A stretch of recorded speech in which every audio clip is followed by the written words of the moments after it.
This young man loved a game so much that he played it through 1,000 times, training 1,000 S-rank heroes. Just when he thought there was nothing left to play, the developer suddenly sent him an email. The content inside said, "Congratulations on becoming the first person to train 1,000 heroes. You have been specially granted access to unlock a special mission. Prevent the destruction of the world with an X-rank difficulty level." Seeing that he had something to do, the young man was immediately excited, especially since the mission was X-rank.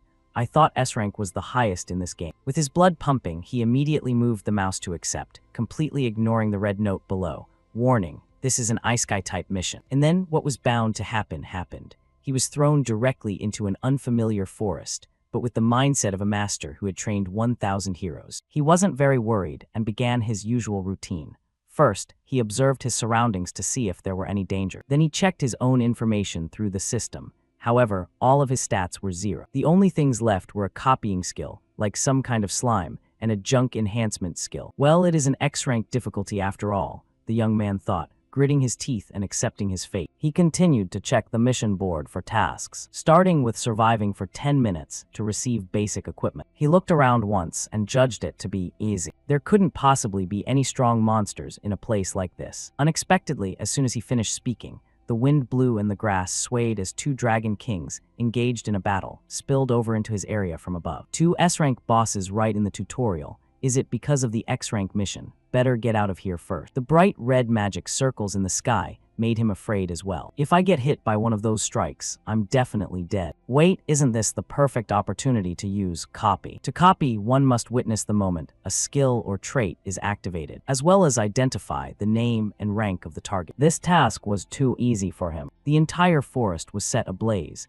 and the silhouette of the dragon appeared in his eye. The system immediately popped up. Target trait, S-rank elemental resistance has been saved. Kim Ho looked at the dragon with joy in his heart. Great, it's done. I didn't expect to get an S-rank trait this early. What luck. The system reported, S-rank elemental resistance, drastically reduces all elemental damage. He reached out to touch the air with a smile on his lips. Although he wanted skills too, he couldn't use them without a mana core yet. Oh well, I'll settle for an S-rank trait for now. Is the wind blowing the attack back. The fire dragon took a deep breath, and even its opponent was stunned. Kim Ho sensed the danger and hurried to run away. Dragon Roar. That's the strongest move of the dragon species. Even with elemental resistance, the fire dragon quickly unleashed its ultimate move, and yet, being hit by that move at this distance would still mean death. Afterward, the system appeared with a new notification. Tutorial mission completed. Rewards, Dragon Slayer Academy uniform, student ID train ticket. Tutorial mission 2, board the train to Dragon Slayer Academy. There were many people standing at the station, waiting for the train to the academy. Hyunwoo politely asked, "Excuse me, sorry to bother you, but there are no seats left around here. Could I sit with you?" But he was met only with the girl's silence. Hyunwoo was quite confused. "Are you asleep?" "Sorry for bothering you, I'll be going now." Kim Ho walked in looking exhausted. "Is there still room here?" He pointed to the girl next to him with an awkward look. "Well, looks like there is." But the girl didn't answer. At that moment, Seo Yane also woke up and looked up. Kim Ho asked, "Can I sit here?" Yane seemed quite dazed. "Oh yeah." He acted friendly. "Thanks, I'm Kim Ho." She only introduced her name briefly, Seo Yane. Then he turned to speak to Hyun. "You sit down too, it's fine." Hyunwoo replied politely. "Thanks, I'm Go Hyunwoo. Really, thank you both. If you two had said no, I'd probably have had to stand for an hour. I'll definitely repay this favor." Kim Ho thought to himself, "This guy looks just like a protagonist from a wuxia novel. Both his aura and way of speaking are identical." He asked, "By the way, why were you so late?" Kim Ho recounted excitedly. "Oh, I saw 2 dragons on the way. I got so distracted watching them that by the time I noticed, it was late." He also laughed awkwardly. "Me too, I almost died." The wheels began to turn. The train was moving. Inside Kim Ho's mind were these thoughts. Dragon Slayer Academy, the place I always return to every time I raise a new hero. I know this place like the back of my hand, to the point where everything has become boring. But this time something is different. Go Hyunwoo, the other students. And even the train staff. All of them are unfamiliar faces. This world has the same setting as Dragon Slayer Academy, but the cast of characters has completely changed. That means the upcoming events and missions might also be different. I need to keep an eye out for any new differences. Kim Ho broke into a sweat as Yane looked at him. But why has she been staring at me this whole time? Does Seo Yane have a special pair of eyes? Eyes that help her analyze everything. For example, the boy sitting in front of her. His status window was very normal. Hyunwoo was still smiling brightly. Skill, Heavenly Wind Sword Style D rank. Trait, Swordsmanship D rank. Mana Circuit E rank. Afterwards, she slowly analyzed Kim Ho, but Kim Ho was a bit unusual. Status window, Copy King. He was quite special. The number of times she had seen a status window like that could be counted on one hand. Kim Ho couldn't hide his curiosity and turned to ask, "Why do you keep looking at me?" Seo Yane remembered the advice she received before leaving. If you see someone interesting, try being kind to them. She decided to pull out her suitcase. There was a bag of cookies inside. Seo Yane handed a cookie to Kim Ho with a cold face. "Do you want one?" He was also surprised. "Yeah, thanks. Did you make these yourself?" She answered directly, "Yeah." While eating the cookie, Kim Ho chatted with his new friend. "You said you're Go Hyunwoo, right? I've been wondering since earlier. Is that thing next to you a longsword?" Hyunwoo couldn't help but offer praise. "You have a sharp eye." "This is a sacred relic of my sect. Unfortunately, I haven't met the conditions to break its seal yet, so I have to keep it wrapped up like this until then. This sword is my companion, but don't worry, so far I haven't been intimidated by anyone." Kim Ho heard that and laughed. "Is that so? But wouldn't it be better to use a more durable weapon?" Just then, Shin Byung-chul stood leaning against the door, laughing loudly. "Oh, everyone, sorry for interrupting. Can I sit here for a moment?" Hyen didn't mind. "Help yourself." Byung-chul smiled broadly. "Thanks for the warm welcome. I'll only stay a bit." Kim Ho observed silently, thinking, "How noisy, but I didn't hear his footsteps at all. It seems I know who this is." He asked directly, "You don't look like you want to sit down at all. Just say what you want." The guy could only scratch his head, laughing awkwardly at being caught. "Actually, no matter where you are, just call Shin Byung-chul.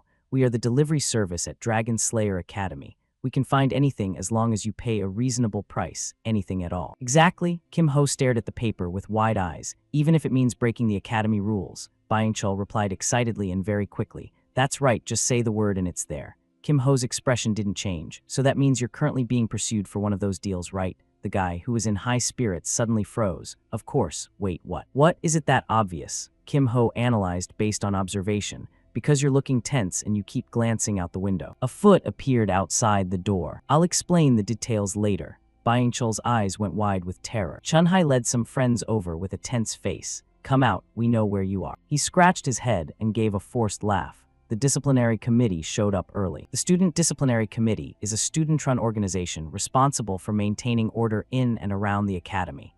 First-year members of the disciplinary committee are enrolled early, guided through procedures, and immediately deployed. Just like this. She seemed to have run out of patience and shouted, "Hand it over, you're not allowed to keep it." Byung-chul was struck by some of Chun-hai's lightning. "Why are you chasing me like I'm a debt?" "Lightning magic, that's quite rare." Kim Ho looked at the cookie and thought to himself, "How lucky, my copying skill slot is still open. Maybe I should pick up a useful skill right now. Cookie, I'm sorry." But Byung-chul was also very stubborn and replied, "This isn't good. I'm naturally bad at direct confrontations." Chun-hai put on her gloves, preparing to take action. "It seems you don't intend to hand it over voluntarily. I'll have to suppress you then." She just snapped her fingers, and lightning appeared. A bird flew straight toward him. Lightning birds. Byung-chul could only close his eyes and wait for the end. Just then, a hand reached out, and that hand caught the bird. The lightning bolts didn't harm the person at all. Chun-hai was very annoyed by this. "Do you have an accomplice?" Kim Ho quickly stepped out. "Wrong, that was my cookie. And you made me drop it." She was dazed by his words, cookie. At that moment, the system also notified him that he had acquired the lightning magic skill, Lightning Bird. Kim Ho pretended to reproach them. "And you made me drop it. I was enjoying that cookie. You've made me very upset." Johan angrily charged forward, wanting to punch the opponent.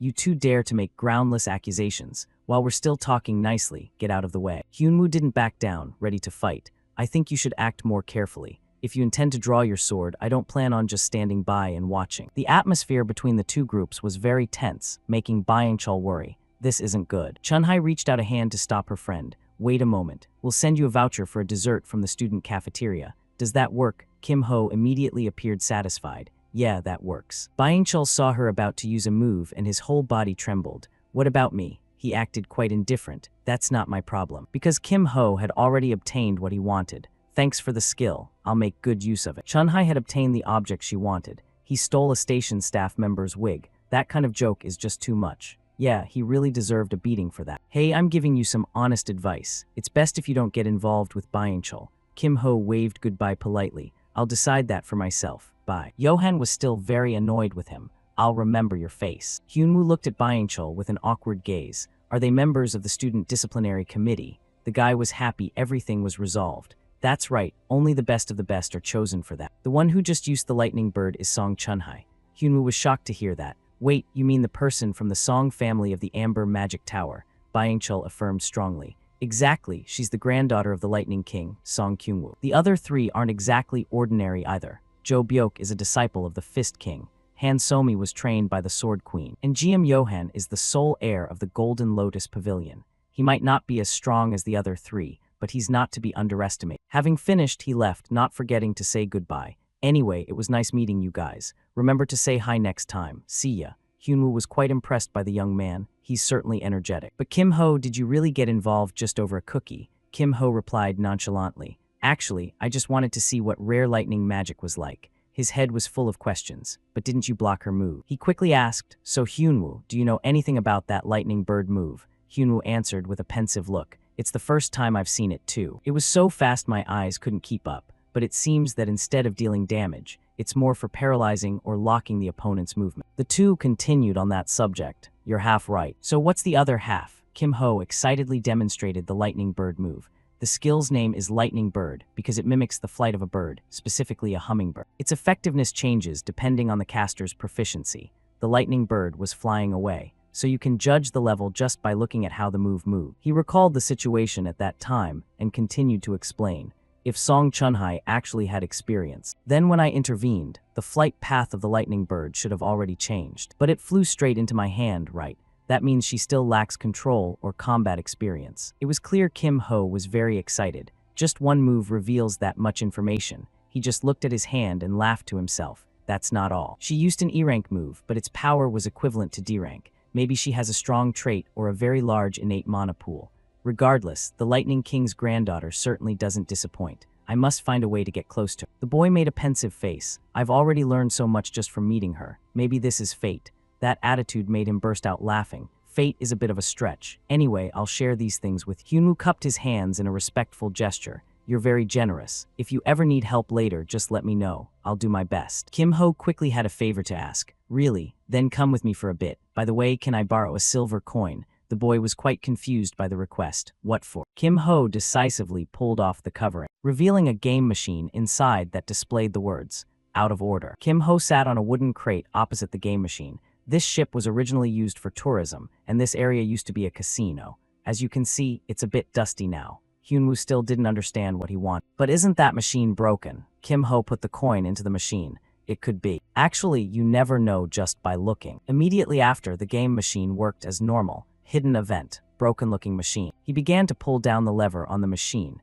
There was no way he could pass this up. A bottle of water rolled down into the tray below. Both of them stared at the water bottle in stunned silence. Nothing, never mind. I didn't expect much anyway. Hyunwoo couldn't hide his curiosity and spoke up. By the way, why did you need me to come along? Kim Ho also gave a clear reason. Actually, this also breaks academy rules. The problem isn't the machine, but the items that fall out. The boy quickly understood Kim Ho's intent. So I just need to keep watch for you, right? He looked into the tray, feeling dejected. Nothing again. Yeah, it should be fine. People from the disciplinary committee rarely come here. They're probably heading another way right now, so don't worry. First-year member of the disciplinary committee, Han Somi, suddenly spoke up. Hey, what are you two doing here? Her appearance made him break into a sweat. Now I'm scared. Speak of the devil. Han Somi still reminded them gently. Students aren't allowed to use that machine. Breaking the rules means losing points. Kim Ho whispered to the worried Hyunwoo. Can you buy me some time? He also whispered back. I'll try, and I'll check something while I'm at it. Somi noticed something and offered a piece of advice. Helping others break the rules is a violation too, didn't you know? But Hyunwoo calmly replied, I'll take responsibility. This is my choice. Somi puffed her cheeks in annoyance at his response. HMPH, he drew his sword. I heard that Lady Han was trained by the Sword Queen, right? Could you give me the chance to admire your swordsmanship? Somi gripped her sword, ready for combat. What's your name? He responded very politely. I am Go Hyunwoo. I look forward to your guidance. Somi quickly lunged in front of her opponent. Fine by me. Hyunwoo struggled greatly to defend with his sword. Immediately after, he delivered a downward slap. Somi seemed quite astonished by that level of power. Right after that, she ran away very quickly. This time he still managed to block the sword strike, but in terms of internal energy, he stood no chance.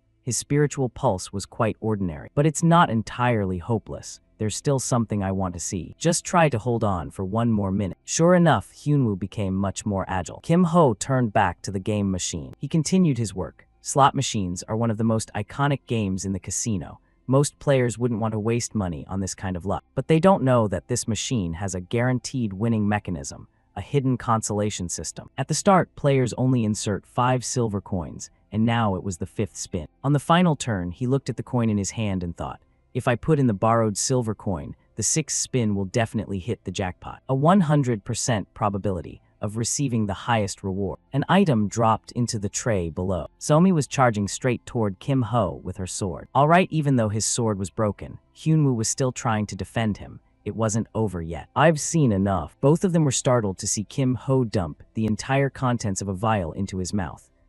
Hey. If you eat that, the freezing effect will be applied. Seeing him look as if he were being poisoned, they were terrified. The system announced, the freezing effect has been applied, but Kim Ho suddenly stood up, full of joy. It's okay, I'm fine. The two were surprised again.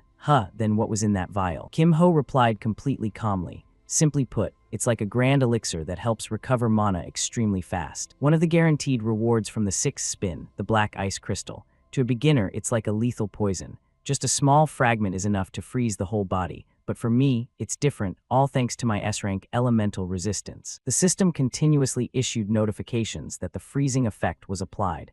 Kim Ho thought to himself, though the cold has vanished, the ice energy remains in my body. Kim Ho still felt a bit uncertain. Would Lady Han believe that explanation? No way. If she really believed that, she'd be incredibly foolish. Kim Ho tried to convince her. You probably just misremembered. Despite that, Somi remained firm in her belief. No, I'm certain I saw it. Hyunwoo still felt a bit uncertain. Would Lady Han believe that explanation? No way. If she really believed that, she'd be incredibly foolish. Kim Ho tried to convince her. You probably just misremembered. Despite that, Somi remained firm in her belief. No, I'm certain I saw it.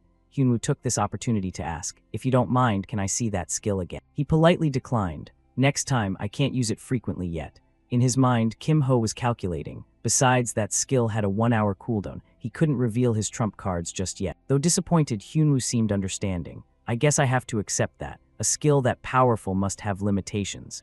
While he was answering, Yane woke up. Today isn't the last time. We'll definitely need it again. The ship was traveling across the deep blue water. They were almost there. Dungeon Island, the final stop of the voyage. True to its name, this place had many dungeons. In the past, it was a lawless region full of criminals. Until one day, the first Dragon Slayer hero set foot on the island. He swept away the criminal, conquered all the dungeons, built the city, and established the academy. And thus, the Dragon Slayer Academy was born. Voices calling out to one another echoed through the school grounds. Freshmen, over here, over here. Don't go that way, don't follow the upperclassmen. Hyunwoo couldn't help but grin broadly, so lively. A girl screamed at her friend as she saw a baby tiger pouncing. Hey, hold him back. Kim Ho, seeing the scene, agreed with his friend. It really was crowded. While they were observing their surroundings, a voice called out. Chunhai looked at him with sharp eyes. Please follow me for a moment. The two of them arrived at the Student Disciplinary Committee office. Please have a seat. This was a room where anyone who entered wouldn't leave the same, the room of truth. Sehun began questioning Kim Ho.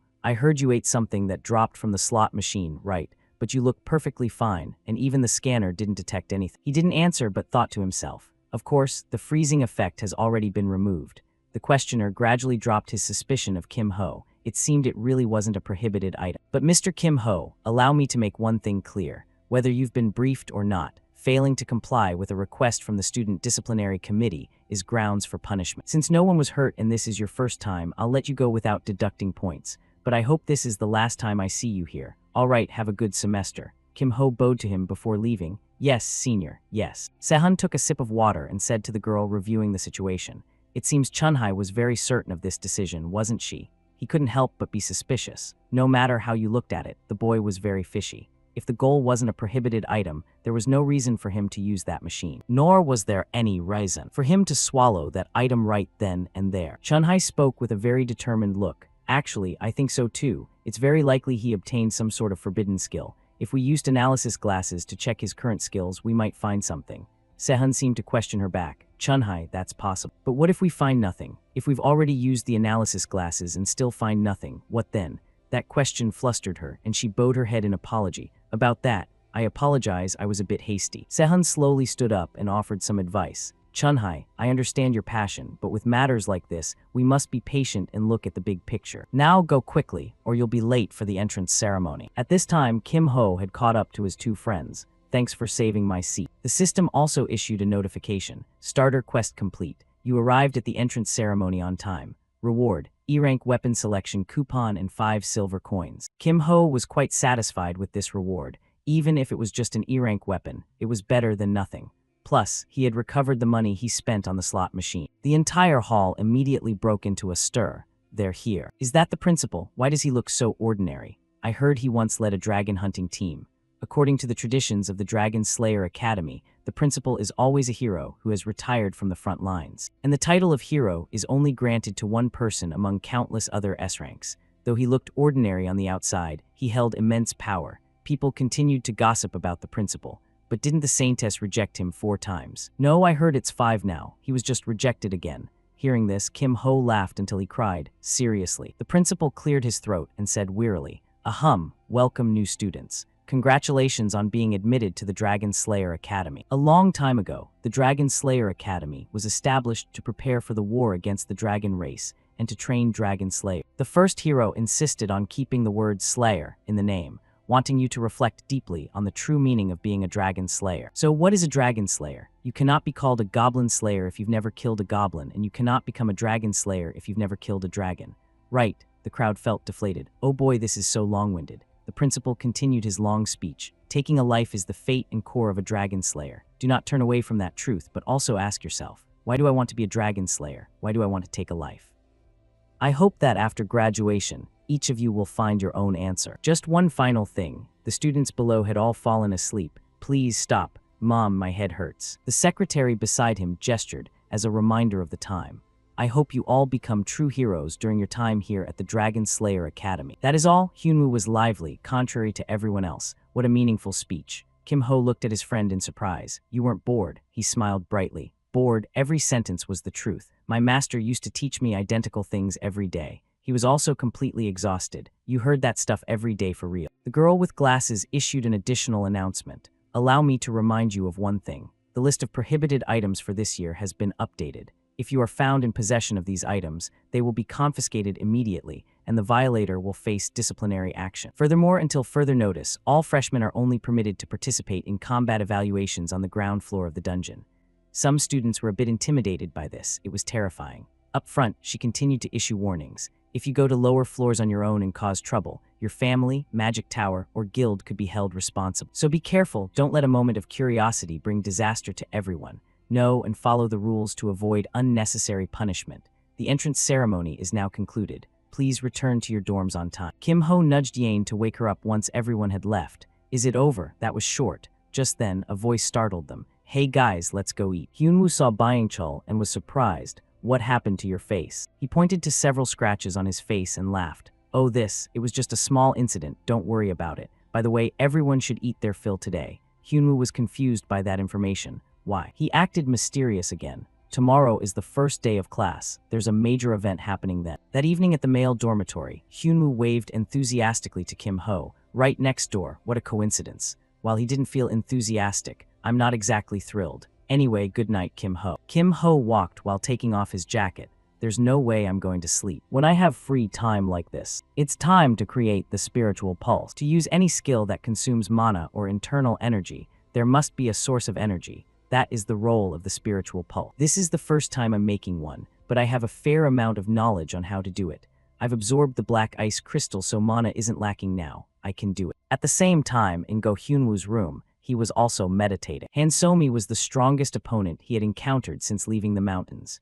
It's true that both of them held back their power during the spar, but even at full strength, the result would be hard to predict. If Kim Ho hadn't stepped in to bridge the power gap for Go Hyunwoo, he might have collapsed before the sword broke. Master, that was the word Hyunwoo always associated with Kim Ho since their first meeting.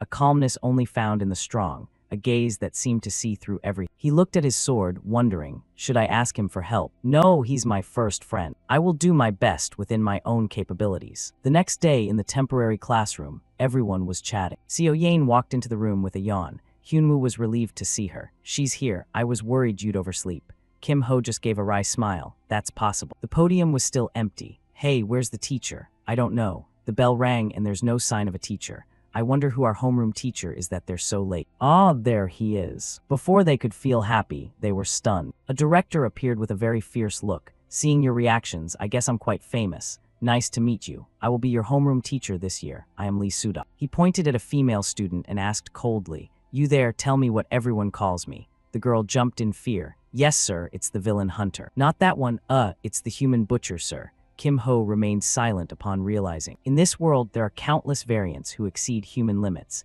and among them are those who use their power for perverse desire. Lee Sudok was the one tasked with hunting down and capturing such individuals.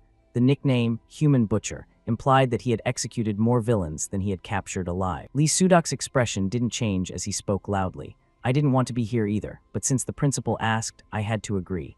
Among the countless missions I've been given, I proudly state that I have never failed once. I hope none of you tarnish that perfect record of mine. I'd rather kill you than let you fail." The crowd trembled incessantly hearing this. He began writing on the board. "Now, on to the main part. I'll briefly explain the grading system. The written exam accounts for 30%, followed by conduct points at 10%. Just be well behaved and don't cause trouble to get those points. For some, these are practically free points. Conduct points can drop below 0%. It can even pull down the scores of other sections. I will be keeping a close eye on problematic students. Who knows, right? Maybe we'll meet again after graduation." Lee Sudok's voice continued steadily from the podium. "Next is the most important part, the practical combat test. The combat test is divided into two formats: dungeon raids, where you clear dungeons, and duels, where you directly face other students. Points will be graded by comparative ranking, meaning you must outperform the students around you. Both parts will account for 30% of the total score. Any questions? None, then move to the arena." Two students were fighting each other vigorously.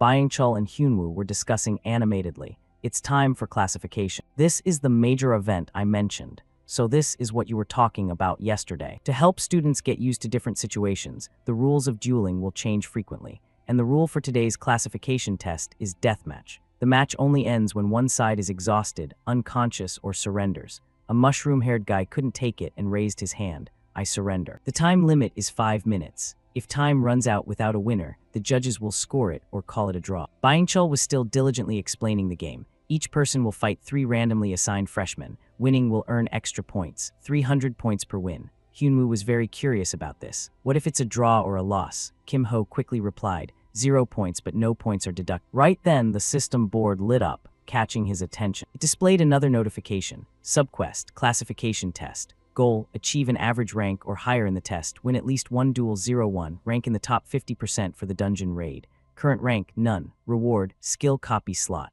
Kim Ho had his own plans, so I just need to win at least one duel and rank average in the dungeon raid. After reading the message, he thought, but more importantly, the classification test is the perfect time to observe the other students. An opportunity to discover people with X-rank potential, or to memorize students with skills or traits worth copying. A moment later, the loudspeaker announced, "Kim Ho, Yeonhwa, please come forward." Hyunwoo cheered enthusiastically from below. "Good luck, Kim Ho." Kim Ho and the red-haired girl stood facing each other. He carefully observed the girl holding a staff. "Is my opponent from the Ruby Tower. The Ruby Tower specializes in fire magic, famous for high firepower and battlefield control. I used to pick them often in the game." Kim Ho gave a confident smile. "Sorry, but please cooperate with me for 5 minutes." Yeonhwa felt very annoyed by her opponent. "If I want to build a reputation, I have to take down someone with a name. But Kim Ho, who is this guy anyway? And that weapon, no mage would even touch that E-rank Earth Staff. The Earth Staff E slightly increases Earth magic effects and defensive magic." Kim Ho's entire body emitted a mysterious light. He definitely isn't from the Emerald Tower, so he's not an Earth mage. He probably just uses that staff for support magic. The way he held the staff showed he favored power over speed. The speaker announced the countdown, 3, 2, 1. So he's the type of mage who just stands there chanting support spell. A fire ignited from within her staff. Skill, burst fire. "Then I'll end this match quickly." Everyone was discussing animatedly. "Did you see that move? Did something just flash?" As expected of someone from the Ruby Tower. But something made her startle. The score for the two appeared immediately. Hong Yeonhwa 100%, Kim Ho 100%. She looked at the scoreboard in shock. 100%. No way, I didn't think I'd take him down with one hit. But why didn't my attack deal any damage at all? Yeonhwa still pointed her staff at him, sweating, her gaze becoming serious. "My attack did nothing. Did he use dispersion? In that case, try blocking this." "There's no way you can block this with just dispersion." A magic circle and flames enveloped him. Try moving. As soon as I see a gap, I'll strike. Huh, what the hell? Why is he just standing there? Seeing his attitude, she got even angrier. If you're that confident, then block this fire pillar. The flames rose high, creating a vortex. Even those standing nearby were affected. Truly the Ruby Tower. She seemed to see something. She looked at Kim Ho standing firm as a mountain, inwardly shocked. He blocked the magic of the future master of the Ruby Tower without a scratch. Kim Ho coldly unleashed his move. Since it's come to this, I'll have to use my trump card. Yeonwoo went from one surprise to another. That's a thunder bird. She quickly dodged, but the second strike hit Yeonwoo's shoulder. The system appeared. Paralysis effect has been applied. Now Kim Ho finally spoke. Let's end it here. You should save your energy for the next matches. Think about the remaining fights. The scoreboard changed. Hong Yeonwoo lost, Kim Ho won. Everyone immediately broke into an uproar. What? Hong Yeonwoo lost? How did he take that hit and come out unscathed? Who is that guy? He doesn't look like a top-tier freshman. Why is there no information on him? He glanced at the crowd, discussing him, and thought, looks like I've attracted more attention than planned. I'll have to be more careful from now on. Right at that moment, the speaker crackled to life again. Next contestant, Kim Ho. Hearing this, he broke into a sweat. What, me again? Could you give me a little break, please? The speaker announced his next opponent, Song Chunhai. The audience immediately erupted into a lively buzz. Song Chunhai from the Amber Magic Tower. Yeah, I heard she joined the disciplinary committee right after enrolling. Chunhai stepped into the arena, full of determination. Looks like today is my lucky day. I have a few things I need to confirm. Kim Ho just looked at her without saying a word. Then very calmly, he spoke up. I forfeit. She was stunned by his action. After a moment of silence, the director asked, why? Kim Ho pretended to rub the back of his neck, acting exhausted. I don't feel well. It would be very difficult for me to continue fighting right now. He tried to convince him. Don't you think you should take this opportunity to increase your points? Do you still want to forfeit? But Kim Ho was very firm in his decision. Yes, it can't be helped. Chunhai's hands trembled with anger as she listened to their dialogue. Does the third match count as a forfeit too? I get it, just mark it as a loss then. She couldn't take it anymore and scolded him directly. You pathetic loser. You must always be prepared for battle. My grandfather always said that only those who remain unshakable, even in unfavorable situations, and always strive for victory, until the end can reach the top. He didn't pay much attention to those words. Thinking back, wasn't her grandfather the Lightning King? Like grandfather, like granddaughter, it seems. That would be useful advice for someone who wants to be a hero, but I don't really care. Kim Ho turned to walk away, dropping a nonchalant comment. Right, maybe I'm just not cut out for this. Consider it your win. Chunhai turned away, acting huffy. How disappointing. I was a fool to expect anything from you, even just a little. Kim Ho called out, oh, by the way. She was slightly startled and turned back to look. What? Kim Ho gave a very bright smile. You said you'd send me that dessert voucher, right? I'm still waiting. The familiar voice from the speaker rang out again. Next contestants, Song Chunhai, Yang Jihung. Yang Jihung laughed loudly as soon as he appeared. You're from the Amber Tower. Looks like you'll be a worthy opponent for me. Carrying the anger from earlier, Chunhai unleashed her power. All right, get ready. He was startled by what he saw. As soon as the words were spoken, she dealt a heavy blow to her opponent. Begin. Byung-chul was intimidated just by watching. Looks like he got burned pretty badly. Kim Ho remained quite indifferent. Yeah, looks like. He was still in shock. It's a good thing you forfeited. Otherwise, you'd be charred to a crisp by now. He played along with him. Yeah, I guess I'm lucky. Chunhai looked at him with very angry eyes. Byung-chul glanced at Kim Ho worriedly. Hey, did you see the look on her face just now? As expected of the Lightning King's granddaughter, that was an impressive debut. Kim Ho smiled, looking down at the arena. Great, someone is drawing attention away from me. Two students behind them were gossiping about Kim Ho. My God, who forfeits during a placement exam? He must have been scared because his opponent was Song Chunhai. Do you think his win against Hong Yeonwoo was just a fluke? Isn't he just a coward? He wasn't angry. In fact, he was quite pleased. A coward who luckily beat the Ruby Tower. That was exactly the kind of reputation he wanted. The speaker quickly announced, next contestant, Song Chunhai. Byung-chul looked down tensely. Starting again already. I wonder who the next unlucky person is. Yane appeared with a gun in her hand, looking very serious. Seo Yane. He had to stop his note-taking and frowned. Wait, she's a marksman. That's a surprise. Kim Ho also stared with wide eyes. You're right, I just found out too. The whispering started again. This is getting interesting. Isn't a marksman a natural counter to a mage? Maybe Song Chunhai will lose this one. Kim Ho was looking forward to the match. Not necessarily, we have to see. He put his full trust in Seo Yane. Come on, if the marksman plays it right, how could she lose? Kim Ho took the opportunity to hold up 5 fingers. Want to bet? 5 silver coins. It was like scratching an itch for him. you're on. Both girls were very serious about this battle. Seo Yane quickly aimed at her opponent and fired. Begin. Chunhai held out her hand to use a move. The bullets were blocked by that hand. Byung-chul couldn't believe his eyes. What? She blocked them. Meanwhile, Kim Ho let out a sigh, just as I thought. Song Chunhai's mana pool is far superior.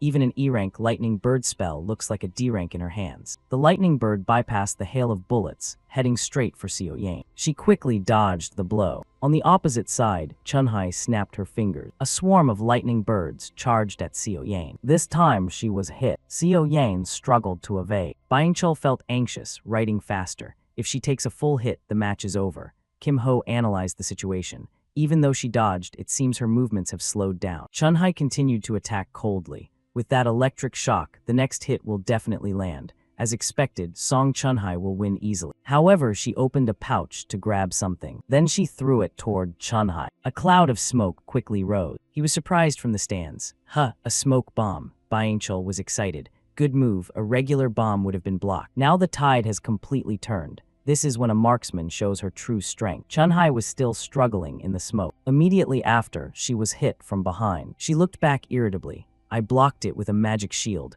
but that impact almost knocked me off balance. At this rate, I'll eventually be in danger. Byung-chul broke into a sweat while witnessing it. She must be rich, using an invisibility cloak as a freshman. And switching to a rifle was a smart move too. Chunhai grimaced, even though she dodged the bullet. Chunhai was looking around to observe her surroundings. She couldn't just stay on the defensive forever. Yane's rifle was aimed at her from a distance. The bullet flew right past Chunhai. I have to predict the trajectory of the mana bullets. The bullets seemed to fly right through the protection. Chunhai quickly counterattacked. At that moment, she stood face to face with her opponent. Yane had to jump to avoid the blow. Chunhai gave a smug smile. Got you, you won't dodge this one. Yane was caught off guard. She was hit by Chunhai's move. The match time ran out and the scoreboard appeared. Song Chunhai 85%, Yane 68%. With 0 minutes left, Yane still couldn't get up. While Kim Ho breathed a sigh of relief, saying, just as I thought, Byung-chul clutched his head in dejection. No way did Yane lose. Chunhai took off her gloves with a cool expression. No freshman could stand against her. Score, Song Chunhai wins, Yane loses. Yane calmly brushed the dust off her clothes. But the fact that she could hold out against Chunhai until time ran out was impressive. Byung-chul dropped the silver coins into Kim Ho's hand. Here, 5 silver coins as promised. Hey, let's bet one more time. A man has to play at least 3 rounds. Kim Ho was annoyed by his behavior. Are you addicted to gambling? Once is enough. Why keep playing? At that moment, Hyunwoo appeared in the arena. Hey, look at this, and you'll change your mind. Because Go Hyunwoo's next opponent is the Fist King's disciple, Jo Byok. Byung-chul looked at Kim Ho challengingly. Who are you betting on this time? He replied absent-mindedly. Well, the Fist King's disciple will probably win. He pointed his pen at Kim Ho and laughed. Then I'll bet against you. You're really heartless toward your friend. He answered calmly, I'm just speaking the truth. Duplicate entry omitted as per instructions. Hyunwoo glanced at his friend and told himself, Kim Ho is watching me. I have to show him my victory. But it didn't look like it would be easy. Jo Byok asked curiously, why don't you draw the sword on your back? Hyunwoo replied, it's not time yet. Jo Byok clenched his fists. Too bad, but I won't be going easy on you. Both took their stances. The scoreboard appeared. Hyunwoo 100%, Jo Byok 100%. Begin. Jo Byok quickly lunged. He attacked his opponent. His fists were like a blazing fire. Truly the Fist King's disciple, without a single wasted movement. Even though Hyunwoo used his sword to block, he was still effective. The force was so strong it sent him flying. Hyunwoo was startled by the power. Even after reducing the impact, I was pushed back this much. It seems basic sword styles aren't enough. In that case, I'll finish this with one move, Clear Stream. Both charged at each other, but the opponent's fist broke Hyunwoo's sword. He didn't want to fight any longer. It seems I can't continue, I concede. Jo Byok respected his decision. I hope to spar with you again soon. Scoreboard, Go Hyunwoo loss, Jo Byok win. Kim Ho looked at the 2 figures leaving. As expected, that iron sword really couldn't hold up. I've been suspicious since I saw it on the train. Just as I thought, he treats iron swords as disposable. Byung-chul was confused after witnessing the second match. No way, how did you guess so correctly? Duplicate entry omitted as per instructions. Kim Ho patted his shoulder, reminding him, ahem, now for the main part. 5 silver coins, please. He broke into an awkward sweat. I don't have any money right now. He gave him a way out. It's okay, you don't have to pay in cash. Byung-chul brightened up. Really? What do you need then? Kim Ho pointed at his notebook. Pay me with the information you have. The matches are over. After lunch, we will have the dungeon raid exam. Remember to gather at the dungeon building on time. All right, dismissed. Groups of students gathered. Oh, this is delicious. I wonder which dungeon will raid this time. I'm so curious. Byung-chul stuffed his mouth with food, unable to speak clearly. Kim Ho was annoyed. Finish eating before you talk, that's gross. He managed to swallow and asked, sorry, what information do you want? Kim Ho's request was simple. Just tell me about the most promising students in the 4 major factions.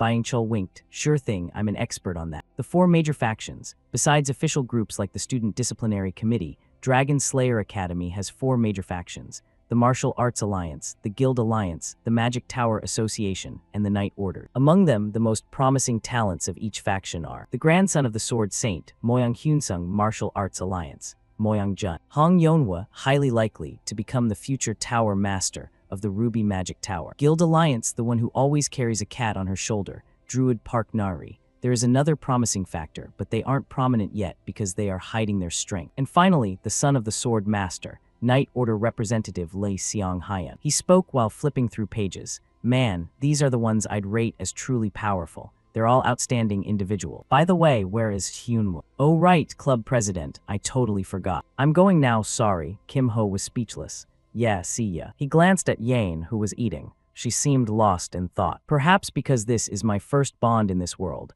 I can't just leave her looking that sad. He quickly spoke up to start a conversation. About those cookies I dropped yesterday on the train. Song Chunhai sent me this dessert voucher. Since they were your cookies, you get a share too. Let's go eat. Yane only replied politely, thanks. He turned to her, startled. Huh. Yane asked what was on her mind. Why did you think I would lose to Song Chunhai? Kim Ho began a detailed analysis. It's very hard to break a magic shield with just mana bullets at that level. With such a superior mana pool, it's understandable she's stronger than you. But if you train your mana to reinforce the bullets, the result would be different. She asked nonchalantly, mana training, what do I need that for? The question made him freeze for a few seconds. What? Don't tell me you've never trained your mana before. Yane answered innocently, never. He followed up, then how do you create mana bullets? You've never practiced them. She still answered naturally, yeah, I've never learned. A genius. Kim Ho looked at the girl in front of him and was startled. Mana bullets are a basic skill for any marksman. Could it be that she's only been fighting with raw talent until now? I didn't think she could give Song Chunhai such a hard time without ever having learned the basics. He acted enthusiastic. If you don't mind, I can help you. Yane didn't bother objecting and just nodded. Okay. Kim Ho quickly stood up. Once you start training mana and learning skills, things will be much easier. There's the bell, let's go. It's time for the next placement exam. Sudok stood in front, exuding authority. Dungeon Hall. Now that everyone is present, I will explain the dungeon raid exam. The exam will take place inside the dungeon. Access through the portal behind me, the Foggy Forest. The rules: a 10-minute time limit, high score scoring, and a level lock zone. This dungeon has 2 special rules. First, high score scoring. You will receive points based on the number of monsters you eliminate within 10 minutes. The goal is to take down as many high-quality monsters as possible. Second, the level lock zone. Simply put, this is an area that restricts levels. Your equipment, skills, and traits will all be limited to F rank. He emphasized further, and don't forget, your spiritual pulse will also be downgraded to F rank, so be careful with your mana control. Carelessness will only bring disaster upon yourselves. All right, when I call your name, step forward and enter the portal. Those who entered first were lying on the ground, trembling. Complaining already after just this much, truly pathetic. Sudok glanced at the remaining students. The only students with a bit of potential are Han Somi with 928 points, rank 1 Choi Jeongpil with 530 points, top 20%. Only those 2. Just thinking about how to train the others is giving me a headache. He sighed wearily and called out, next, Seo Yang. Before she entered, Kim Ho offered her some advice. Wait, Seo Yang, you should use a rifle this time instead. Yang replied with an expressionless face. Fine. Chunhai watched the 2 of them intently. If controlling mana is too difficult, just aim straight for the head and fire when the enemy gets close. Okay. She was very curious about Kim Ho. He wasn't even a marksman, so why was he giving advice? He waved goodbye before entering the portal. All right, see you later. Upon entering the level lock zone, he recognized the familiar Foggy Forest. It's been a while since I was last here. He began adjusting the levels for his skills, traits, and equipment. He was so absorbed in reading the notifications that he didn't notice what was behind him. I'll take this opportunity to test my current strength. All right, let's start the warm-up. With 10 minutes remaining, a green silhouette lunged straight toward him. The goblin was feeling very excited. Begin. With 9 minutes and 59 seconds left, Kim Ho immediately brandished his staff. In the foggy forest, monsters appear randomly as soon as you enter, but there are still certain patterns to their appearance. Judging by where that goblin just appeared, this is pattern C, which means the next one will appear on the opposite side. He used all his strength to hurl a knife in that direction, and the knife plunged right into the goblin's eye. He sighed as he watched it tumble backward. Looks like I won't even need this staff. Weapons are scattered everywhere. Just borrowing them from the orcs or goblins will be enough. More and more goblins began to appear. Now, let's start racking up some points. Screams and red blood erupted throughout the forest. In the distance, 2 elder trolls were charging forward. 7 minutes and 2 seconds remaining. In the distance, 2 elder trolls were lunging in. Kim Ho already had his weapon ready. Wait, I shouldn't have saved this replay, right? Almost forgot. If the system records how I move and hunt, it'll definitely lead to a misunderstanding. Better to delete it right now. 683 points in 3 minutes. Current score 683. I've taken down quite a lot. I've also completed the sub-quest goal. If my score is too high, it'll attract attention again. I'd better just stop here. As he stepped out of the portal, he saw a familiar head of hair. Xiao Yan stepped out looking quite exhausted. How was it? 0 minutes, 781 points, top 21%. He looked at her and asked with a smile, "How'd it go? You okay?" Xiao Yan replied with a weary sigh. "It was tough." Kim Ho praised her. "Is that so? Your score isn't bad at all." Sudak evaluated him with a look of disdain. This student gave up during the duel portion. I bet he gave up again. With that cowardly mindset, does he really think he can kill a dragon? Wait a minute, middle average rank. This kid got this many points in such a short time. Something like this has never happened before, has it? Sudak thought to himself, Kim Ho, I'll have to keep an eye on him. Next, Go Hyunwoo stepped up and Kim Ho encouraged him. Be careful. Go Hyunwoo was full of determination and confidence. I'll be back soon. He looked at the scoreboard, analyzing the situation. That's Lee Seong Hyun, son of a sword master. And Moyoung Jun is the grandson of the Sword Saint, right? If the top students are only on par with Han So-min, then Go Hyunwoo has a chance too. Just as expected, he actually ranked first. As soon as he stepped out, everyone began buzzing. Isn't that the guy who fought the Fist King's disciple? No wonder he performed so well then. I didn't think he could actually reach 1,000 points. Kim Ho congratulated Go Hyunwoo. Well done. He modestly replied, it's all thanks to you. Letting me rest after the duel really helped me get this score. Kim Ho couldn't even manage a smile. You're overthinking it. 2 young men in the back were dissatisfied. What the hell? Is that coward clinging to the high rankers now? Exactly. He even gave up during the practical duel. Hyunwoo was getting uncontrollably angry, but Kim Ho quickly stopped him. It's fine, just let it go. Hyunwoo was still feeling resentful, but Kim Ho gave him a wink. I said it's fine. He let out a sigh to calm himself down. All right, if that's your decision. Afterward, they both looked up at the scoreboard. So it's over, right? Why hasn't Chunhai's score appeared yet? Kim Ho glanced toward the portal. Not done yet. Inside, Chunhai was still fighting vigorously. This is nothing. What the hell? I knew my power was reduced, but I only managed to slow them down by a tiny bit. She suddenly remembered Kim Ho's words. If controlling mana is too difficult, just aim straight for the head and fire when the enemy gets close. Now that I think about it, I have to admit his advice kept popping into my head. With a limited amount of mana, why Darius' skills aren't effective at all. In that case, I'll pour everything into one powerful strike. The system immediately issued a notification. Song Chunhai, 571 points, top 47%. At that moment, Chunhai stepped out of the portal. Kim Ho's group looked at her. Oh, she's back. Chunhai bit her lip, her face turning red with embarrassment. Why did the score have to appear in front of everyone? My score is so low. This is so embarrassing. Sudak maintained his cold gaze on the crowd of students.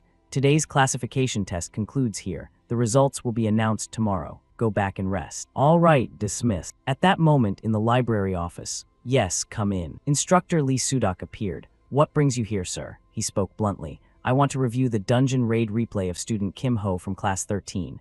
The young man was a bit surprised. Are you interested in that student, sir? He looked impatient. That's not important. Just open the replay for me. The student scurried. Oh yes, let me check. After checking for a moment, he reported, student Kim Ho's replay was not saved, so it cannot be viewed. He became even more impatient hearing that. Then what about the dungeon entry time? Is it recorded in the system? The student checked the log and was shocked. If it's that, let me check the entry logs. At this, Lee Sudak broke into a sweat. Just as I thought, this kid deliberately deleted it. At this rate, it's clear he could have easily earned over 2,000 points in just 10 minutes. But why is he hiding his true strength? Don't tell me. The Dragon Slayer Academy has as many enemies as it does allies, from the tracks of the dragon race to the apostles of the evil gods. If one of them has infiltrated the academy, The wisest thing to do now is to come up with countermeasures immediately. The student asked worriedly, should we report this to the principal? Lee Sudok analyzed the situation and shook his head. No, for now, we'll just keep observing.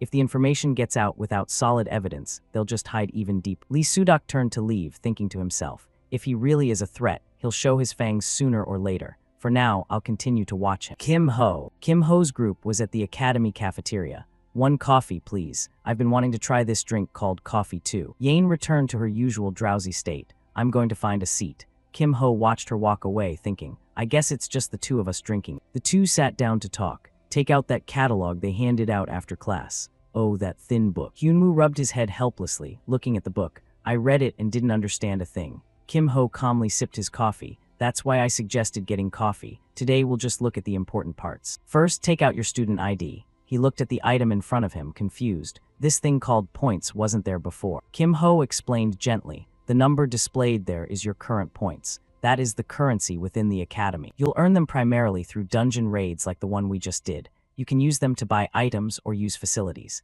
But right now, there's one particularly important use. You probably received a notification about the replay before leaving the dungeon, right? Hyunwoo was startled. Oh yeah, I remember accepting something like that. Kim Ho held something in his hand. You can buy back that recording, and you can also buy the replays of other students. He couldn't believe his eyes. This is Han Somi's Dungeon Raid replay. Kim Ho added, since you ranked first in the test, yours is probably a bestseller right now. He couldn't help but marvel. The points are increasing so fast. But having a bestseller replay might not necessarily be a good thing.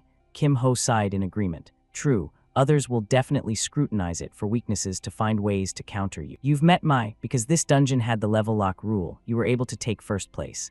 But if it were a duel, especially one using mana, they'd discover how weak your spiritual pulse is. Even so, in terms of points, it was worth it. You can use points to access the mana training room at the training center. The most important place there is the special training room, where the mana source inside is significantly denser than usual, so it'll help your internal energy develop much faster. Hyunwoo was so agitated he stood up and slammed the table. There's really a place like that, Kim Ho replied nonchalantly. Of course, but getting in isn't easy. He calmed down and pulled his chair back. It probably costs a lot of points, doesn't it? He quickly confirmed. Exactly 500 points for 6 hours. He was in a total muddle, so if I go once a day. He closed his eyes and said dejectedly, then you won't have any points left for anything else. Hyunwoo slumped slightly in disappointment. Is there no other way? Kim Ho replied with a wide grin. There is the season pass. But it's only for members of the top-tier clubs. To get one, you have to take Moyoung Jun's spot in the Kendo club. He also understood his own ability. But right now, I don't have the capability to do that. For now, I'll just use my points wisely. Kim Ho remained very calm. I'll get one for you, as long as you promise to repay the favor. He was probably getting quite impatient. What do you want me to help with? He said with a serious face. Once you get stronger, come with me into the ultimate dungeon. Compared to today's foggy forest, that place could be life-threatening. Do you still want to help me? Hyunwoo showed a strong will. As a martial artist, I always longed to become strong. Now that you've shown me a path, there's no way I'd refuse just because I'm afraid of dying. Of course I'll accept. The two continued their conversation. Good, for now just spend your points freely and practically live in the special training room. I'll get that season pass for you within 2 weeks. 2 weeks sounds reasonable, I'll wait for you. Meanwhile, Kim Ho had his own business. So while Hyunwoo is training, I'll go take care of my own affair. He pushed open the door to workshop number 4. Hello. A man who was busy researching something asked, who are you? Kim Ho politely stated his intention. Greetings, senior. I've come to learn about the Magic Engineering Club. He remained focused, replying coldly, why didn't you stop by workshop number 1? Kim Ho replied, I did go there. They told me to come to workshop number 4 first. He seemed displeased. Good grief, then take a quick look and leave. I'm busy, don't bother me. Kim Ho smiled as he had achieved his goal. Thank you, I'll just take a quick look. Skill, Magic Engineering. It's probably B rank, right? Use copy. First goal accomplished. Now on to the next goal. It should be around here, right? Found it. He picked up a cube and asked with feigned innocence. Hey senior, this looks quite valuable, doesn't it? He turned his head, look indifferent. The 10x10x10 cube blueprint. That thing was unreasonably hyped, but no one has used it successfully. It's just junk. Though he wanted to speak up, Kim Ho restrained himself, acting politely. I find it quite interesting. If no one needs it, I'll take it. But I'd feel bad taking it for free, so I'll trade you this for it. The guy also took notice of the item. Thermal catalyst solution wasn't anything special, but in magic engineering, you can never have enough. He accepted the item naturally. Just this once and don't tell anyone. Kim Ho was delighted. Thank you, senior. He held the item with great joy. Great, this saves me thousands of points. Kim Ho glanced back, smiling inwardly. Well, he did just sell junk for 1,000 points, so his joy is justified. But is it really junk? The system issued another notification for the sub-quest, Mysterious Cube. You have discovered a very special blueprint in the Magic Engineering Workshop.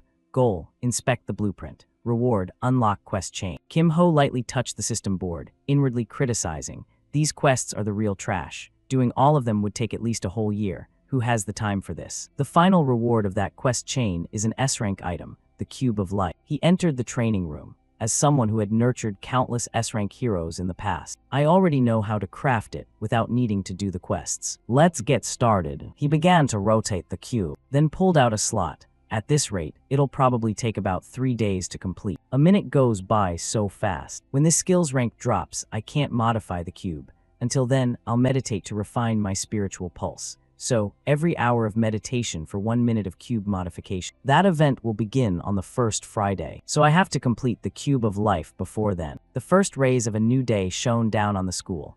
It's morning, time for school. When he entered the classroom, Yane was already there. Hello, you're early. She replied simply as always. Yeah, I woke up early. While he was busy wondering if Go Hyunwoo hadn't arrived yet, Yane tugged on Kim Ho's sleeve. Huh. She handed him a bag, saying indifferently, here cookies. He was happy with the gift. For me, thanks. Dinosaur-shaped cookies. So cool. Go Hyunwoo also arrived at class. Kim Ho called out, Yane, good morning. Yane puffed her cheeks in annoyance. It's a bear shape. Kim Ho asked his friend as soon as he saw him. You're here? How was the special training room? Sparkles could be seen in his eyes. It's the first time I've seen internal energy increase that fast. Just a little more effort and I'll break through. The two continued chatting happily. Good, I'll try to get that season pass for you as soon as possible.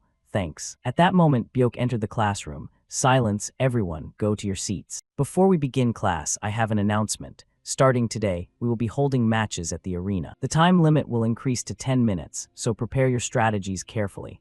All freshmen must participate in at least 3 matches this week. If you try to avoid them, your points will be deducted. That is all. Kim Ho looked very smug. So it begins. This time I'm definitely going to win. He slapped Hyunwoo on the shoulder, full of excitement. Let's go to the arena. Replays of the first day's matches will sell the best. Just then Yane grabbed his sleeve. Okay, then let's go. Kim Ho was startled by the action. I'm free today. The students around them were struck like a bolt from the blue. Huh, what? Even he was confused. You mean the Mana Bullet training session we discussed before, right? You want to learn it today? Yane nodded without hesitation. Yes. Kim Ho smiled back and replied, sure, see you later then. Yane nodded again. They arrived at the arena that afternoon. The moment Kim Ho stepped out, everyone took notice. That name. 2 people on the field were gossiping about him. Do you know him? Is he the one who forfeited against Song Chunhai? So he's the coward everyone's been talking about. Hyunwoo couldn't stand it and spoke up. Don't you guys think it's rude to say that right in front of someone?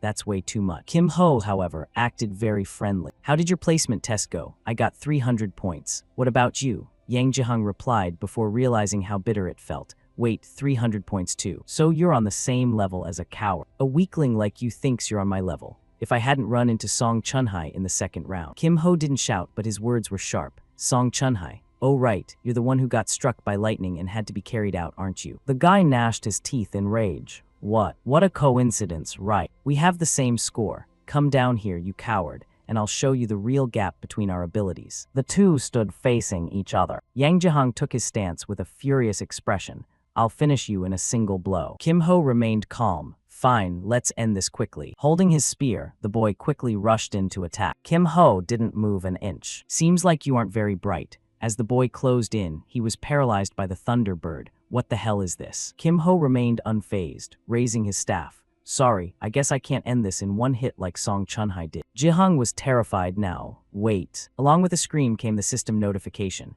Yang Jihang loses, Kim Ho wins. Kim Ho couldn't help but chuckle. Looks like this coward won. The boy was still incredibly salty. I just let my guard down for a second. Let's go again. I'll definitely win this time. Kim Ho, of course, was more than ready. Is that so? Then let's do this. The boy shouted as if to pump himself up. It won't be that easy this time. Start. The scoreboard remained the same. Yang Jihang loses, Kim Ho wins. He looked at his opponent lying flat on the ground and felt bored for him.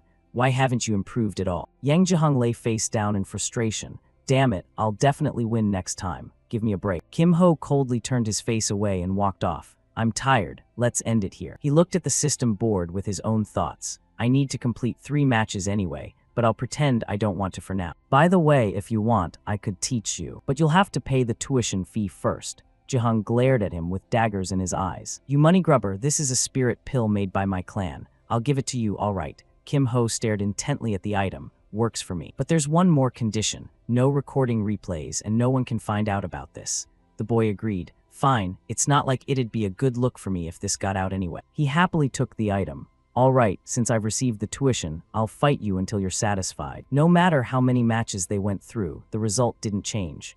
That should be enough, right? Good job. Yang Jihang, covered in bumps from the beating, had learned some manners. Wait, I want to apologize for being so rude. I was too quick to judge you. You're not a coward. Kim Ho didn't think much of it. Nah, just let me be a coward for now. The boy was surprised by this. You're just gonna leave it like that. Kim Ho didn't think much of it. No, now I get it. I won't ask anything else. Besides, I can't be the only one suffering. Right. Kim Ho reunited with his friend. Hyunwoo, I'm done. How about you? He looked excited. I've won 2 matches. I'll finish the 3rd one before heading back. You go on ahead. Kim Ho said goodbye to his friend there. All right, good luck. Kim Ho walked into the 2nd training session at the Mana training room. Have you been waiting long? Sit down. Yane remained expressionless. Okay. The two sat cross-legged facing each other. Now we'll start special lesson number 1 on mana bullets. First, try to create one. He looked at what she created with surprise.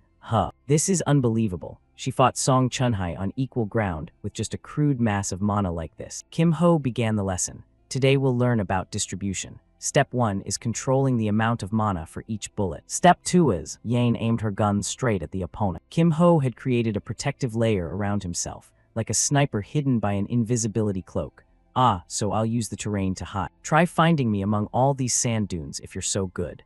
But in Yane's eyes, the abnormal mana flow between the dunes was plain as day. Guak Jichial was feeling extremely confident. Even if she destroys everything, she won't be able to pierce my shield. Right then, a bullet shot through him. I have nothing to fear from a sniper who couldn't even pierce Song Chunhai's shield. What the hell? Yane on her end let out a smile. His confidence had completely vanished. Come on. Sudak was analyzing Kim Ho's abilities. The movement of that Thunderbird is strange. His control is truly exceptional. The 2nd match was the same. He was completely playing with his opponent. But that's not the only thing to keep an eye on. Then he began analyzing Yane.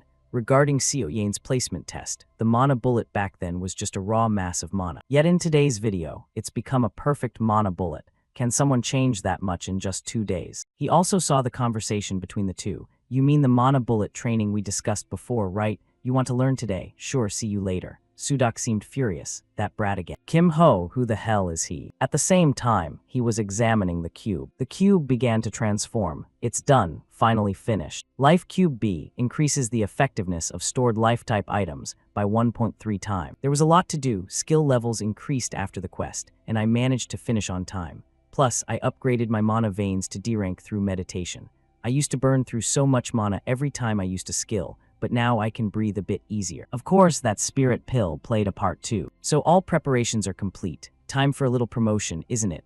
Kim Ho saw Nari walking past him. Lucky. Ran into exactly who I needed at the right time. The Guild Alliance's rising star, Beak Nari. Sorry, but I need a little favor from you. Her cat was immediately drawn to the cube. Animals are very sensitive to life force. No animal would walk past here without reacting. Nari was startled by the cat's behavior.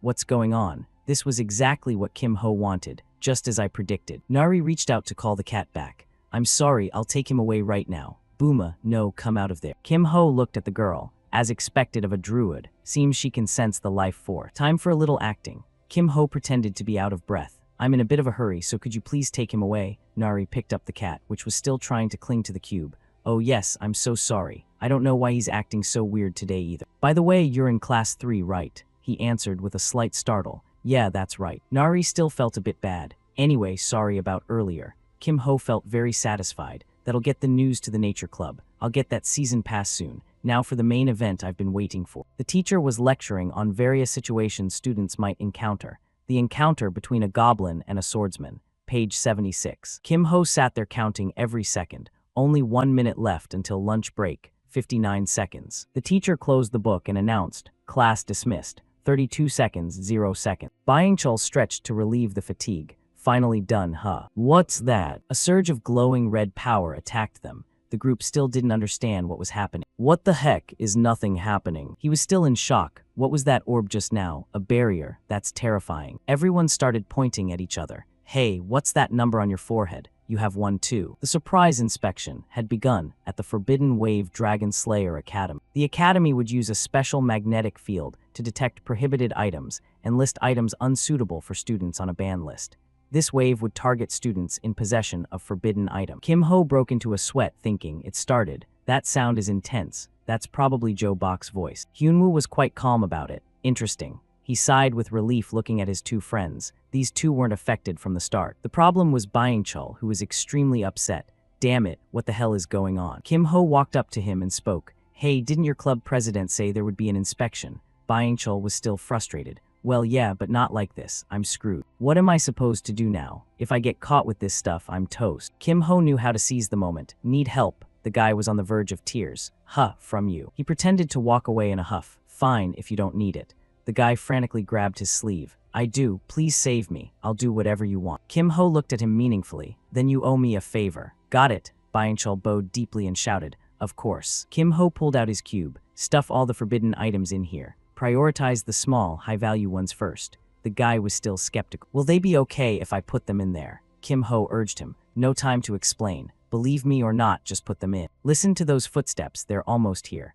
Byung-chul's soul nearly left his body. I'm putting them in right now. The disciplinary committee appeared with serious expression. Everyone stay still. You two over there, what are you hiding? Kim Ho immediately stood up and offered a defensive excuse. Well, I was just taking a quick break. Chun-hai looked very suspicious. Is that so? Byung-chul jumped in to support his story. Really, we were just resting. She gave him an annoyed glare. Fine, hand over all the prohibited items. I don't know how you two evaded the ban wave, but just hand them over obediently. This crystal ball won't miss a single trick. She was shocked to see that he was still unaffected. Impossible, it should have reacted by now. He asked very calmly, can I go now? Though Chun-hai was irritated, she had no other choice. Fine, go back to your seat. He sat down gently, thinking to himself, that's exactly why I wanted to finish this before Friday. An item that can bypass the ban wave. Wait, if anyone knew its true value, they would absolutely crave it. All right, time to make the trade.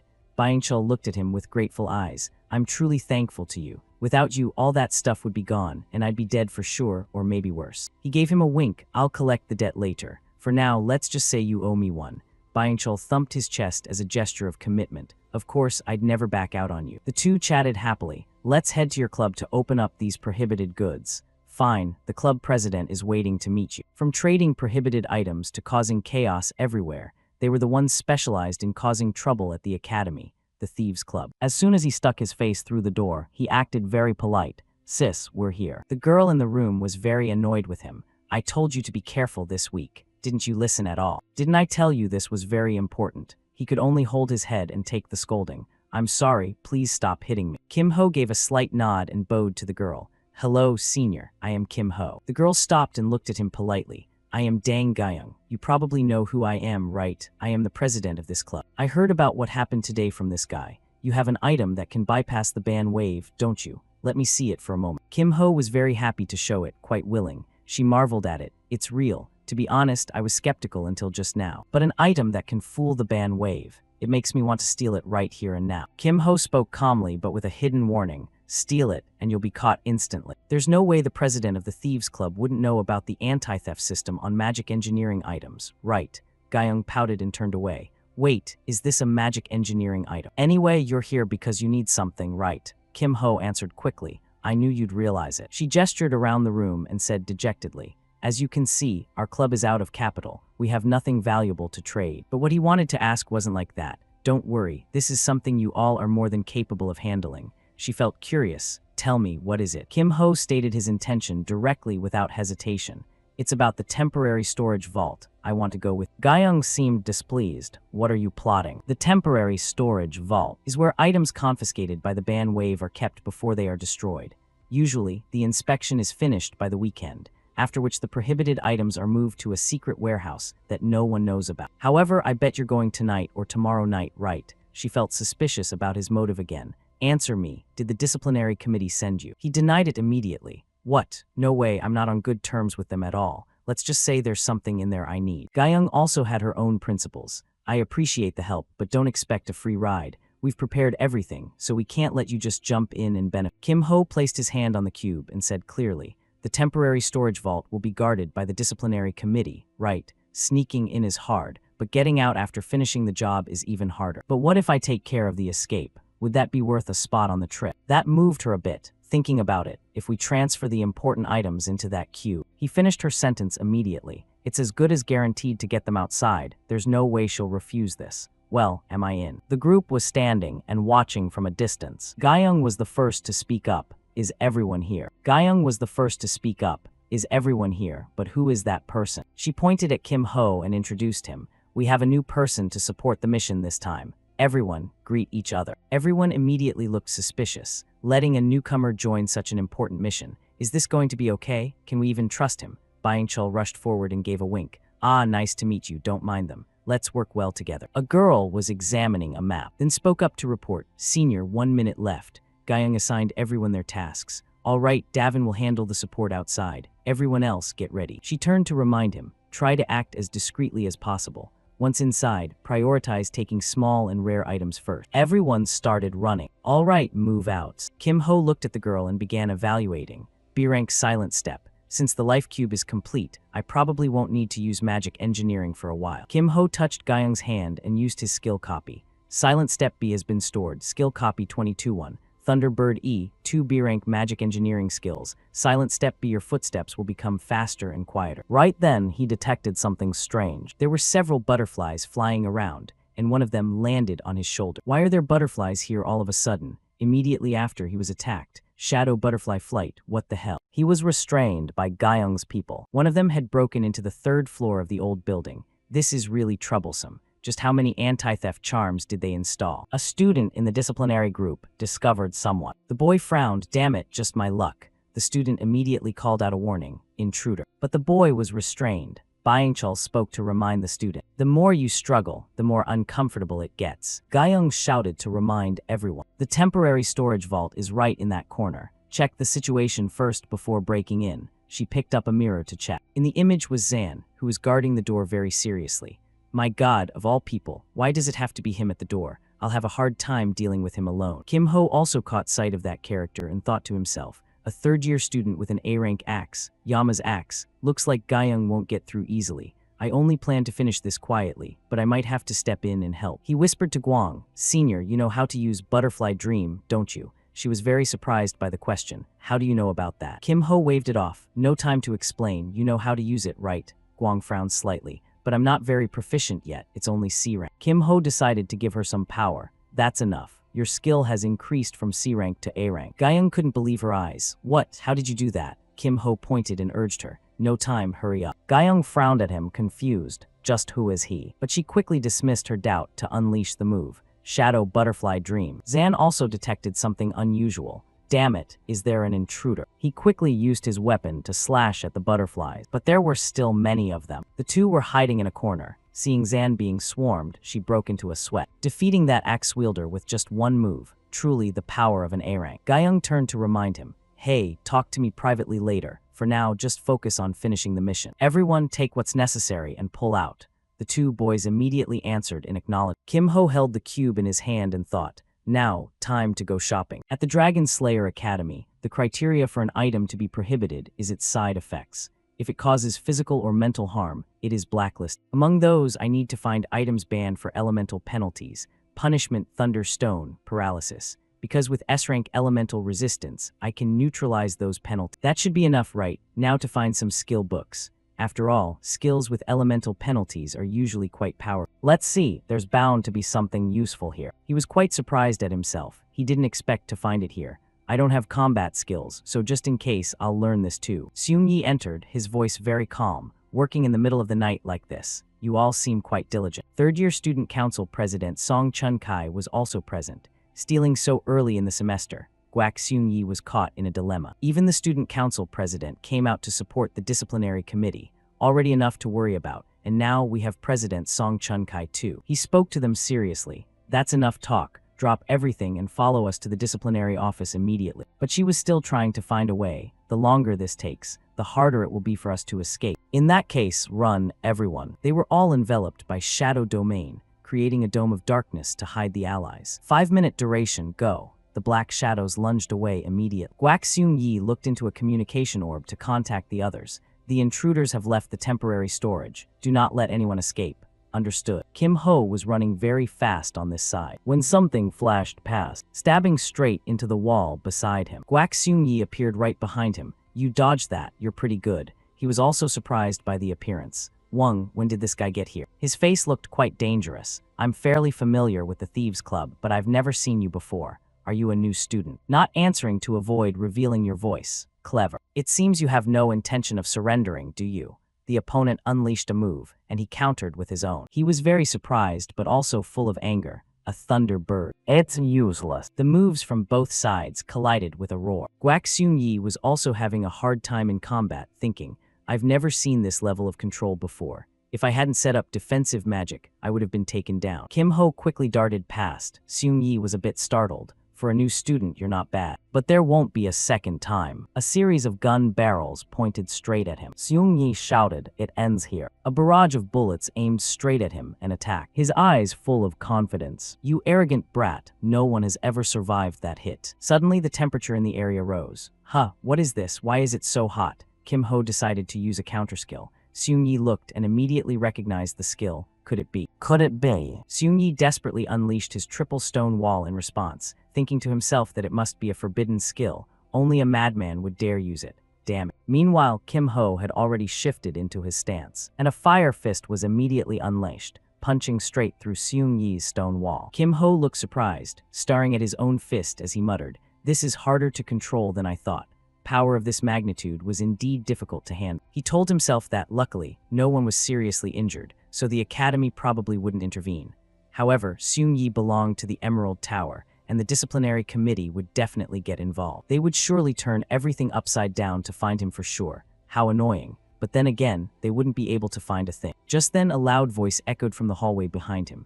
This way, I just heard a loud noise over there. Kim Ho flinched and immediately looked over. Damn it, he had to get out of here fast before getting caught. As soon as he left, Chun-Hai arrived with others in tow, calling out in a panic, Senior, quick, take him to the infirmary. A while later, at the disciplinary committee's truth room, Dang Guyung sat in a chair, shouting in frustration, how much longer are you going to keep me here? If you're going to deduct points, just do it already so I can go home. Song Chun-Kai didn't want to say anything more and turned to leave. My job here is done. I'm heading out. I'm sick of this kind of stuff anyway. Oh Si-hoon could only force a smile. Fine, just take a look at this first. If you cooperate, you'll be able to leave sooner. As he spoke, he handed her a stack of papers. This man was Oh Si-hoon, the head of the disciplinary committee.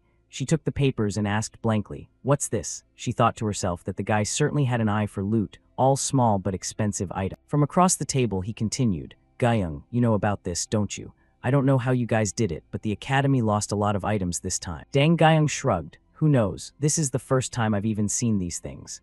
Oh Si-hoon reminded her helplessly, if you keep denying it, everyone will have to take collective responsibility. Hearing that, she finally accepted it. Fine, I'll take the fall. Oh Si-hoon sighed in relief, knowing she would. The official punishment starts tomorrow. Dang Guyung walked out happily, even turning back to give a wink. Sure thing, I'm out of here. As soon as she stepped outside, a group rushed up, asking anxiously, are you okay, sis? What about the punishment? She replied cheerfully, good job, everyone. Let's head back to the club room and talk there. Wait, why are there only 4 of you? Where's the other one? Chun-Hai let out an annoyed huff, playing innocent until the very end. You've got guts, don't you? Dang Guyung remained clueless. What? Why are you suddenly getting so intense? Chun-Hai couldn't hold back anymore and immediately barked. A member of your club used to fire fist. Senior Guak Seung Yi is lying in the infirmary right now. It almost caused a massive accident. Hearing that, her smile immediately froze. What? Even Seung Yi was taken down, she thought to herself. And a fire fist. Back in the room, Dang Guyung's panicked voice rang out. Hey Kim Ho, is your hand okay? Not a single scratch. Didn't you use a fire fist? He smiled, rotating his wrists a few times. I wouldn't use it without a safety plan. Dang Guyung frowned helplessly. I see, you really calculated everything, didn't you? All right, are those other items still okay? He answered and immediately summoned them. Yeah, right here. The moment she saw them, Dang Guyung's eyes lit up. She smiled so much she was practically drooling. Oh my god, they're so beautiful. How can the colors be this gorgeous? It turned out the box was filled with countless sparkling magic props. Kim Ho poured them out and asked, so that settles our deal, right? She replied. This deal was way too good. Hearing that, Kim Ho immediately turned to leave. Then I'm going. but she quickly called him back. Hey, wait, Kim Ho, do you want to join our club? I won't treat you poorly. He smiled and asked, is this an invitation? At this point, Dang Guyung didn't hold back, pointing straight at him and saying, I've been watching you. That arrogant and greedy attitude. One look and I knew you were a real thief type. To that, he could only give a forced laugh. Is this a recruitment pitch or are you just mocking me? Anyway, I decline. Dang Guyung immediately stood up and exclaimed, why? He held the box out toward her and asked, did you invite me because of this life cube? That's right, I'm planning to sell it. Hearing that, her movements suddenly froze. What? He explained, I need season passes for the special training room, about 4 of them. Dang Guyung's lip twitched repeatedly. 4 passes just for dodging the forbidden wave, that's a bit too expensive. Min Ho replied nonchalantly, dodging the wave is just a side benefit. The main function is what's truly valuable. She was curious. Main function, what is it? He told her, I'll show you the item description, but in exchange, I need you to do me a favor. Dang Guyung couldn't help but frown. Good grief, what's the condition this time? Spit it out. Kim Ho kept a smile on his face and said confidently, just help me send a message to the head of the Magic Engineering Club that a freshman has perfected Cube 10.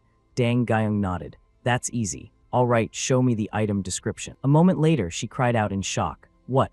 Increases the effectiveness of stored life-type items by 1.3 times. Does an item like this really exist? It turned out this was Life Cube B, which increased the effectiveness of stored life-type items by 1.3 times.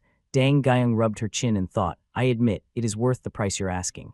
Kim Ho smiled and asked, is that enough? I'm leaving now, but just then she added, Kim Ho, even without this item, my invitation still stands. So think it over carefully. Kim Ho let out an exasperated sigh but replied politely, yes, senior. A few days later, on the Dragon Slayer Academy campus, as they were heading to class, Kim Ho turned to Seo Yain and asked, how was your weekend? She replied tiredly, it was okay. He asked again, what kind of okay? Leaves you looking so haggard on a Monday morning. Right then he felt something was off and glanced behind him, thinking, is someone following us? It's probably the Emerald Tower or the Nature Club. I could just ignore them, but this is going to get annoying. Should I just deal with them now? Thinking this, he said, Seo Yain, you go on ahead, I have something to take care of. I'll be right behind you as soon as I'm done. Looking back, Deng Suji and Guak Jichial were still tailing them.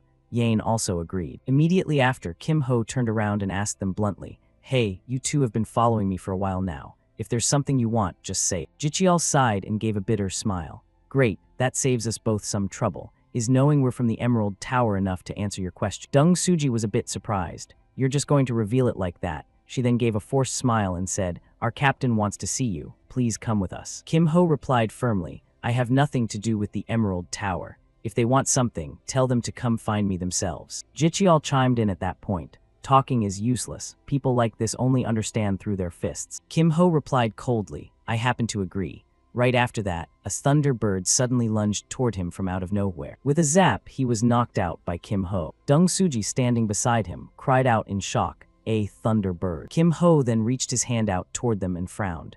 If you want to fight, hurry up. I don't have time to play games with you. Deng Suji quickly backed down and smiled to smooth things over.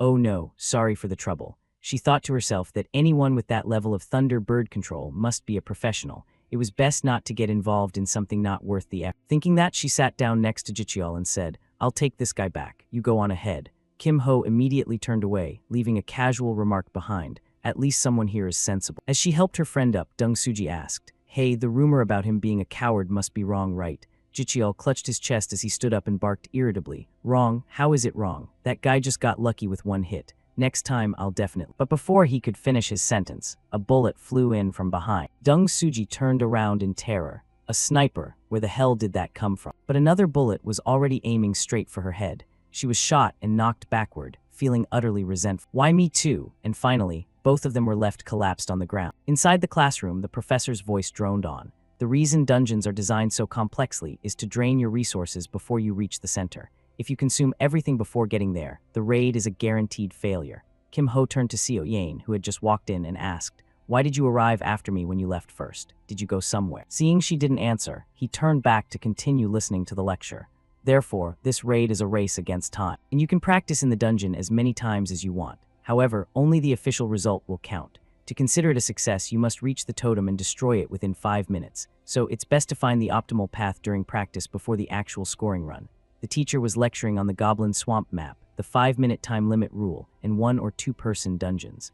Alright, that's all for today's class. As soon as he heard that, Shin Byung-chul jumped up and suggested happily, "Hey, Go Hyunwoo, go into the two-person dungeon with me." He was a bit surprised. "W with you?" "Yeah." Kim Ho waved them off. "It's fine, you guys go ahead." Hearing that, Go Hyunwoo said a bit shyly, "If Kim Ho says so then, yeah, I'll go with Shin." Kim Ho turned back and thought to himself, "Good, then I'll go with." Before he could finish his thought, Seo Yane turned to him and spoke, "Go with me." A while later in another room, Jicheol was pinned against a bookshelf, accompanied by an angry voice. "This is a total disgrace. Your older brother is a member of the disciplinary committee, yet you were defeated by a thief. You two brothers are really making me lose face. Didn't you say he was just a coward? And something about how he couldn't beat you even with a ton of supporters. You're pathetic." With that, he turned away, throwing Jicheol to the ground. He went back to his seat and sighed as he sat down. "I had a bad feeling from the start." The person next to him spoke up. "Anyway, we should meet him once, shouldn't we?" This was Ha Sayan, the head of the Guild Alliance's Nature Club, and the person next to her was Bok Yoonghwa from the Emerald Tower. He replied seriously, "I suppose so. Because of that guy, the Emerald Tower's reputation has hit rock bottom. And that mysterious box he owns won't be enough to settle this. He must pay for looking down on us." Jicheol tried to get up, his voice trembling as he said, I will make up for this mistake." But Bok Yoonghwa only asked indifferently, "What right do you have to speak here?" Jicheol quickly defended himself. "I just let my guard down that time. Please, give me one more chance." The atmosphere around Bok Yoonghwa suddenly grew dark. He lowered his voice and said, "If you lose one more time, you're out of the club. Do you still want that chance?" Hearing that, Jicheol scrambled to grab the opportunity. "Of course, I believe I can do it." Hearing that, he replied, "Fine, I'll let you borrow my golem. This time you must win overwhelmingly." Jicheol immediately bowed respectfully. "I will definitely win." A moment later at the Goblin Swamp, Kim Ho picked up his pace and told Seo Yane, "This is just practice, no need to rush." She replied, "Okay." He silently calculated, "To get the best rewards for both the solo and duo dungeons, I need to complete both within 1 minute." Beside him, a notification board appeared with the following content. Subquest, Week 2 Strategic Match. Objective, complete the solo and duo strategic dungeons. Deadline, Sunday midnight. Reward depends on the remaining time. Looking at the scene ahead, Kim Ho told himself that the solo dungeon would probably be fine, but the problem was the duo dungeon. If he told Yang the attack patterns, it would be easy, but then she wouldn't be able to grow. He needed to let her learn on her own through practice mode. Just then, a powerful monster appeared before them, the Goblin Executioner. He immediately came to a sudden halt, then turned to ask Seo Yane, "Should we dodge it like in the first practice or try to take it down?" She looked at the goblin for a moment and asked back, "If I take it down, I get extra time, right?" He explained, "A strong monster will give you an extra 120 seconds. Hearing that, Seo Yane grew more confident and replied, "Then I'll try to take it down." She immediately jumped into action, and Kim Ho replied, "All right, I'll support you," as he unleashed a thunderbird toward the goblin. Unfortunately, with a flick of its hand, the monster deflected the attack. But in the blink of an eye, Seo Yane appeared right next to the monster and quickly fired a shot at it, but it was unharmed. Its face even grew more sinister. It took a stance, spun around, and lunged toward them. It took a stance, spun around, and lunged toward them. She was slightly stunned, but quickly regained her initiative. Right at that moment, someone used an enhancement. A hand reached out, accompanied by a sharp voice, "Don't even think about leveling up." The Thunderbird EC crackled with electricity. The monster was knocked off balance, and the one who used the move was none other than Kim Ho. At that moment, Seo Yane aimed accurately once again, and the info board immediately popped up. Time remaining, 18 seconds. Goblins defeated, 2. Strong monster bonus, 120. Total time remaining, 2 minutes 29 seconds, 149 points. Completion bonus, 500 points. Total, 649 points. Kim Ho looked at the notification board and told Seo Yane, "We've shortened the time compared to the first try. Let's work harder next time." She replied with a simple yeah. "Hey, can you teach me another session on mana bullets?" Kim Ho smiled and let out a breath, thinking to himself that she really did have a competitive spirit.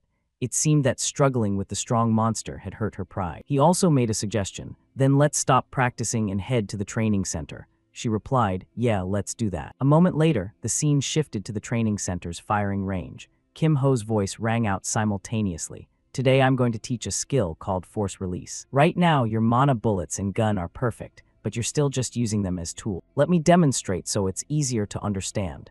Imagine your hand is a magic gun. Then concentrate your mana and release it at the exact moment you flick your fingers. That is the basis of Force Release. It's quite similar to creating a mana bullet. Try it with your hand first." "Alright, first concentrate your mana at your fingertip." Seo Yane immediately followed suit. He continued after that. Before he could finish his sentence, the bullet flew backward and hit him straight in the head. Kim Ho gave a forced laugh. Why did it fire backward? Now try again without using a mana bullet. As long as you can release the mana outward, consider it a success. Keep practicing like that. I'm going to go buy some things for dinner. Hearing that, Seo Yane immediately spoke up. Wait, hold on a second. He immediately turned back with a huh. Seo Yane held out a card toward him and told him to use it. Kim Ho's movements immediately froze. A black card. She really was a wealthy young lady. Down in the canteen, he ordered a small donut and sat at a nearby table. Chun-Hai was chatting happily with a friend.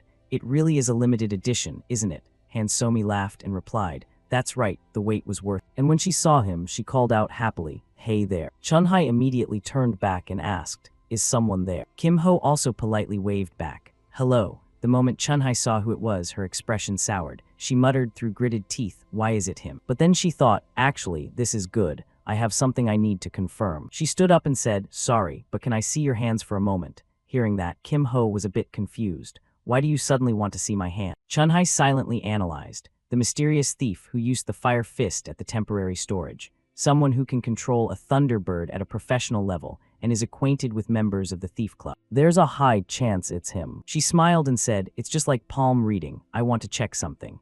But in her heart, she was speculating that if he had used a fire fist, there would definitely be burn marks on his hands. Kim Ho looked surprised. I didn't know you could read palms. Chun-Hai smiled confidently, thinking, just as I thought, he's nervous. And she asked, what aren't you going to show me? Is there a reason? But contrary to what she thought, Kim Ho held out his hand and said nonchalantly, here, take a look. Seeing that, she blankly let out a huh and said, I want to see the other hand too. Kim Ho immediately held it out. The other one too, you're quite thorough. Chun-Hai's heart suddenly raced in confusion. No way, how can it be normal? After a while, Kim Ho had to speak up. Can you let go of my hand now? How much longer do I have to do this? Realizing she had overstepped, Chun-Hai immediately turned away and said loudly, I'm sorry for bothering. But Kim Ho spoke up, wait, you have to tell me the results of the palm reading. Well, do I have luck with women? Chun-Hai turned back and barked irritably, you have a lot of trouble ahead, a lot of it. Then she stormed off. Kim Ho watched her leave and couldn't help but chuckle. It seemed they were still looking for the culprit of the storage incident, but for now, he was safe. The next day, Kim Ho was training with Seo Yane again. He shouted, just do it like we practiced. And she immediately replied, got it. Getting into the right position, Seo Yane pulled out her gun and fired a few shots. The goblin naturally couldn't dodge in time and took the full impact of the hits. Another one had it even worse, getting shot directly in the chin. Eventually, they caught up to the boss goblin with a loud boom. To everyone's surprise, Seo Yane's bullet shattered the goblin's large blade. A notification window immediately popped up. Time remaining 1 minute 20 seconds. Goblins defeated, 28. Elite monsters defeated, 120. Total remaining time, 3 minutes 48 seconds, 228 points. Completion bonus, 500 points. Total, 728 points. The two of them happily high-fived. Kim Ho turned to her with a smile and said, great job. It looks like we're finally seeing the results of yesterday's training, huh? But seeing Seo Yane's radiant face, Kim Ho couldn't hide his shock. Was she actually smiling? Seeing Seo Yane's radiant face, Kim Ho was even more stunned. Was she actually smiling? To be safe, he suggested, but just to be sure, you should try the training mode a few more times before we head in. She simply replied, okay. Watching the girl walk away, Kim Ho gave a faint smile. Since I've already cleared the hill dungeon, I can probably handle things on my own now. Finally, I can focus on my own quest. Right after that, a notification appeared, entering the goblin swamp. Quickly passing through the portal, he entered the training match. Once inside, Kim Ho couldn't hide his excitement. All right, let's clear this place out fast. He immediately dropped into a fighting stance, and then unleashed a direct strike forward. The monsters couldn't escape, and were swallowed whole by his flame. In no time, the path ahead had been completely clear. Kim Ho gave a forced laugh, thinking to himself that even though he knew it was an artificial dungeon, he might have gone a bit overboard. As expected, controlling the power of this skill is really tough. Maybe I should delete the replay before I leave. Beside him, a notification board appeared. Remaining time, 4 minutes 42 seconds. Goblins defeated, 71. Elite monsters defeated, 120. Total remaining time, 7 minutes 28 seconds, 448 points. Completion bonus, 500 points. Total, 948 points. Looking at the final score, Kim Ho thought to himself that since he took down the elite monsters and got bonus points, the reward would likely be top tier. At that moment, the system announced, Subquest Strategic Battle Week 2 complete. Objective, clear the dungeon. Solo dungeon time, 7 minutes 28 seconds. Goal, under 5 minutes. Dungeon time, 3 minutes 48 seconds. Goal, under 5 minutes. Rewards will be upgraded. Please select your reward. Seed of Prosperity increases effectiveness of healing and buff skills. Illusionist increases effectiveness of debuff and hallucination skills. Blessing of the West Wind increases effectiveness of wind-type skills. Kim Ho clicked his choice without hesitation, thinking, there's no need to overthink it. I took this quest specifically for this trait. This is the perfect trait for the path I'm planning to take. A versatile supporter who is both powerful and useful in a support role. The system immediately sent a notification. Trait, Blessing of the West Wind, acquired. Kim Ho reaffirmed to himself that he would now become a wind-specialized support. Shortly after, he stepped through the portal. Right then, a voice called out, "You're Kim Ho, right?" "I'm Mok Yoonghwa, a representative of the Emerald Tower." The person next to him also spoke up. "I'm Ha Sayin, the president of the Nature Club. Could we go somewhere else to talk for a moment?" At the shop, she immediately bowed her head. "First of all, I want to apologize for what happened the other day." Kim Ho replied politely. "I acted rudely because I was in a rush too. My apologies." She continued, "Anyway, I heard you have a very special item, is that right?" He answered, "I figured you two were here for that." She made a proposal. "Could we see that item with our own eyes?" Kim Ho immediately pulled out the cube and replied cheerfully, "Of course." Right at that moment, a tiger spirit suddenly appeared and quickly jumped into the cube. Its owner saw this and quickly called out, "Booma, no, you can't do that." Mok Yoonghwa watched the scene in awe. "So it's actually real." The tiger's owner frantically called, "Booma, come on, get out of there."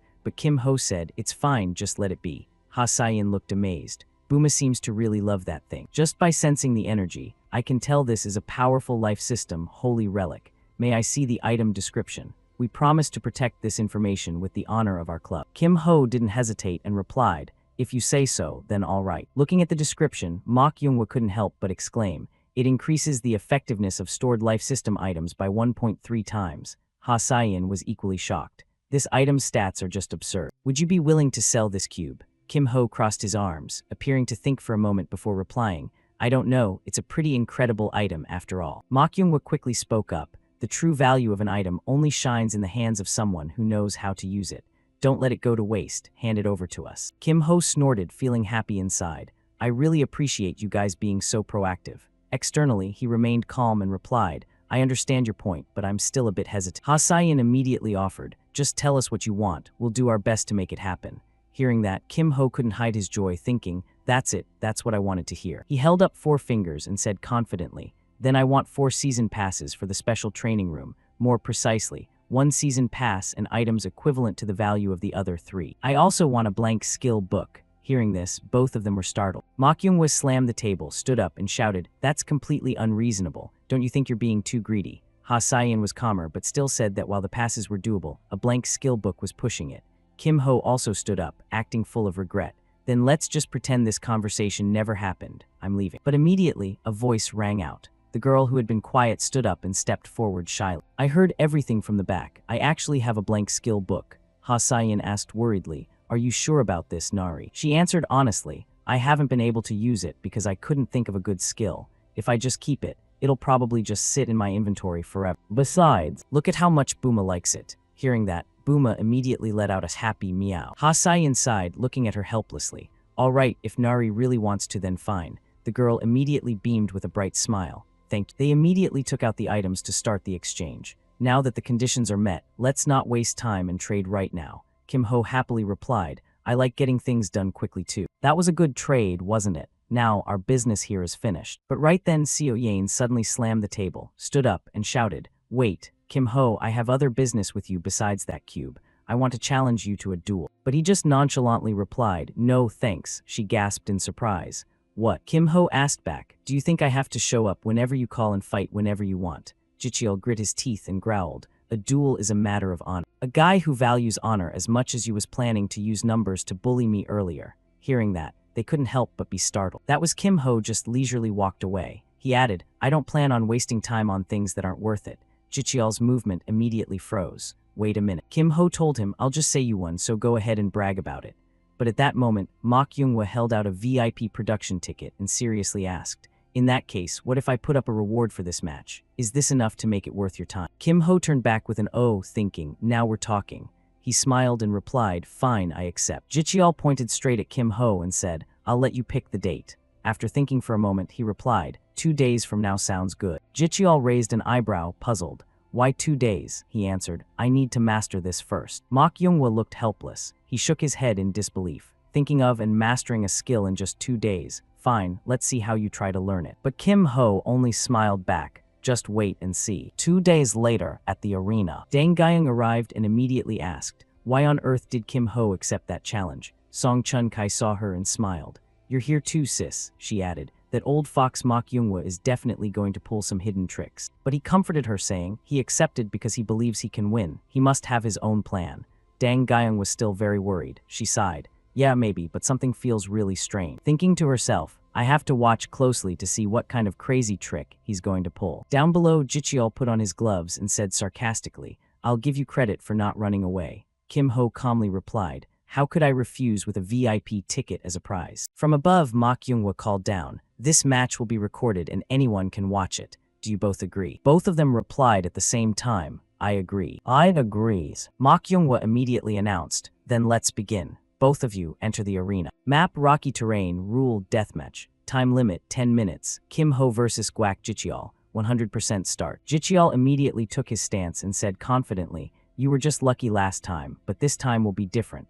I'll show you the difference in our level. But Kim Ho didn't even flinch. Instead, he calmly began casting a spell. Seeing that movement, Jicheol's body froze. Earth Lotus burst, what is that? In no time he was knocked down. Kim Ho asked leisurely, so what were you planning to show me? It's just the ground, it shouldn't hurt that much, you're overreacting. Guak Jicheol immediately cast an earth convergence spell the moment he got up. He roared in anger, let's see how long you can stay calm, and then immediately hurled the orb toward Kim Ho. But even as the earthen ball flew toward him, Kim Ho didn't even bother to dodge. With just a flick of his finger, the stone was knocked off course. Seeing this, Jicheol was stunned, his mouth hanging open. What? He did that trick again. How is he even doing that? And then he was hit by his own attack's backlash, scrambling to get back up. He grit his teeth in frustration, thinking, damn it, I can't let this keep happening. He forced himself up and said, all right, I admit you're not a coward. In his heart he thought, I didn't want to use this, but the winner of this match will be me. The winner of this match will be me. Saying that, he slammed both hands onto the ground and shouted, now look at this. Immediately a monster appeared, the wood golem. A golem refined by borrowing the forest's power to give life to an ancient tree. Dang Gyung, watching from the outside, grit her teeth in anger. Those bastards are going too far. What is a level 53 golem doing here? Mok Younghwa is completely shameless. Mok Younghwa was also surprised. He frowned slightly and thought, I was hoping he wouldn't have to use it, but I guess it's fine. Dang Gyung felt restless, thinking that with so many people watching, he wouldn't dare use Fire Fist. Is no one going to stop this? She wondered. Jicheol was gloating, laughing loudly. Let's see if you can escape this golem in one piece. Say goodbye to your arrogant attitude. But faced with this, Kim Ho remained completely expressionless. 2 days ago in the special training room, Kim Ho was studying a book and asking himself, what kind of support mage is the most useful? The answer depends on the situation, which is why there are different types like healers, buffers, and debuffers. But for a multi-purpose type, no skill is better than this. Back in the present, Guak Jicheol continued to shout arrogantly, I'll crush you in one blow. Come on, show me your little tricks. The golem on the other side followed the command, immediately raising its massive arm to build momentum. And with a loud crash, its giant hands slammed down, but Kim Ho had already jumped and dodged. As he moved, he assessed the situation. For someone aiming to be a wind-specialized supporter, this was the most optimal skill to create from the blank skill book. With just one strike, Kim Ho sent the golem flying backward onto its back. It let out a roar. While Kim Ho felt incredibly refreshed, instantly the system sent a notification. Wind force infuses physical power into the wind, empowered by the blessing of the west wind, empowered by augmentation. Back at the stands, everyone started cheering. Great job, that was amazing. They made you fight a golem, and you still won. On the other side, Mok Younghwa was trembling with rage, but he eventually had to hold out the ticket.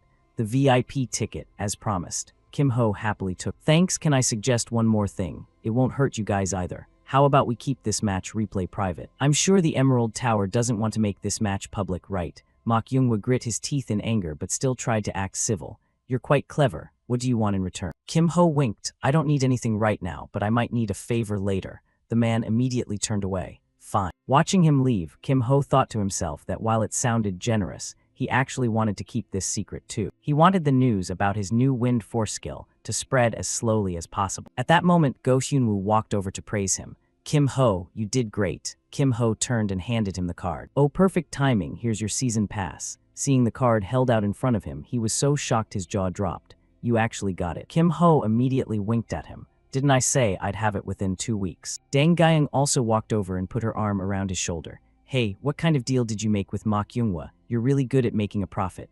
Kim Ho could only give a forced laugh. Nothing gets past you, sis. Let's talk about it later. Oh, and about the favor I asked the other day. Dang Guyang let go and asked blankly, you mean the Magic Engineering Club? They seem to want to meet you soon. As soon as he heard that, Kim Ho's face lit up with joy. That's great, let's go meet them. Soon after, at the entrance to Magic Engineering Workshop number 1, the door opened. Kim Ho was amazed. This really is Workshop number 1, it looks so fancy. He called out, excuse me, sorry to bother you. Then he noted how different it was from Workshop number 4 where he found the cube. Just then someone stepped out from inside and asked, are you Kim Ho? He replied, yes, hello senior. The man immediately introduced himself, Bong Yisiok. I've heard all about you from Dang Guyang. He was Bong Yisiok, level 53 and president of the Magic Engineering Club. He turned and told Kim Ho, let's go talk in the club room, follow me. Kim Ho followed him, thinking to himself that the guy seemed to be in quite a hurry. As soon as they stepped inside, Bong Yisiok started. So you actually completed the 10x10x10 cube, right? Then I'll be blunt. Technically, that cube belongs to our club, but I don't want to cause any trouble. Besides, no one else could have completed it anyway. I just want to take a look at it. So if you just show me the finished cube, we'll call it even. Kim Ho just nonchalantly replied, too bad, I don't have it anymore. Hearing that, the man was so shocked he shouted, what, where is it then? Kim Ho answered honestly, I left it with the Nature Club. Bong Yisiok turned away with a sigh. What a letdown, a total waste of time, I'm leaving. But immediately after, Kim Ho held out a stack of papers and said, did you think I came empty-handed? He looked a bit dazed. What's this? Looking closely at the content, Bong Yisiok shouted, no way, is this the design blueprint for it? I can't believe someone was crazy enough to record its entire structure. Wait, this part is cut off in the middle, do you have the rest? Kim Ho smiled, letting out a sigh of relief. Of course, I kept it very safe. Bong Yisiok immediately said urgently, tell me exactly what you want. Kim Ho's eyes lit up and he raised his hand. I want to use the equipment in workshop number 1. Bong Yisiok made an offer. We need it during the day, so you can only use it from midnight until morning. How does that sound? Kim Ho agreed. Hearing that, Bong Yisiok immediately grabbed the documents and shouted, then give me the rest. Oh, by the way, do you want to join the club? Kim Ho smiled and replied, thanks, but I'll have to decline. Bong Yisiok stood up, looking a bit disappointed. What a waste. But fine, use the scraps in the workshop if you need to, just keep bringing me designs like this. Alright, I'm heading out. Kim Ho could only give a forced laugh at the situation. Thank you, that was certainly quick. When he was alone, Kim Ho thought seriously. So the basics are done. Now it's time to start preparing to craft the weapon. Meanwhile, at another location, Seung Yi was following Ma Kyunghwa, constantly pleading. Senior, please reconsider. He coldly asked back, why? He explained. You can't blame my brother entirely. How many freshmen can fight a golem, especially a level 53 one? He coldly replied, even so, it damaged the Emerald Tower's reputation. Seung Yi honestly admitted the mistake. I acknowledge that my brother went too far. But the fault isn't just his. Hearing that, Ma Kyunghwa's movement froze. He turned back, grit his teeth, and asked, is the disciplinary committee interfering in the Emerald Tower's business now? He just stood there and said firmly, I just want a fair judgment. Finally, Ma Kyunghwa gave in. He sighed, what do you want? He suggested just giving him one chance. Ma Kyunghwa firmly made a proposal. 2 months. The decision will be based on Guak Jicheol's ranking after 2 months. Any objections? He immediately nodded. No, that's more than enough. With that settled, Ma Kyunghwa turned and left. Soon, the hallway was empty except for Seung Yi. At that moment, he spoke up again. Song Chunhai had actually been hiding in the back, eavesdropping. Hearing him call her name, she jumped in surprise and then stepped out shyly. You knew I was here, he said sternly. I've known since you sneaked into the stands. It seems hiding isn't your strength. You know how the match went, right? If you fought him, would you win? She lowered her head slightly, thought for a moment, and replied, I'm not sure. This surprised him. You're not sure. Did you check his hands? Chunhai looked up and said firmly, yes. Both hands didn't have a single scratch. Hearing that, Seung Yi rubbed his chin and thought seriously. If he used Fire Fist, he couldn't have healed that quickly. Did I misjudge him? But that arrogant look in his eyes, as if everything was beneath him. It's hard to believe it wasn't the same person. Seung Yi then let out a sigh. Sorry, but I have to ask you to keep following this case. She replied firmly, no need to apologize. I'm doing it because I want to. I'll definitely catch him when he slips up. Week 3, Monday, a notice appeared. Random map, rule, 2v2 deathmatch, 10-minute limit.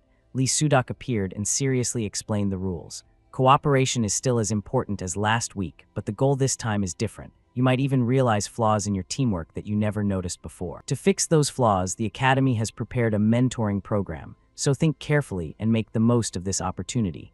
That was all. People started asking each other, Kim Ho, have you signed up for the mentoring program yet?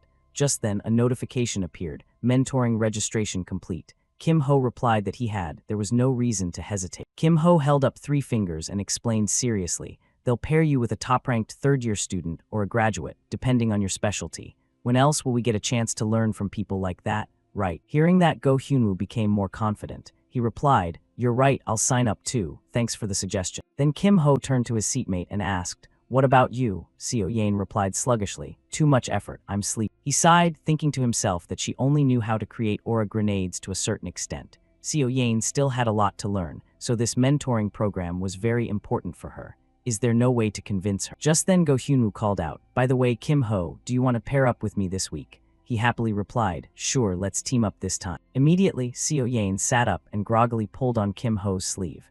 I want to be in your squad too. Go Hyunwoo made a suggestion. How about this? Since there are 2 matches this week, why don't we split them? We can each pair up for 1 match. Kim Ho gave a forced laugh. So my decision doesn't matter anymore? Seo Yain nodded in agreement. Sounds reasonable. Hearing that, Go Hyunwoo stood up. He said, then I'm going to train. You 2 go on ahead. Kim Ho replied, yeah, see you tomorrow. The next day, Go Hyunwoo approached from a distance. He said shyly, sorry Kim Ho for making you wait so long. He politely replied, I just got here too. But suddenly he was completely shocked, thinking to himself, what's going on? His aura is even sharper than yesterday. Go Hyunwoo was saying excitedly, I'm really looking forward to this. Kim Ho assessed silently. It seems his mana veins have already reached C rank, faster than I expected. Then he asked, by the way, did things go okay with Yain yesterday? He scratched his head and sighed, well, we won. But he remembered how the 2 opponents were surrounded by his fireball move yesterday. He recalled that yesterday's opponent was Hong Yeonhwa, the rising star of the Ruby Tower. I knew Seo Yain was no match for a rising star, but the result was even more one-sided than I thought. Numerous notifications appeared on the announcement board. Seo Yain 81%, Seo Yain 78%, Seo Yain 74%. Kim Ho couldn't help but sigh. What he had worried about finally happened. Seo Yain was completely incapable of defending herself. Thinking this, he stomped his foot hard, then lunged toward the 2 of them. Upon reaching them, he immediately took a stance and delivered a fatal blow. He was hit and immediately sent flying back. This left Hong Yeonhwa utterly astonished, and his face at that moment looked extremely fierce. A moment later, he opened the matchmaking interface and continued, I tried to finish that match quickly, and even advised her to consult a mentor. But she didn't seem interested at all. Go Hyunwoo could only give a forced laugh. Sounds like a lot happened. Kim Ho sighed again. She probably needs to get wrecked at least a few more times. He looked a bit concerned. Is it really that intense? Suddenly a notification rang out, pulling the 2 back to the present. Found a match that fast. The screen displayed the words match found. Go Hyunwoo said happily, I'll show you the results of my training. Right after that, the 2 were teleported to the training ground. Looking around, Go Hyunwoo couldn't help but be amazed. What's the situation here? The opponents this time were Team Jang Sam with 572 points and Seo Yain with 741 points. Seeing this, he exclaimed, Seo Yain's team. Kim Ho smiled slightly, thinking, perfect timing. This is the chance for Yain to realize for herself how weak her defense is. Go Hyunwoo turned and asked nervously, will we be able to win? Kim Ho just smiled and replied, of course. Immediately after, the match began. Kim Ho and Hyunwoo lunged forward. Kim Ho told him, leave Seo Yain to me. He replied immediately, got it. Seeing Seo Yain's movements, Kim Ho thought, is she throwing a smoke bomb? Just as I expected. He quickly dodged it, shouting as he lunged, sorry, but that's useless. But she very quickly pulled out her 2 guns. However, he dodged all of those attacks completely. In no time, Kim Ho was right in front of Seo Yain, and with just one move, he knocked the gun out of her hand. Immediately after, he took a stance to launch an attack, but his fist suddenly slowed down just as it reached Seo Yain's face. Instead of punching her, Kim Ho replaced it with a flick to her forehead. Then he smiled and asked, well, want to keep going? Seo Yain held her head and immediately turned away. I forfeit, Kim Ho thought to himself. It seems her pride took a heavy hit. Now let's see what's happening on the other side. Earlier, Shin Byung-chul mentioned the Guild Alliance had a hidden talent. The unusual movement of that right hand felt strange to me from the start, but he immediately shouted out loud, wait, you 2 stop. Kim Ho looked at the 2 of them and said seriously, hey, I know you're hiding your strength, but can you fight for real? The other person only replied coldly, I don't know what makes you say that, but I am fighting for real. Kim Ho gave him a wink. If you're worried about the replay, we can set it to private, and I can give you a little motivation. The Phantom Shadow, if you win, I'll give you information on that. Hearing him say that, the boy was stunned. Kim Ho thought to himself, if he values it enough to hide his strength, he definitely won't want to pass up this clue. Jang Sam stammered back, how do you know about that? Kim Ho smiled and replied, I just told you, I'll give you the info if you win. Hearing that, Jang Sam immediately grabbed the hilt of his sword and said, if you've dared to go that far, then I'll do as you wish. Go Hyunwoo saw this and was a bit shocked. The boy's gaze had changed in an instant, and then he also said, I'll give it my all too. On the other side, Jang Sam let out a soft breath, then lunged at Go Hyunwoo with incredible speed. In no time, he was grazed. A notification simultaneously appeared. Go Hyunwoo HP 87%. Jang Sam continued to slash down. It's not over yet, the system immediately announced. Go Hyunwoo 73%. Go Hyunwoo 68%. Seeing that he had the upper hand, Jang Sam told himself he would end it with this move. But surprisingly, Go Hyunwoo hadn't moved an inch until now. Even when the tip of the blade was close, he didn't budge at all. And in just a split second, Go Hyunwoo ducked and dodged, while simultaneously taking an offensive stance. He said softly, rapid torrent, then shot forward, leaving a gash across Jang Sam's chest. At that moment, several cracks appeared on his sword. It turned out that both of their swords had shattered. Just then, Kim Ho stepped forward and spoke in a mediating tone. Stop, that's enough, both of you rest here. At that moment, both of them collapsed. The notification board showed the result as Kim Ho, Go Hyunwoo win versus Jang Sam, Seo Yain Lu. Observing the two of them, Kim Ho assessed silently. Because I'm still standing, the system says we won, but in reality, it should be considered a loss. The moment Jang Sam showed his true strength that I couldn't block, the victor was decided. As expected, I'm still a bit short of reaching the promising prospect level. I mean, just for now. Right then, Jang Sam snapped awake. He looked over at the system notification board with a bit of regret. So, I lost in the end. Kim Ho's voice quickly replied, as you can see. He sat up, face full of regret. The result is a pity, but please pass on that it was a good match. Kim Ho nodded. Yeah, Go Hyunwoo will probably say the exact same thing. Jang Sam stood up quickly, massaging his shoulder as he continued. Before I go, I want to ask one thing. In your eyes, was my strength that obvious? Kim Ho smiled and replied, yeah, a little. Your sword hand looked a bit stiff, and looking too ordinary played a part too. Hearing this, Jang Sam was utterly shocked. Being too ordinary makes me easy to read. What do you mean? Kim Ho gave a hint. Think about what kind of place the Dragon Slayer Academy is. Jang Sam rubbed his chin, thought for a moment, and replied, it's true that experts from all over the world gather here. In a place like this, being ordinary stands out even more. That's useful, I'll remember it. And one more thing about the Phantom Shadow. Kim Ho said I intended to ask only after winning.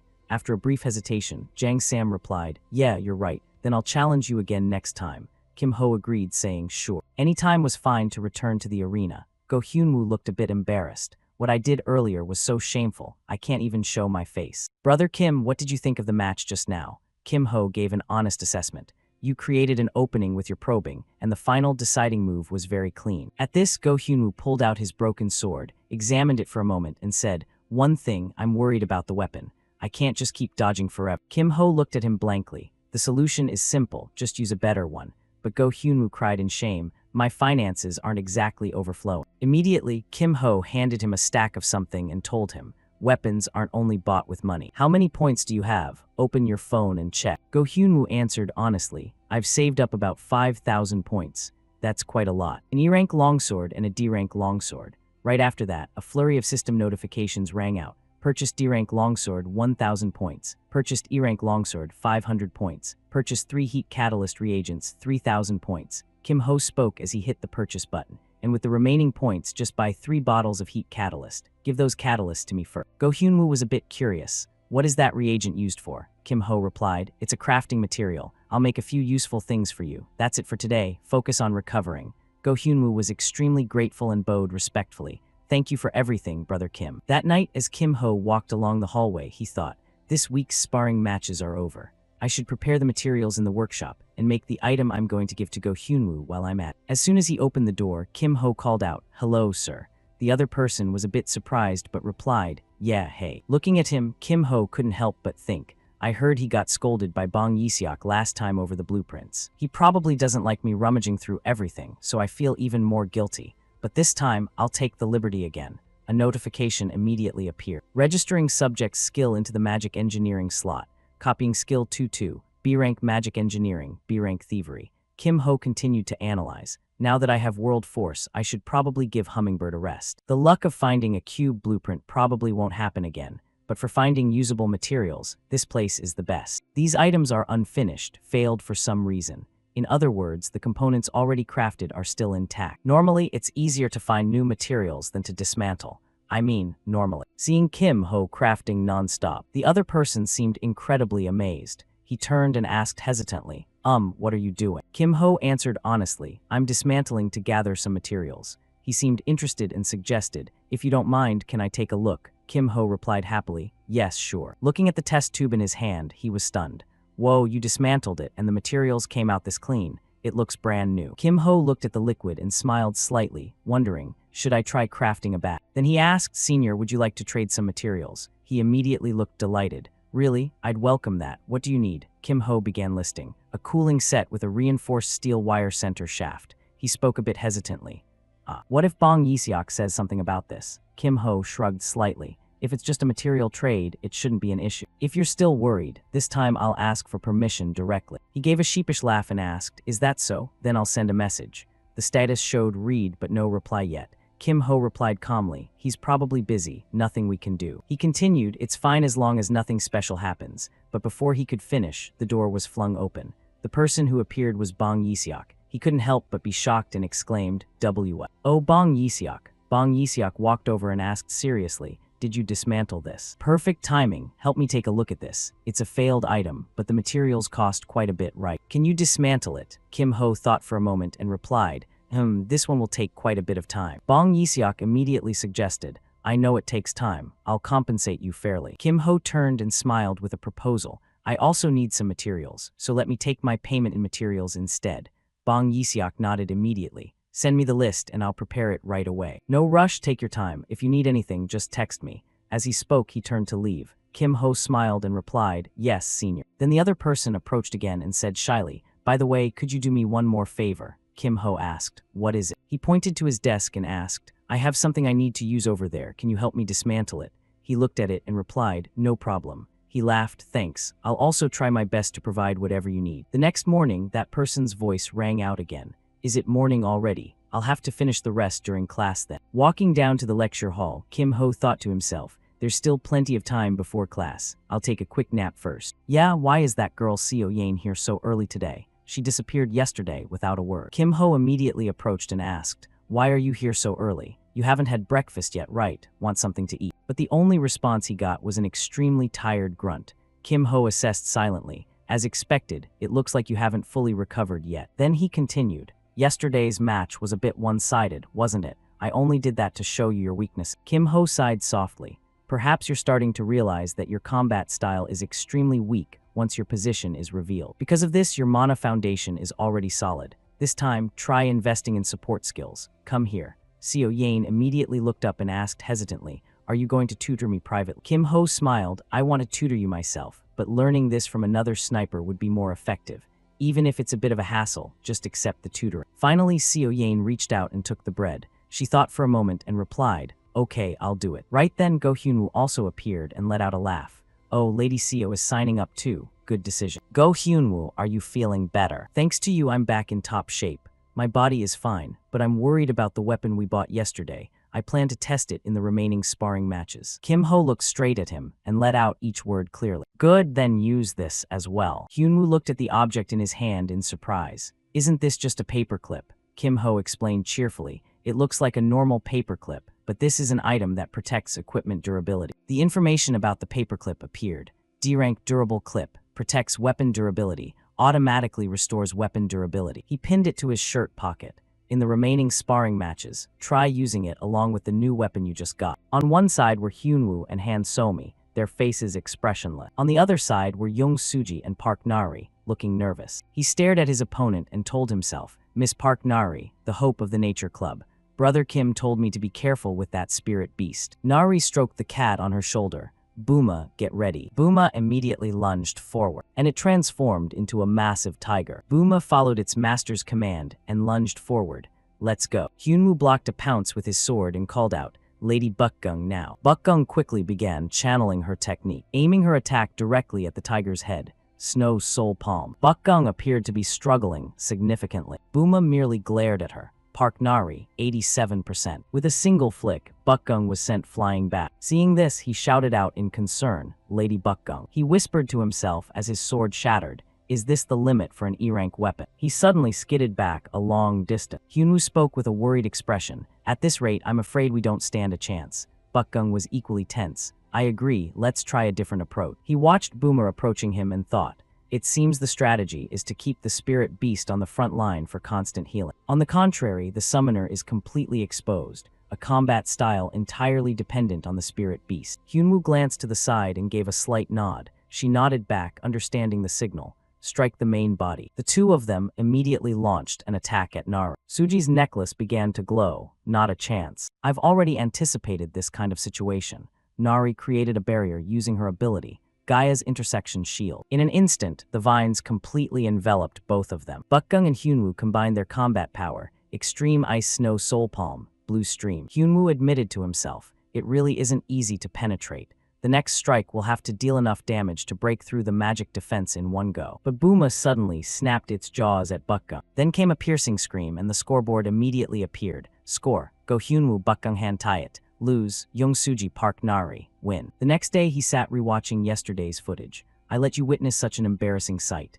Kim Ho gently reassured Hyunwoo. Not at all. Fighting a rising star to that extent was actually quite good. He looked at Kim Ho curiously. Mr. Kim, what would you have done in that situation? Kim Ho replied quite seriously. Actually, it wasn't a matter of strategy or technique, but rather a massive gap in stats. Park Nari is a rising star fully backed by the Nature Club. Not only is her skill set and traits vast, but even that life cube she traded with me recently, she's equipped from head to toe with high-end items. Hyunwoo dejectedly accepted the truth. Hearing you say that, it makes sense why we lost. The opponent has both excellent skill and perfect preparation. Kim Ho wondered to himself if he should bring this up. He calmly told him, it's impossible to raise your stats to Park Nari's level overnight, but that doesn't mean there isn't a countermeasure. Hearing this, Hyunwoo's eyes lit up. So you're saying there's a way. Kim Ho didn't beat around the bush anymore.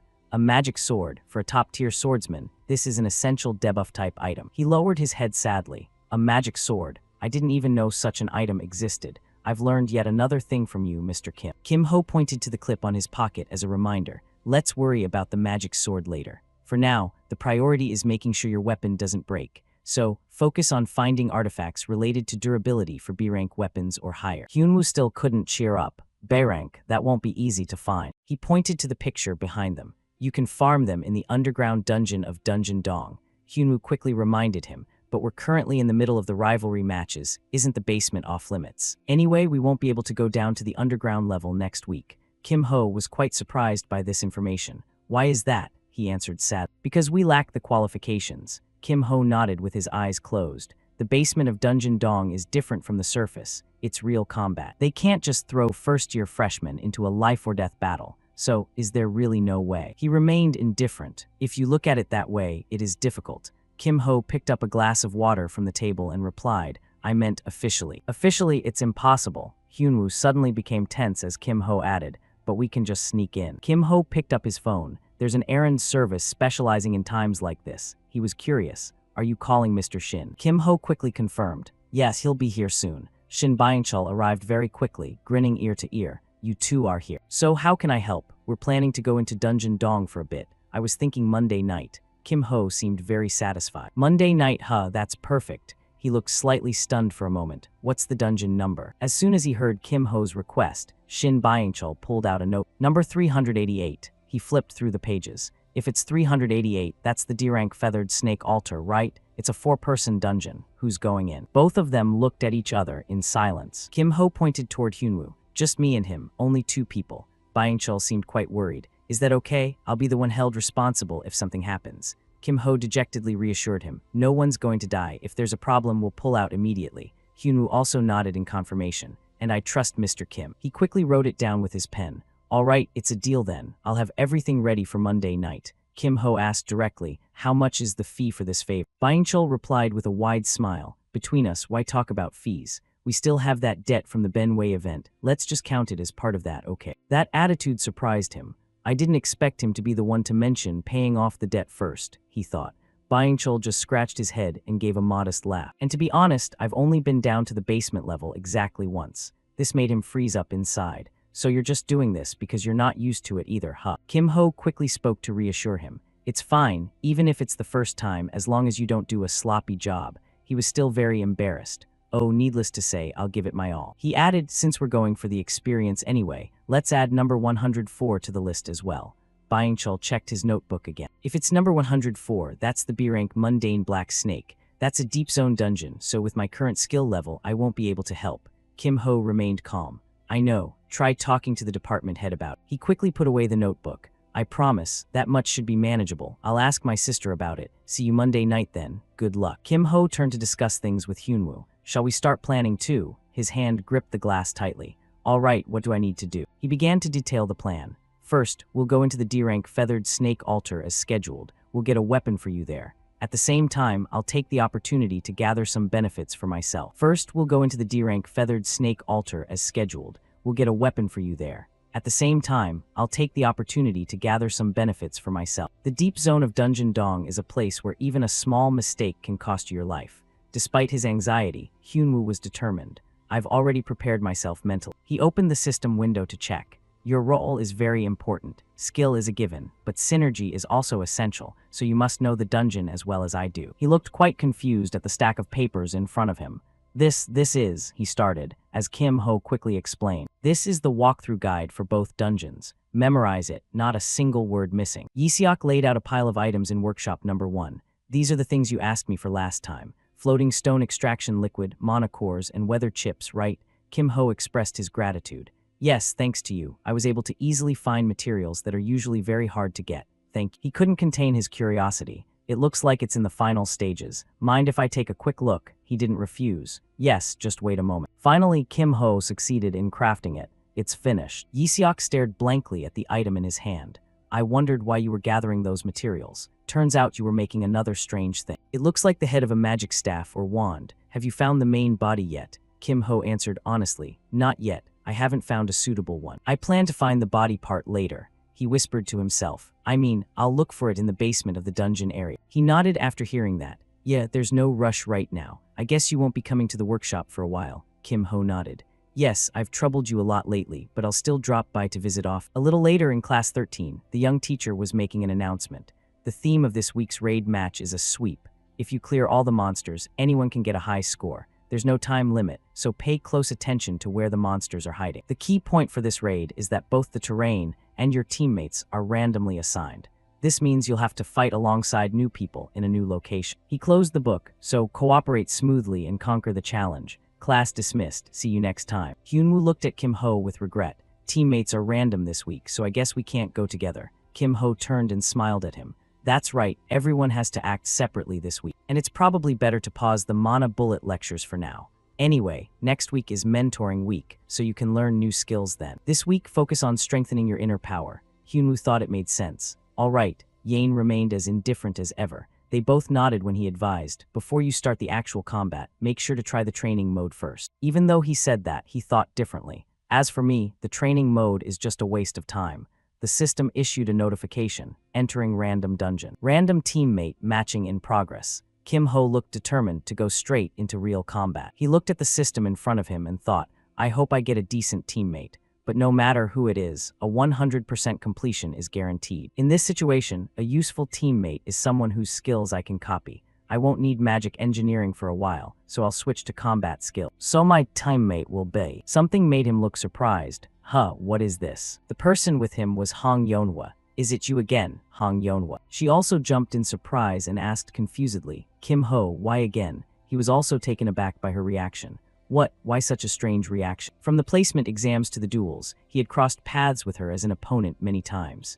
Well, I did overwhelm her every single time. It's only natural that she'd feel hesitant, he thought. Kim Ho let out a sigh and then smiled. But right now, my goal is to complete the mission efficiently. Sorry, but it's easier to just create an overwhelming atmosphere. He called out to the girl who was standing there dazed. What are you doing? Let's go, right now. Kim Ho's terrifying gaze made her almost cry in fear. Yeah, okay. They both sprinted forward. Hong Yeonhwa thought as she ran, if I had known, I should have skipped today. Tomorrow would have been better. Why did I insist on a quick clear just for a bit of pride? I just wanted to avoid being teamed up with this guy. How did I end up hitting the mark exactly on the one person I didn't want? And where is he even going? There's nothing over there. Just then, a swarm of goblins flew out. This made her wonder in surprise. Wait, how? No matter which way we turn, monsters appear. This shouldn't be this easy. Seeing Kim Ho running right through, she yelled in surprise, "Hey, wait. There are still monsters that haven't been killed." His lack of concern annoyed her. "What? You're just leaving without even listening to me. Are you telling me to clean up behind you?" Yeonwoo swung her staff while running fast. Combustion is working well. Let's stay together. Are you planning to conquer this on your own? But he only coldly said one thing, don't fall behind, just follow me. Yeonwoo had no other choice. Fine, all right. She kept observing him and thought, but something is a bit strange during the raid. He doesn't hesitate for a single second. He just keeps moving straight ahead. The goblin had just been consumed by flame. Yeonwoo secretly evaluated his calm demeanor. This guy is acting like he's been through this raid dozens or hundreds of times already. Just then, Kim Ho put his hand out to stop her. Wait. Yeonwoo also looked ahead. Is that a burrow? He suggested. Let's go closer and check. She looked at the small opening and exclaimed, judging by the size, it's probably a burrow made by goblins. A human would have a hard time squeezing in. Kim Ho calmly gave an order. You go check it. Yeonwoo shouted in surprise. Me? He gave her that terrifying look again. I'm sure you can do it. Don't want to. That look scared her again. If I can get in, then fine. I'll go in, all right. His action made him wonder. Wait, why is she crawling inside? I just meant for her to use fire magic in there. Suddenly, a light flashed. Oh, that light. A fire roared intensely. Whoa, truly a student of the Ruby Tower. Quite fiery. Yeonwoo was also astonished at herself. What on earth am I doing? I might have to do this again later. This kind of thing is common when exploring a dungeon. She stood up and brushed the dust off her clothes. Anyway, finding a burrow is lucky. We can wipe them out before the goblins have a chance to swarm out. He looked at the system notification. It seemed this was the last burrow. Remaining monsters. 1. Now we just need to take down the boss. Just then, an axe came flying toward them. Kim Ho suddenly grabbed Yeonwoo's wrist and then quickly pulled her to the side. Don't let your guard down during a raid. Yeonwoo didn't dare look Kim Ho in the eye. Sorry. The axe was spinning back in the opposite direction. Perhaps the explosion earlier revealed our position. That guy is the dungeon boss. Either way, he has to be taken down. Perfect timing. They were stomping their feet on the ground. As long as we're not careless, it'll be an easy opponent. Let's launch a joint attack and take it down immediately. He turned to look at the girl who was breathing heavily and thought, it seems she hasn't completely relaxed yet. Part of this is my fault. Maybe I should give her a little confidence. After thinking it over, he smiled at her. That guy, try taking him down yourself. Yeonwoo asked in surprise. By myself. Kim Ho encouraged her, trying hard. You can definitely do it.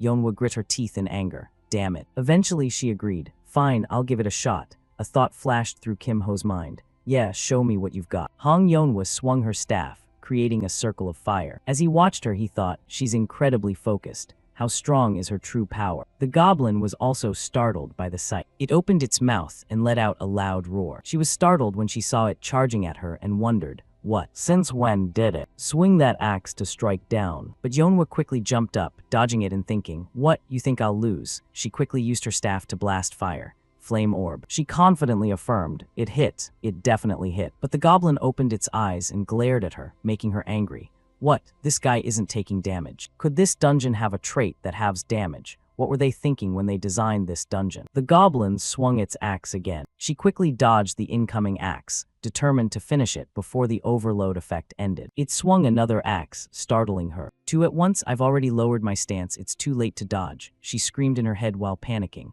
Kim Ho had already dashed forward. Hurry, cast a barrier or else. He knocked away the two axes. I told you not to let your guard down. She stood up and brushed the dust off her skirt. Ah, thanks. Inside, she breathed a sigh of relief. Lived, I'm alive. He also gave a gentle reminder. Don't do that. Use that instead. For a moment she was dazed. If it's that. He coldly interrupted. Use fire pillar. She felt a bit of a chill, not wanting to remember that past. Yeonwoo gave a forced laugh and waved her hand. It's a strong skill, but the range is too limited. But Kim Ho remained cold. I'll pin him down, you just focus on the power. She called out after him as he charged in. Hey, wait. With a single flick of his hand, Kim Ho sent the goblin flying. Seeing him like that, Yeonwoo also felt determined. No, don't think about it anymore. Just focus on fulfilling my role. The goblin had spotted the magic circle. While he looked at her and said, Kim Ho, why again? Yeonwoo quickly warned. He's noticed the magic circle. He ignored the goblin's jumping and gave serious advice. Don't worry about it, just keep going. Kim Ho quickly struck. Sorry, but you have to play with me a little longer. The goblin lay right in the middle of the magic circle. Yeonhwa announced loudly, the magic circle is ready. Get out of range fast. Kim Ho watched the goblin charging at him and thought, thanks to my elemental resistance, I don't even need to dodge. He jumped up just as the axe swung down, but for now, he decided to just follow the instructions he'd been given. Kim Ho leaped behind Yeonhwa. All right, is this spot okay? She focused on her attack. Good, that's enough. Her staff glowed along with her determination. This time, she would end it with a single blow. The flames seemed to incinerate the fire pillar goblin, and a burst of fire immediately shot out, swallowing it whole. Kim Ho thought to himself with a satisfied look. As expected, the flames created a massive vortex. The system immediately issued a notification. Remaining monsters. 0 completion rate 100% equals 800 points. Clearance bonus 200 points. Total points 1000 points. Multiplied by 0.8 coefficient equals 800 PT. Yeonhwa let out a sigh of relief.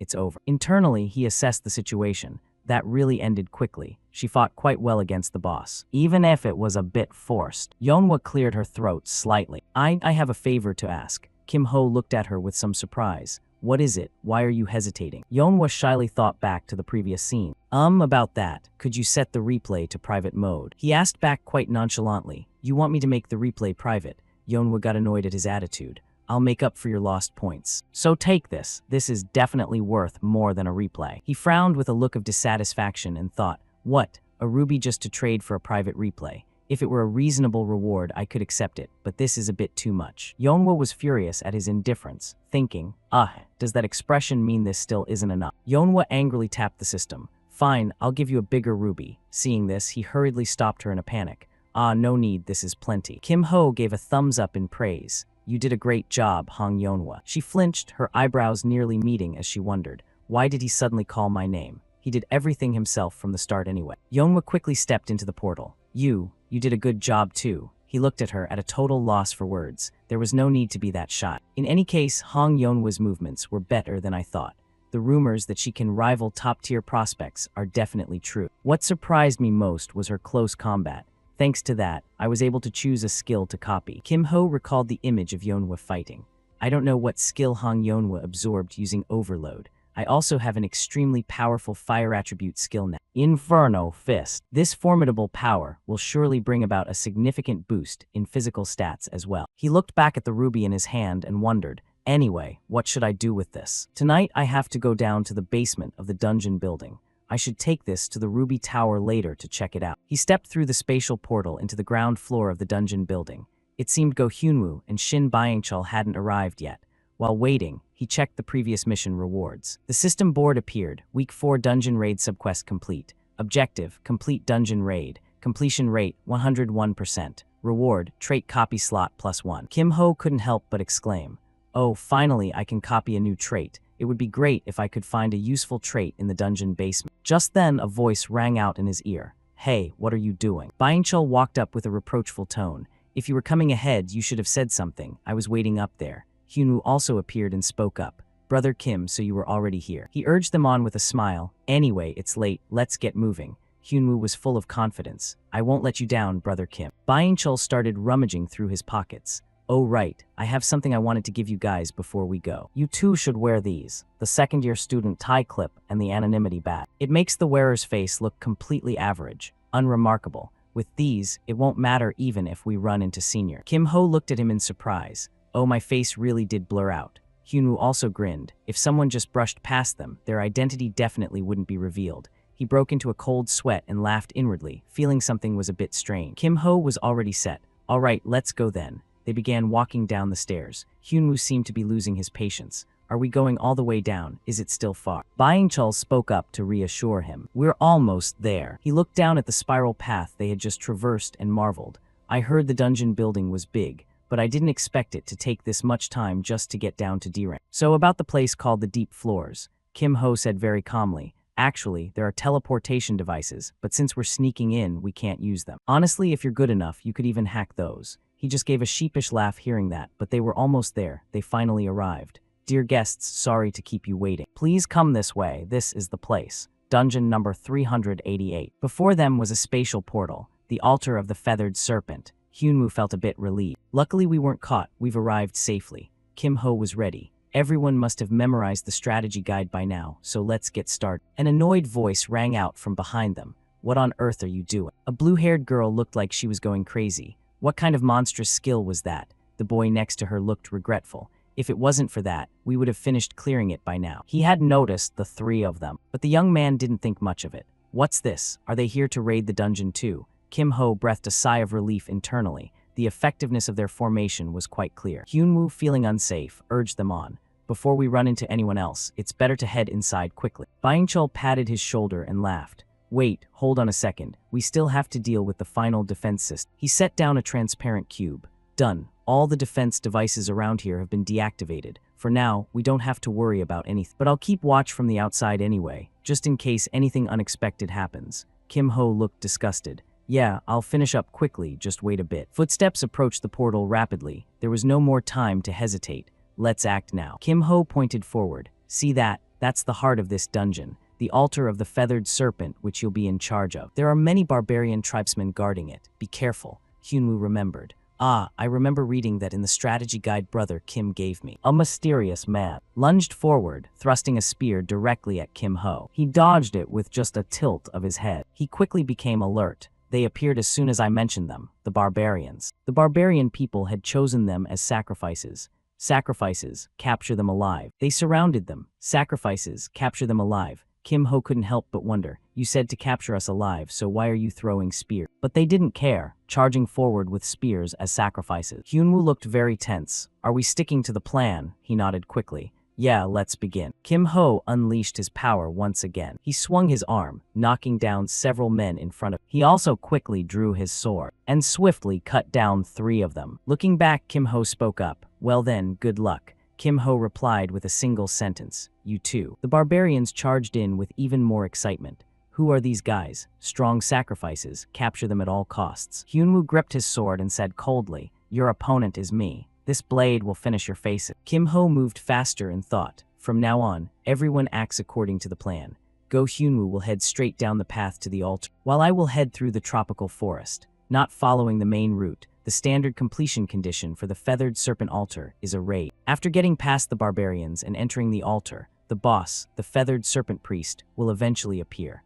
Only by stopping the ritual and simultaneously defeating the priest and the barbarians can the dungeon be cleared. Kim Ho kept a smile on his face. There would be no problem clearing it by following the main route. But we wouldn't be able to get the hidden fragment in this dungeon. That's why you have to search in places others don't notice to dig something up. Just like right now. Looking at the camp, there aren't many barbarians left. They must have all converged on the altar. Even if there are a few left, they're no match for Go Hyunwoo. He acted polite even while running. Greetings to you all. The barbarians' eyes lit up when they saw him. The sacrifice found its own way here. It's a strong sacrifice. They immediately threw spears at him. Capture him alive. Kim Ho was speechless. Don't you guys know how to say anything else? He quickly unleashed a move and said confidently, I'm not even going to bother with small fry like you. Hurry up and call your tribal chief out here. He watched them coughing up blood and thought with satisfaction. Everything is still going according to plan. Among the regular tents, there is one unusually large tent. That's the chief's private tent. A light flashed inside the tent, and he quickly dodged it. The chief pulled back the tent flap and stepped out. It's rare to see someone with such a strong aura. You will be an excellent sacrifice.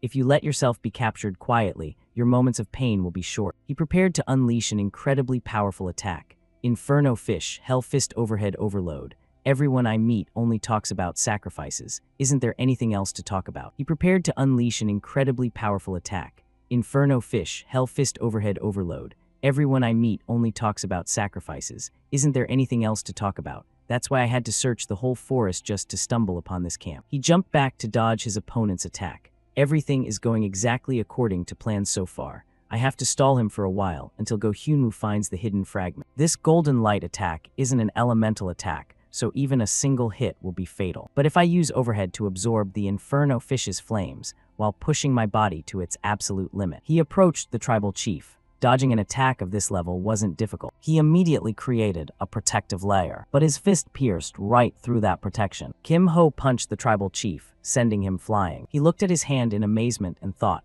overhead combined with Inferno Fish. The power boost is indeed as massive as I expected. Even a D-rank barrier was easily destroyed. But as expected, a boss is still a boss. An attack of this level doesn't seem to have dealt much damage. But as expected, a boss is still a boss. An attack of this level doesn't seem to have dealt much damage. If I'm not careful, I'll leave myself too wide open. A beam of light streaked past right next to Kim Ho. The tribal chief flew into a rage. You will not be allowed to die easily. But Kim Ho wasn't afraid. He taunted him instead. My, how scary. You look absolutely furious. Kim Ho dodged another attack and thought, the most important thing for the priest is to carry out the ritual. As long as I dodge just enough, he'll usually leave in the middle of a fight. Want to prevent that from happening, I just need to stir up his anger. Every time the chief unleashes a move, I just dodge. Of course, the more I enrage him, the more effective it is. Though the downside is that the difficulty of dodging increases as well. He glanced back slightly, silently encouraging him. So do a good job. Go Hyunwoo, the rest is up to you. A blood-stained pant leg was walking. Hyunwoo stepped forward with a serious expression. Behind him lay the corpses of the barbarians, scattered everywhere. A blood-stained pant leg was walking. Hyunwoo stepped forward with a serious expression. Behind him lay the corpses of the barbarians scattered everywhere, his face showing pure determination.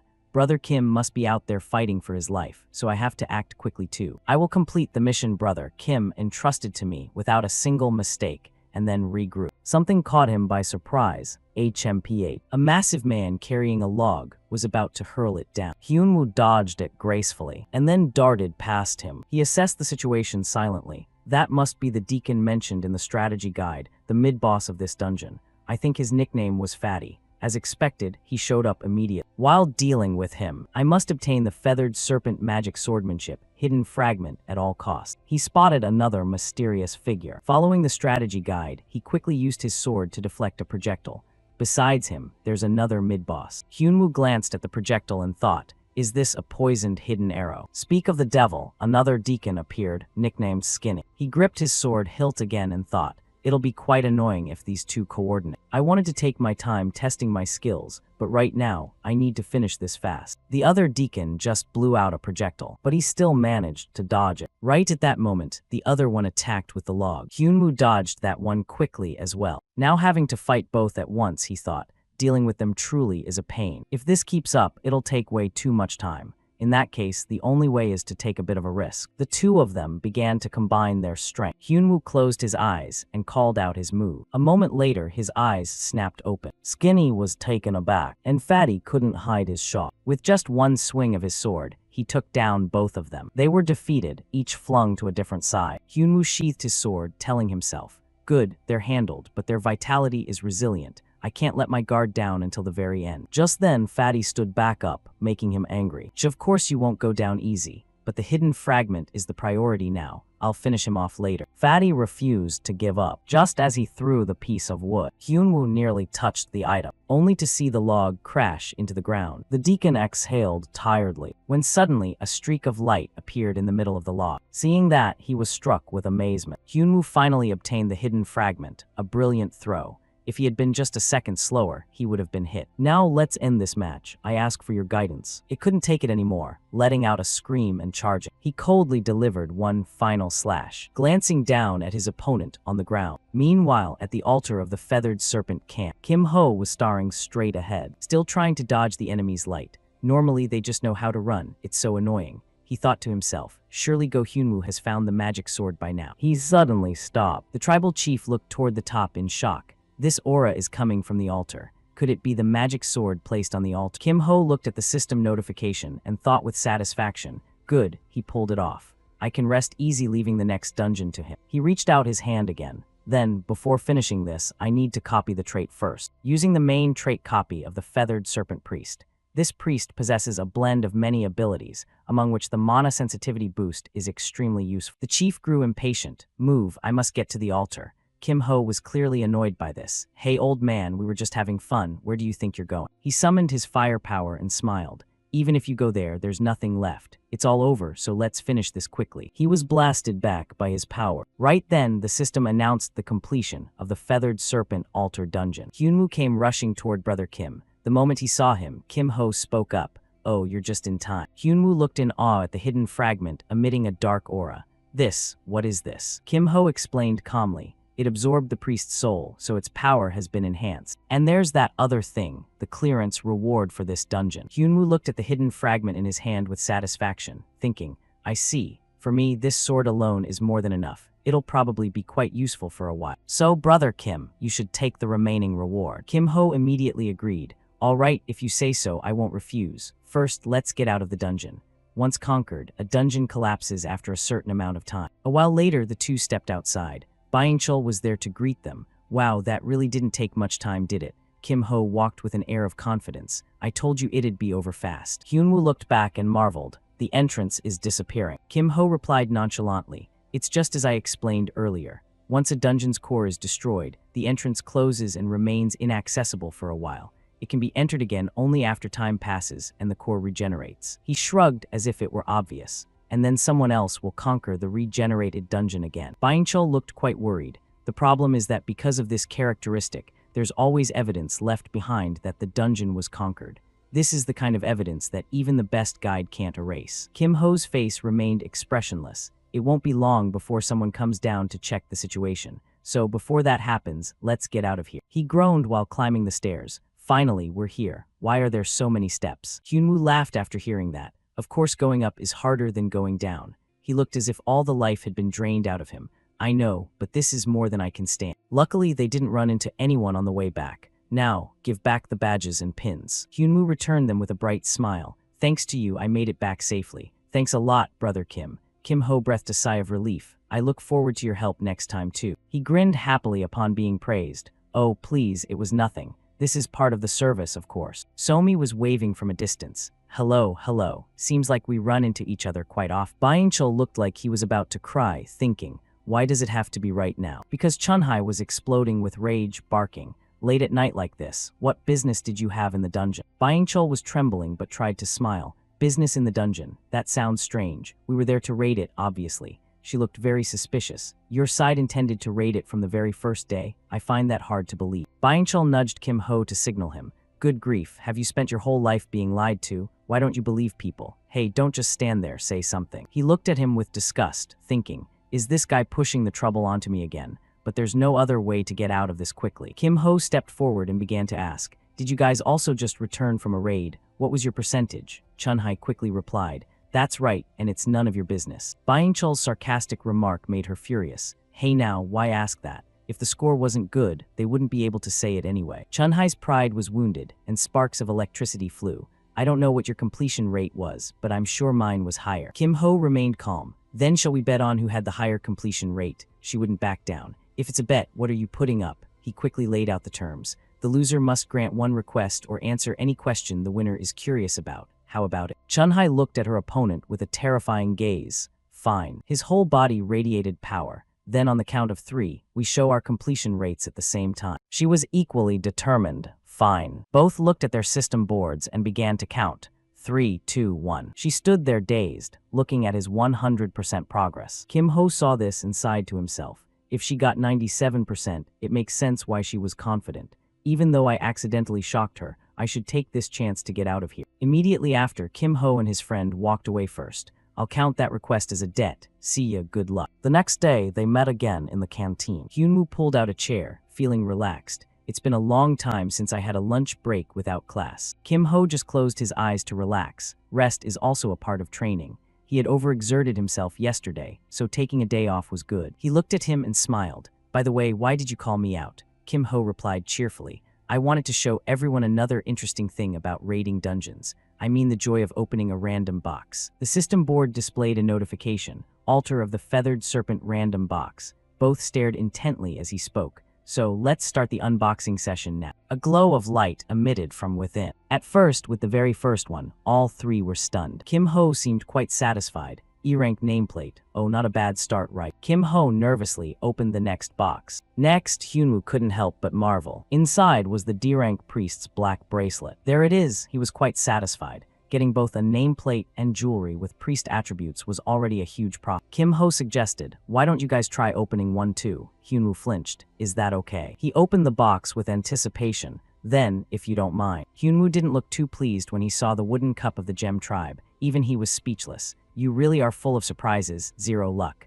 He felt very dejected. Sorry, brother Kim. Kim Ho immediately reassured his friend. Come on, there's no need to apologize for that. Don't worry about it. I was the one who asked you to open it anyway. The light from the next box dazzled him.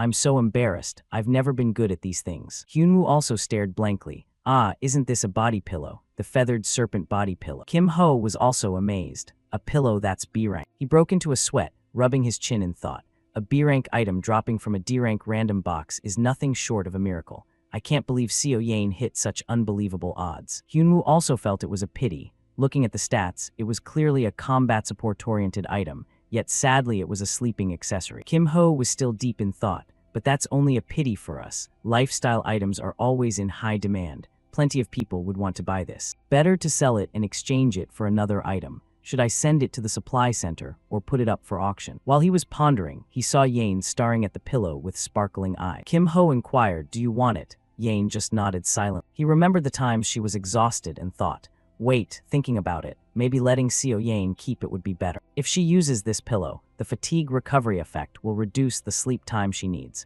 More waking hours means more effective training. Considering the impact on Seo Yane's training, it's truly worth giving to her. After a moment, Kim Ho spoke up. All right, I'll give it to you, take it. Yane seemed very touched. Really? He flashed a friendly smile. Yeah, it's a gift. Seo Yane took it but remained silent. A moment later, she hugged it to her chest and whispered, "Thank you." Suddenly, the phone in his pocket vibrated. Hyunwoo felt anxious. "Brother Kim, what's wrong?" He looked at the phone curiously. A call from Byingchul. Wonder what's up. As soon as Kim Ho answered, he started talking a mile a minute. "Oh, you picked up. Hey, are you free? If you're not busy, can you come to the club room right away?" Kim Ho asked in surprise. "Right now? What's going on?" He answered immediately. "It's about that deep floor dungeon matter I asked you about. It's a bit complicated, so she wants to see you." A while later, Kim Ho pushed open the door to the thief club room. Gayoung smiled when she saw him. "Oh, you're here. We've been waiting for you." One guy immediately noticed him. "Is this kid the one? I heard you've been busy lately, sis." The twin guy next to him added, "Rumor has it you even caused a stir with the Magic Engineering Club." The other guy sneered, "Making us let go of our juniors or something." That young man was so busy talking, he didn't notice something nearby. Senior Bong Yisiok had been schooled, yet he was delighted. Seeing her move like that was a once-in-a-lifetime sight. While he was still talking, that thing wrapped tightly around his mouth. Gayoung immediately shouted, "You're too loud. Don't interfere. Get lost." Then she turned away and coughed a few times. "Don't mind their nonsense." Kim Ho didn't take it to heart. "It's fine, senior." But Gayoung frowned. "You answered so quickly. It sounds like you actually do mind." He could only give a forced smile. "I'll think about it." Setting aside the useless pleasantries, Gayoung gave a long stretch. "Let's get straight to the point. Regarding the Black Snake Gang commission you asked about before, the receiving party ran into some trouble. It got tangled up in a bidding war." Kim Ho was a bit curious. A standard bid or a priority bid? She didn't look happy. "It's a priority bid." He was startled to hear that. Priority bidding. This is going to be a real headache. Deep-level dungeons, once the core is destroyed, cannot be re-entered until they regenerate. Within a certain cycle, the number of people who can challenge the same dungeon is limited. For dungeons with good rewards, competition is inevitable. To resolve this type of competition in a fair manner, the Dragon Slayer Academy implemented a bidding system. The most basic form of the bidding system is called regular bidding, a method where the participation order is ranked based on the team's successful raid rates. However, there is a mode that can override those conditions called priority bidding. Each club possesses a certain number of priority bidding rights. If this right is used, all regular bidding conditions are ignored, and they immediately secure the right to enter that dungeon first. And currently, it means the Black Snake Gang has become entangled in this priority bidding right. She also voiced the concerns in her heart. "Of course, we are entering through unofficial means, so getting into the dungeon isn't the problem.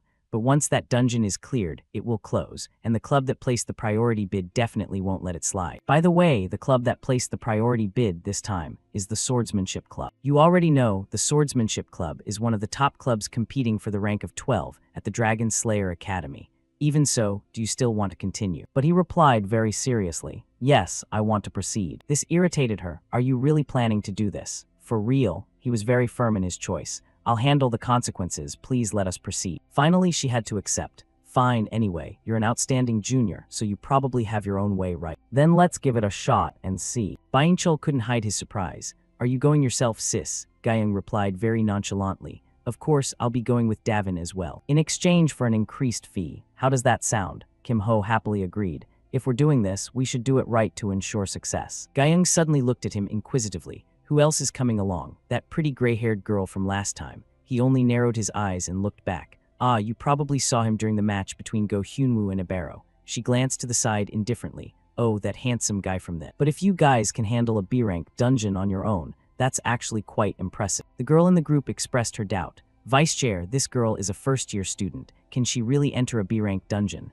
Guyung was startled then, thinking to herself, oh right, Davin probably doesn't know about this yet. You saw him when we broke into the temporary warehouse. But at that time, he was wearing a mask equipped with cognitive concealment magic. Guyung whispered anxiously to Kim Ho, hey, is it okay to talk about that? He replied dejectedly. As long as she doesn't go around spreading it everywhere, it should be fine. Guyung cleared her throat to speak more clearly. Hey Davin, don't be shocked and listen carefully. He is Inferno Fist. She immediately whipped her head around to look at him. After a moment, Kim Ho pulled out a thick stack of papers and said, then I guess the introductions are over. Everyone, take a look at this. She narrowed her eyes, flipping through each page and asking, what is this? The strategy for mundane Black Snake. Where did you find this? And hey, check this out. Go back and only pick out the essence before coming out. After reading for a while, all three exclaimed in admiration, you really are no different from a thief. Guyung laughed out loud with delight. I told you, he's the best fit for our club. Davin also changed her view of him. Now that I look closely, he's actually quite cute too. Kim Ho bluntly objected.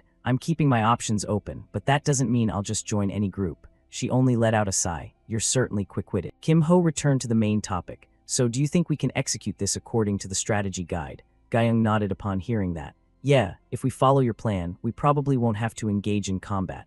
As long as Byingchul disarms the activation mechanism, it'll be fine. He jumped upon hearing his name. I have to go in too. She immediately reminded him. You said you were so confident, always bragging about being a potential expert in disarming magic mechanisms. The young man could only sigh wearily. Well, I did say that, but this is a full B rank. Life hangs by a thread in there. I absolutely won't do it. No, it's that I can't do it. Kim Ho provoked him from the side. Really, you're going to regret it. But Byingchul didn't waver. Sorry, but no matter how high the fee is, I'm not risking my life for it. Before he could finish his sentence, Kim Ho recited, the Shadow Wraith. He thought to himself, if you're in a profession that values secrecy, this is a hidden piece you can't afford to miss. Even the assassin encountered before revealed their identity when facing it. For a club of thieves, this condition is even harder to refute. Guyung asked skeptically, does that actually exist? I thought it was just a campus legend. He affirmed once more, it's real. She understood his intent, winked to signal her cooperation, and added, yeah, you're not the type to tell random lies. Well then, we can't let this pass. Since Byingchul isn't going, I guess it's just us. He couldn't hold it back any longer and flipped his stance. Sister, to be a man, one must have goals and dare to challenge oneself. When it comes to magic mechanisms, isn't Shin Byingchul here the expert? Kim Ho was speechless in his mind. If Guyung trusts him that much, Byingchul's abilities must be reliable. If you're coming along, I welcome it even more. Afterward, he parted ways with them to head back. Then I'll see you Friday night. Time passed until next Friday night, at the Mana training room, where he was sitting in a corner to cultivate. Before entering the deep levels of Dungeon Dong, a few things needed careful preparation. As skill levels increased, using D-rank gear meant mana was starting to become insufficient, with the priest trait recently acquired. Thanks to the resonance with the priest's black bracelet, mana accumulated rapidly, increasing the core level. Next was the D-rank rank-up scroll obtained from a random box. Although heavy cannon was a core skill, it was very difficult to level up through conventional means. So it's better to use the scroll to increase the rank for sure. Kim Ho looked at the information on the screen. The rank of the heavy cannon skill had increased from E to D. His level had increased from D to C. He smiled with determination. Good, so all preparations are complete. Everything necessary has been prepared. At this level, I shouldn't be lacking anything when entering the deep levels of the dungeon, right? Right then, Hyunwoo appeared and greeted him. Mr. Kim, are you in the training room too? Kim Ho also replied with a friendly smile. Oh, are you about to head out too? Practicing right up until entering the dungeon. That's impressive. He recalled the moments of practice and said, I'm getting used to the new weapon. Now I think I can use it proficiently in real combat. Kim Ho smiled, looking satisfied. Good, it seems everything is ready. Then shall we go? That evening they arrived at the dungeon area. Guyung's group of 3 was already waiting. It seemed everyone had arrived. If you're ready, let's head out immediately. Go Hyunwoo felt anxious again. But Mr. Kim, is it okay to go like this? What about the item you asked to be delivered earlier? Kim Ho quickly spoke to reassure him.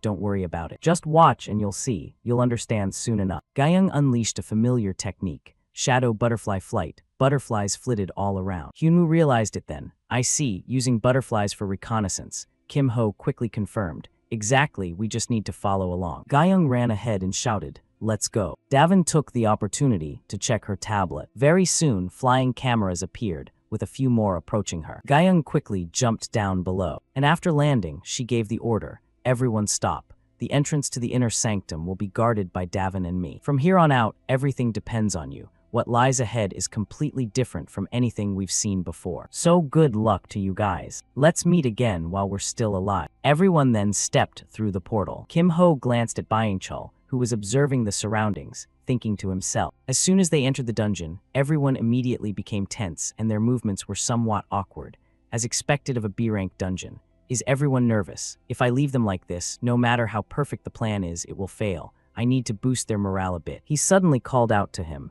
"Is that you, Shin Byung-chul?" In his mind, he had a calculation. At times like this, arousing a man's spirit is the best way. He waved his hands in denial. Hey, what are you saying? Who said I'm shaking?" Kim Ho pointed at his trembling legs. "Your legs are shaking right there." Byung-chul quickly made an excuse. "It's just a habit. Just a normal habit, nothing to worry about."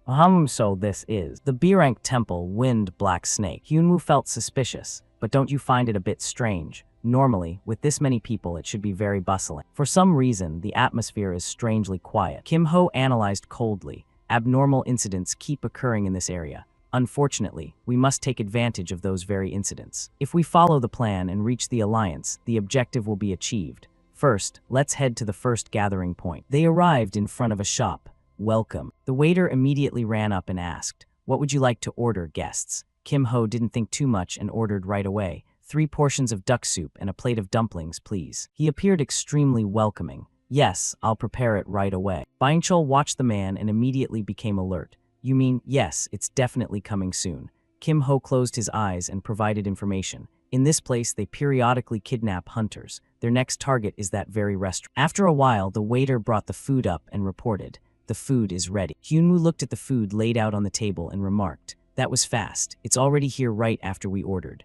The young man quickly replied, "My father got up at the crack of dawn to prepare it. So please enjoy your meal." Just then a masked man walked in. "Strange guests today. Business is doing well, eh?" The young man immediately clarified, "The Green Ox Gate has surely paid the full tribute for this month."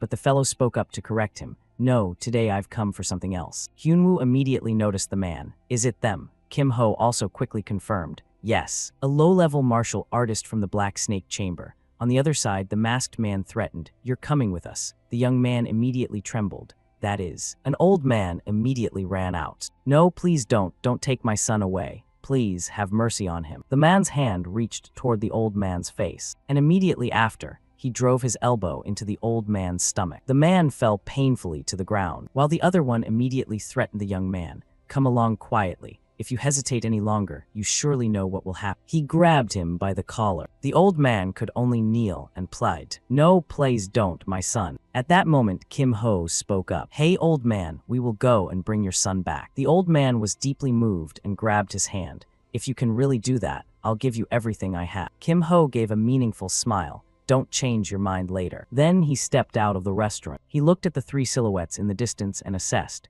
"It seems they haven't gone far yet. Follow them immediately." Hyunwoo whispered to the 2 of them, "They are turning toward a deserted area." It seemed they had noticed, but Kim Ho wasn't worried at all.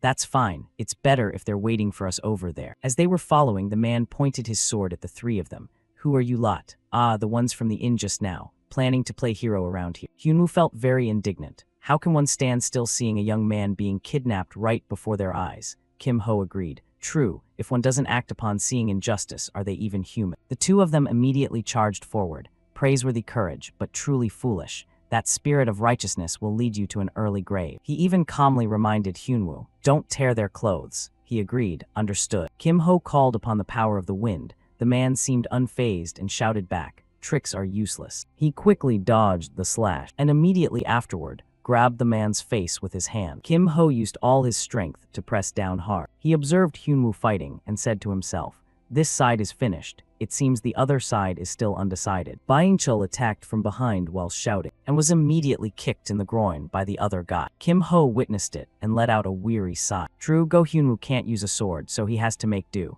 but seeing 2 people fighting one, he felt uncomfortable inside. This fight scene is truly ugly. After a while, he dusted off his hands and let out a sigh. Byung-chul looked at the 2 tied-up men in surprise. "What? These guys are just low-level martial artists, not captain level," he quickly confirmed. "Yeah, they're the weakest in this area."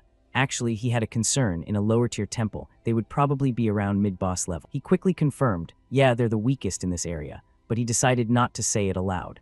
Kim Ho turned and smiled at the young man. So the situation is resolved. Let's head back. Returning to the shop, he immediately ran to the old man. Father. The man was also overjoyed. My son. He hugged the young man tightly and thanked them. Thank you, I truly thank you all very much. Kim Ho scratched his cheek awkwardly, apologizing for interrupting the touching moment, but business was business. The old man then remembered his promise. Ah yes, what must I do to thank you? Kim Ho pointed to a statue in the distance. I'll just take that. The old man asked back in surprise. Isn't that just a Bodhidharma statue? Please, take as many as you like. Kim Ho politely replied, thank you. Then let me finish what I was eating earlier before I go. The old man happily offered, then I'll warm it up for you right away. After a while, Hyunwoo examined the statue and wondered, this statue doesn't look like an ordinary item.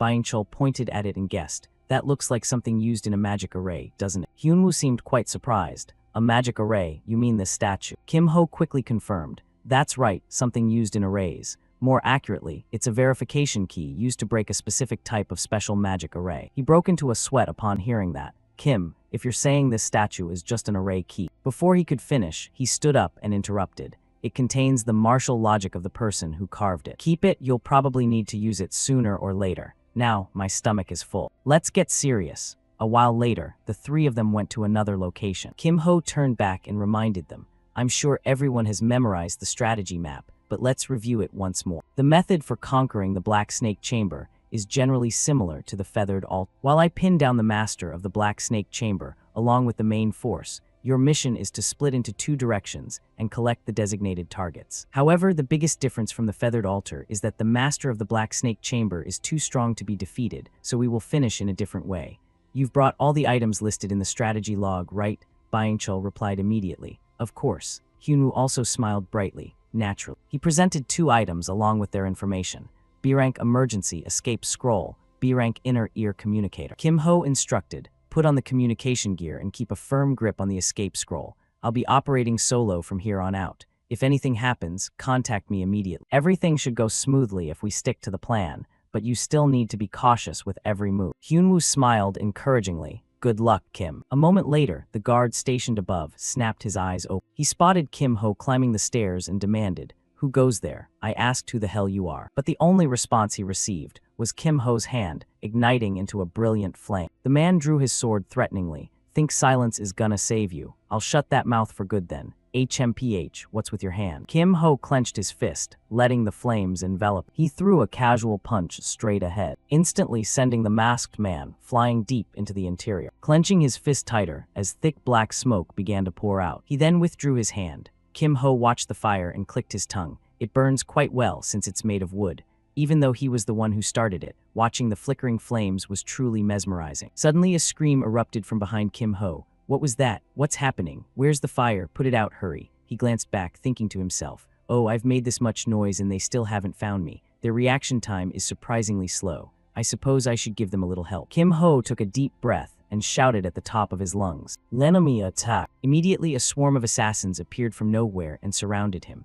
Kim Ho thought, quite a crowd. Are they planning to overwhelm me with numbers? Well, that makes sense. One of them barked, who are you? He shrugged with a nonchalant look. As I said, this is an enemy raid. The masked man gripped his sword, frowning as he spoke. He's lost it. Capture him. Upon hearing the command, the crowd lunged toward Kim Ho simultaneously. Undeterred, he simply smirked. Lost it. Yeah, I guess you could say that. Let's get started then. With that thought, Kim Ho crouched down to build momentum. He leaped several meters into the air, fire energy manifesting from his hands. Kim Ho said manically, let's see who's truly the crazier one here. He brought down a direct strike, so fast they didn't even have time to defend. The surrounding ground shattered under the massive force, leaving the masked men sprawled on the floor, gasping for breath. Standing in the center of the circle, Kim Ho smirked and said, by now, he should definitely recognize me. Maybe I should break a few more things to force him to show his face sooner. Suddenly, a cold voice rang out beside Kim Ho. Judging by those techniques, could you be a disciple of the Flame Explosion Monarch? You've certainly made a mess of this place. Kim Ho recognized the voice instantly and thought,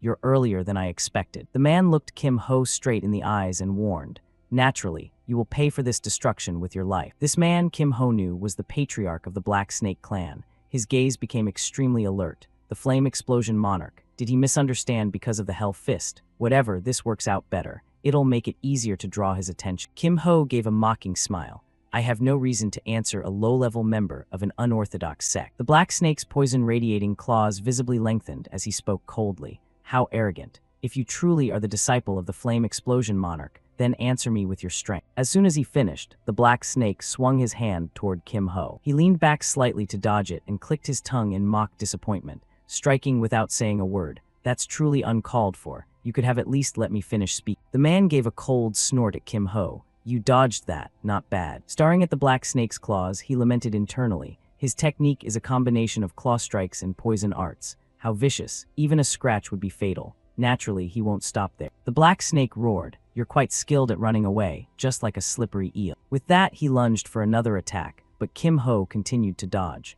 I just need to avoid all of his strikes. Losing his patience, the black snake gnashed his teeth. Stand still. He gave a provocative shrug. I've always been fast on my feet. By the way, you should probably wash your hands. Look, they've turned pitch black. His words caused the black snake to falter for a split second. What did you just say? Kim Ho used his agility to dodge while clicking his tongue. Once you've washed those hands, I might consider sparring with you. As for right now, I don't even want to get close. The black snake's body trembled with rage. He hissed, You brat, I'll grant you a truly agonizing death. However, the black snake's claws were once again a beat too slow to touch Kim Ho's body. He smiled with an air of pity. You seem a bit too slow to be granting anyone a death. The man continued to lunge in continuous attacks, constantly asking, How long do you plan on running? Kim Ho dodged while thinking to himself, Until I get the signal from Go Hyunwoo, I just need to keep the Black Snake Patriarch's full attention on me. Once I get the signal, I'll just make my exit. But if I drag this out too long, the blatant feint might be exposed. It looks like the Patriarch is starting to get suspicious. Deciding to commit, Kim Ho steeled himself. It's probably time I landed a blow on him. A calm smile remained on his lips. Kim Ho spoke slowly. If you really want to see it, then I'll show you. The power radiating from his hand caused the system to blare a warning. Hell Fist Overload. The Black Snake could finally confirm, just as I thought. You really are the disciple of the Flame Explosion Monarch. Clenching his fist, Kim Ho shrugged. Think whatever you like. Seeing him take momentum for another high jump, the man cried out in shock. Are you planning to destroy this place again? However, jumping like that is a foolish move. Those fancy footworks of yours are useless when you're in midair. The black snake's claws almost reached Kim Ho's face. But at that exact moment, using his superior agility, he vaulted behind the Patriarch. Kim Ho laughed with an air of arrogance. Is that so? With that, he threw a punch forward. It was the force release technique. Hell Fist. Kim Ho frowned and calculated. That was a direct hit, but it's still too weak to take down the Patriarch. The Serpent Dance Priest was only a D-rank leader. As for why the leader of a common underworld gang was ranked B, it was because the Black Snake clan was no ordinary underworld gang. His true identity was a survivor of the Great War between the orthodox and unorthodox sects from long ago. While deep in thought, the Black Snake's low voice pulled Kim Ho's attention back. I told you, your techniques are impressive, but I didn't expect you to have learned the Void Step. It seems I've underestimated the Flame Explosion Monarch's disciple. Kim Ho knit his brows in high alert. Is he getting serious now? He's not just the Patriarch of the Black Snake clan, but the Black Snake Pavilion Master of the Heavenly Demon Cult. The Black Snake's body transformed, becoming several times more muscular than before. He roared, If I don't tear you limb from limb today. Simultaneously, inside the house, the masked men were running in a frenzy. Unidentified voices overlapped in a constant shout. The main gate, what's happening? It's on fire, put it out, hurry. Go Hyunwoo frowned and whispered to Shin Byingchul. It looks like we've slipped through undetected. He nodded in agreement. If things keep going this smoothly, we might not even have to fight, right? The two ran forward together. Go Hyunwoo stated his guess. That door looks like the entrance to the treasure hoard. Shin Byingchul shared his thought. Yeah, you can tell by the guards, there's no mistaking. After finishing his communication with Go Hyunwoo, Shin Byingchul suddenly screamed. Hey, didn't you hear? It's the main gate. There's an intruder at the main gate. Go Hyunwoo had to glance at him from behind with a look of surprise.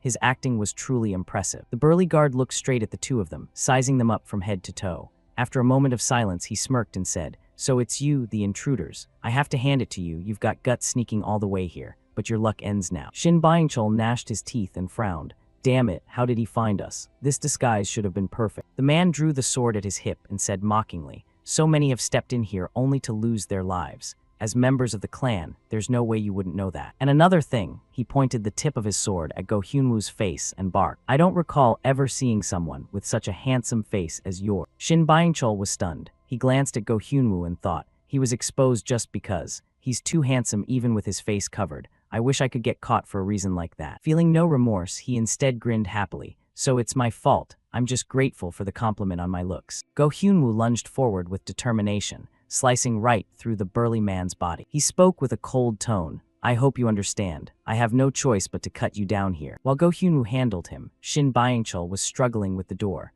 Opening this is such a pain. I don't know who designed a lock this tight. Go Hyunwoo watched helplessly and called out softly. Brother, why did you run all the way over there? Removing his mask, Shin Byung-chul sighed. It's not fun, but the job is the job. I wasn't called here to swing a sword. They asked for me because I'm a technician. Hearing this, Go Hyunwoo gave a bright smile. Of course I know that. I heard you're a top-tier expert. I have high expectations. Shin Byung-chul couldn't help but chuckle. If you put it that way, let me show you what real class looks like. Watch closely. This is the ultimate performance of Shin Byung-chul. With that, he lunged in and began frantically working on the massive door. A moment later, small wooden splinters fell from the door as Shin Byung-chul let out a sharp exhale. Finally, the door creaked open. Go Hyunwoo was so surprised by the sight that he stammered. Is it finished? He smiled and nodded. Yep, you can go in now. The two entered the interior together. Go Hyunwoo looked around and whispered, this is the main path to the vault, yet there are no security devices.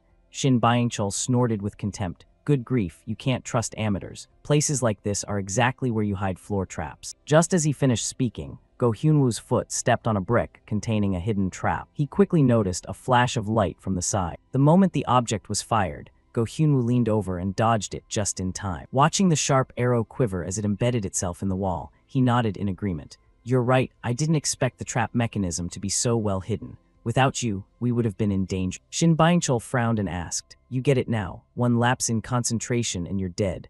Go Hyunwoo replied quickly, from now on, I only trust you. Shin Byung-chul readied several small tools on his chest and shouted clearly, good, then stay close to me from here on. Go Hyunwoo immediately replied, yes. Along the way, Shin Byung-chul kept issuing commands. Step here. Press this. When I give the signal, pull this, pull it now. He leaped through the traps with agile movements, completely unharmed. Once they were safely on the other side, Shin Byung-chul smiled and said, done, you can come across now. Go Hyunwoo followed closely behind, unable to hide his admiration. I'd only heard rumors, but your mastery over mechanisms is incredible, Shin Byung-chul. Seeing this, he beamed with pride. See, a man's gotta know how to use technology to get things done. Got it. Shin Byung-chul stood before a solid stone wall and frowned. Wait, this is a dead end. I've hidden the entrance to the storehouse with a fake wall. Go Hyunwoo gripped his sword and said firmly, after I cut through the outer stone layer, I'll leave the rest to you. Immediately after, he unleashed a series of sharp slashes, causing the surrounding rocks to crumble. Shin Byung-chul stood to the side, clapping in admiration. Go Hyunwoo said calmly, all right, please step back a little. Shin Byung-chul looked at the result of his work and asked softly, is this enough? Shin Byung-chul nodded. Good, that's enough. It's my turn from here. First, let me borrow that Daruma statue you got earlier for a sec. He used his small tools to try and sabotage the door's mechanism, brows furrowed in deep concentration. You mean this? If this is one of the keys to breaking the barrier, then it must be one of the critical components here. After dismantling all the other parts, if I finally fit it into this slot, the door to the treasure hoard will open. The two of them entered the room together. Shin Byung-chul looked around and let out an exhale. How much do you think just one item in this pile is worth? Go Hyunwoo clicked his tongue and whispered, just a glance and all you see are precious artifacts. He nodded in agreement. I think so too, but we can't trade our lives for... do you see that black talisman pasted on the chest over there? As the strategy guide says, that's the special anti-theft device of the Black Snake leader. One touch from a finger and poison will be sprayed instantly. So absolutely do not get greedy and touch it. No, wake up, Shin Byung-chul. Go Hyunwoo stood to the side, watching him talk to himself, his expression becoming helpless. He's talking to himself. He glanced in another direction. Go Hyunwoo continued. By the way, the strategy guide clearly states there is only one item without a protective talisman. Suddenly his eyes landed on a glowing object in the room. Go Hyunwoo lifted the leader's black chest, unable to hide the surprise on his face. A small black chest exactly as described in the guide. I found the chest, let's get out of here. Shin Byung-chul happily agreed. Good, staying here won't do us any good. Both of them ran out quickly. As they went, he said, hey, I dismantled all the trap mechanisms on the way in, so getting back to the safe zone shouldn't be a problem. It would actually be more fun if something unexpected happened. Go Hyunwoo immediately warned him. Shin Byung-chul, don't say such unlucky things. You know words can come true. He replied instantly. Right, my mouth really does slip too often. Suddenly, Go Hyunwoo came to a dead stop. He stammered that's. Shin Byung-chul looked at him with a confused gaze. What's wrong? What's with you all of a sudden? But then he soon made a similar expression. Wait a minute, it actually works. Could that be the person mentioned in the guide? An old man with snow-white hair and beard looked at the two of them and asked in a low voice, "Your handiwork is quite clean. Did you do this yourself?" Go Hyunwoo answered hesitantly, "Yes, that's right. I have something to ask. Are you the elder of the heavenly demon cult, Senior Beak Hyukseo, the White Snake?" At this point he frowned and thought, the White Snake, he is the deputy leader of the Black Snake sect. In the past, he was a high-ranking elder of the heavenly demon cult and one of the two holders of the Black Snake and White Snake titles, an existence that even the Black Snake Patriarch couldn't fully control. He wanders aimlessly within the Black Snake sect's territory with no pattern, and one only encounters him through extreme misfortune. Go Hyunwoo swallowed hard in shock. That means the current situation is the height of bad luck. We are facing the worst possible opponent. His strength is beyond measure. If we fight, we will surely be defeated. Power surged into the sword in his hand as Go Hyunwoo warned in a low voice, "Shin Byung-chul, if possible, stay away from him." Shin Byung-chul frowned and asked, "What about you?" Go Hyunwoo thought the gap in strength is too large, so escape is impossible. "In that case, there's only one way," he said sharply. "I'll try to handle this with my own strength." Beak Hyukseo looked at both of them and marveled softly. "It's truly commendable that you've achieved this much before even turning 20. Go Hyunwoo replied coldly, "It's all thanks to my mentor and my close friends." He reached into his robe and drew a sharp blade while saying, "You truly have a precious mentor and friends. However, it is a pity. It is truly sad that I must be the one to send a promising junior like you to your death.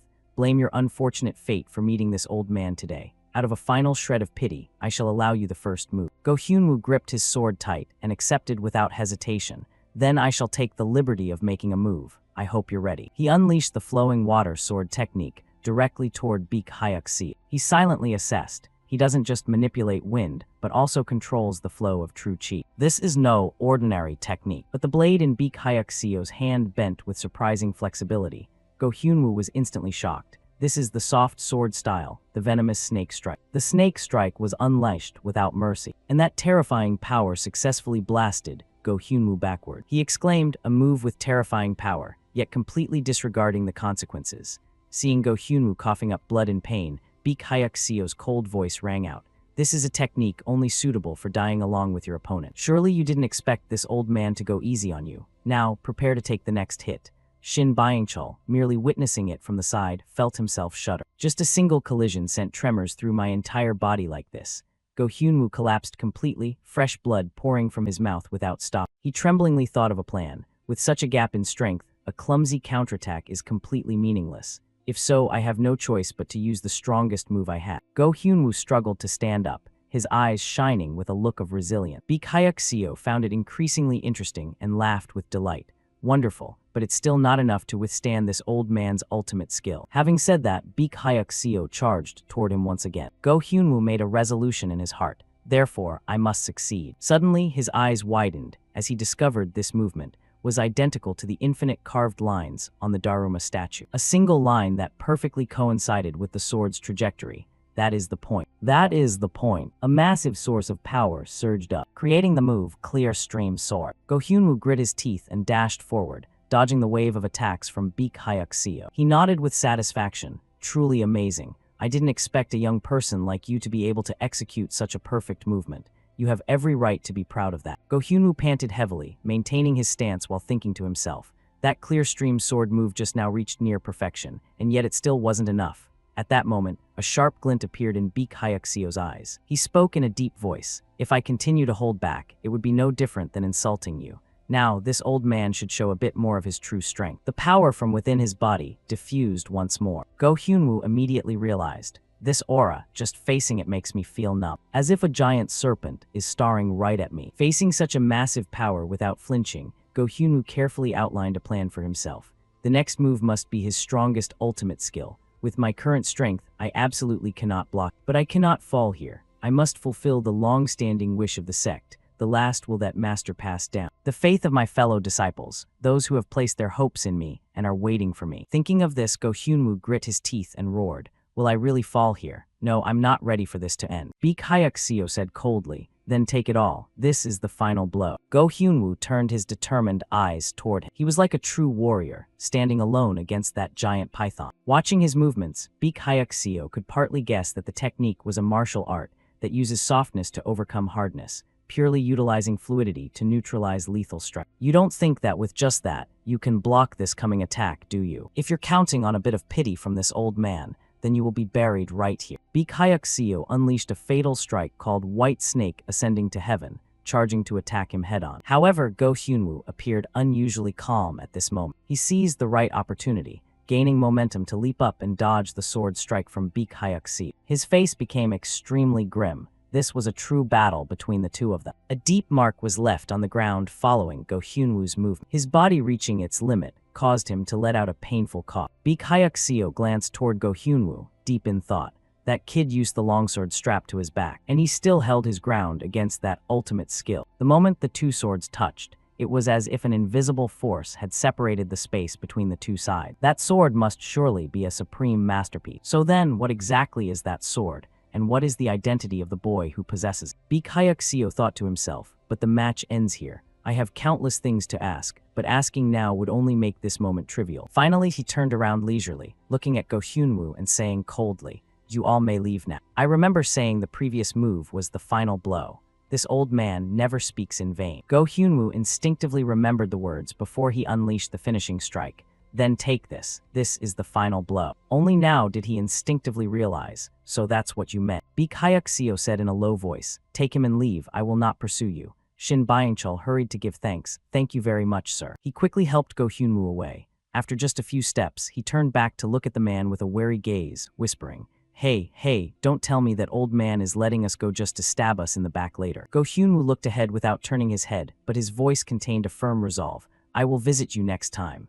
Baek Hyuk-seo nodded in agreement. "I will be waiting." It wasn't until they were out of that place that Shin Byung-chul breathed a sigh of relief. At least that old man didn't trick us. Thank goodness, it seems no one is following. Let's rest and recover your strength for a bit before continuing. He held out a potion bottle to Go Hyunwoo and said, "Here, drink this." His eyes rounded in confusion. "This is," Shin Byung-chul explained, "this is an item called a high potion, a high-grade recovery medicine. I'm making an exception by taking out a bottle I've kept carefully in my inventory." He gulped down the entire bottle of liquid. Go Hyunwoo wiped his mouth and said gratefully, "Thanks to you, I feel much better." Shin Byung-chul gave a slight smile. "Of course, you're supposed to feel better after drinking that." Go Hyunwoo tilted his head and asked, "Giving me such a precious item, you must have taken quite a hit to your finances, right?" He turned his face the other way and clicked his tongue as if having no choice. "The loss is indeed great, but what else could I do, given the situation has turned out like this?" Go Hyunwoo put on an excited face. "You're surprisingly generous at critical moments. Every day I discover something new about you." Shin Byung-chul was crying inside, but he had to puff out his chest and play along. "I'm the type of man who knows how to step in exactly when needed. Remember that." Afterward, he returned to a serious demeanor. Shin Byung-chul asked in a low voice, "By the way, do you really plan to visit him again?" Go Hyunwoo nodded in affirmation. "That's right." Hearing this, he let out a short sigh. "Next time you come, he might not even remember you. This dungeon has already been bid on by the Swordsmanship Club. Those guys will surely sweep through Black Serpent House. Once it resets, all memories inside will be wiped clean." Go Hyunwoo gripped the sword in his hand tightly and smiled slightly. "Whether he remembers me or not isn't important. What matters is that the match between us is not over yet." His sparkling eyes stared intently at the sword. Go Hyunwoo fully recognized Baek Hyuk-seo's intention. The reason he let us survive, using the final blow as an excuse, was likely the competitive spirit of a martial artist, hopping one day to face the grown-up version of me. In other words, this match is only temporarily suspended. The day will come when I will definitely return to settle the score as one martial artist to another. Returning to the battle on this side. "I told you, I never said I was the disciple of the Flame Tyrant." Right then, Shin Byung-chul's voice crackled in his earpiece.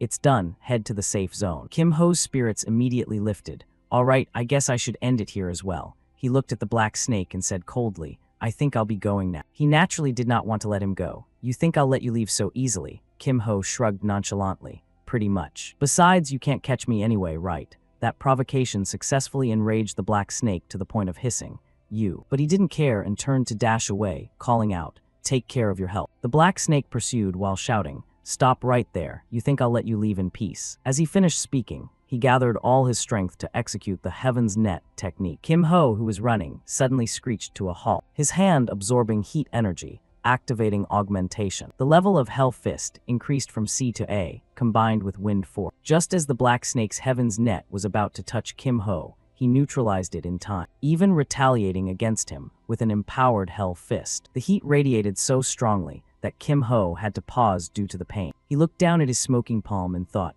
I anticipated it, but I still got burned. I stacked augmentation on top of Hell Fist, which already has a high backlash level, so suffering this kind of damage is only natural. But even with this much power, I'm afraid it's still not enough to kill the master of the Black Serpent Camp. I've knocked him back and bought some time, so I better head back quickly. Just as he turned his back to leave, the Black Snake's voice rang out from the smoke. Stop right there. Kim Ho gave an involuntary smile while calculating. Look at that, he's recovered. I have to get out of here before things get complicated. A while later, after running quite a distance from that place, Kim Ho decided to stop.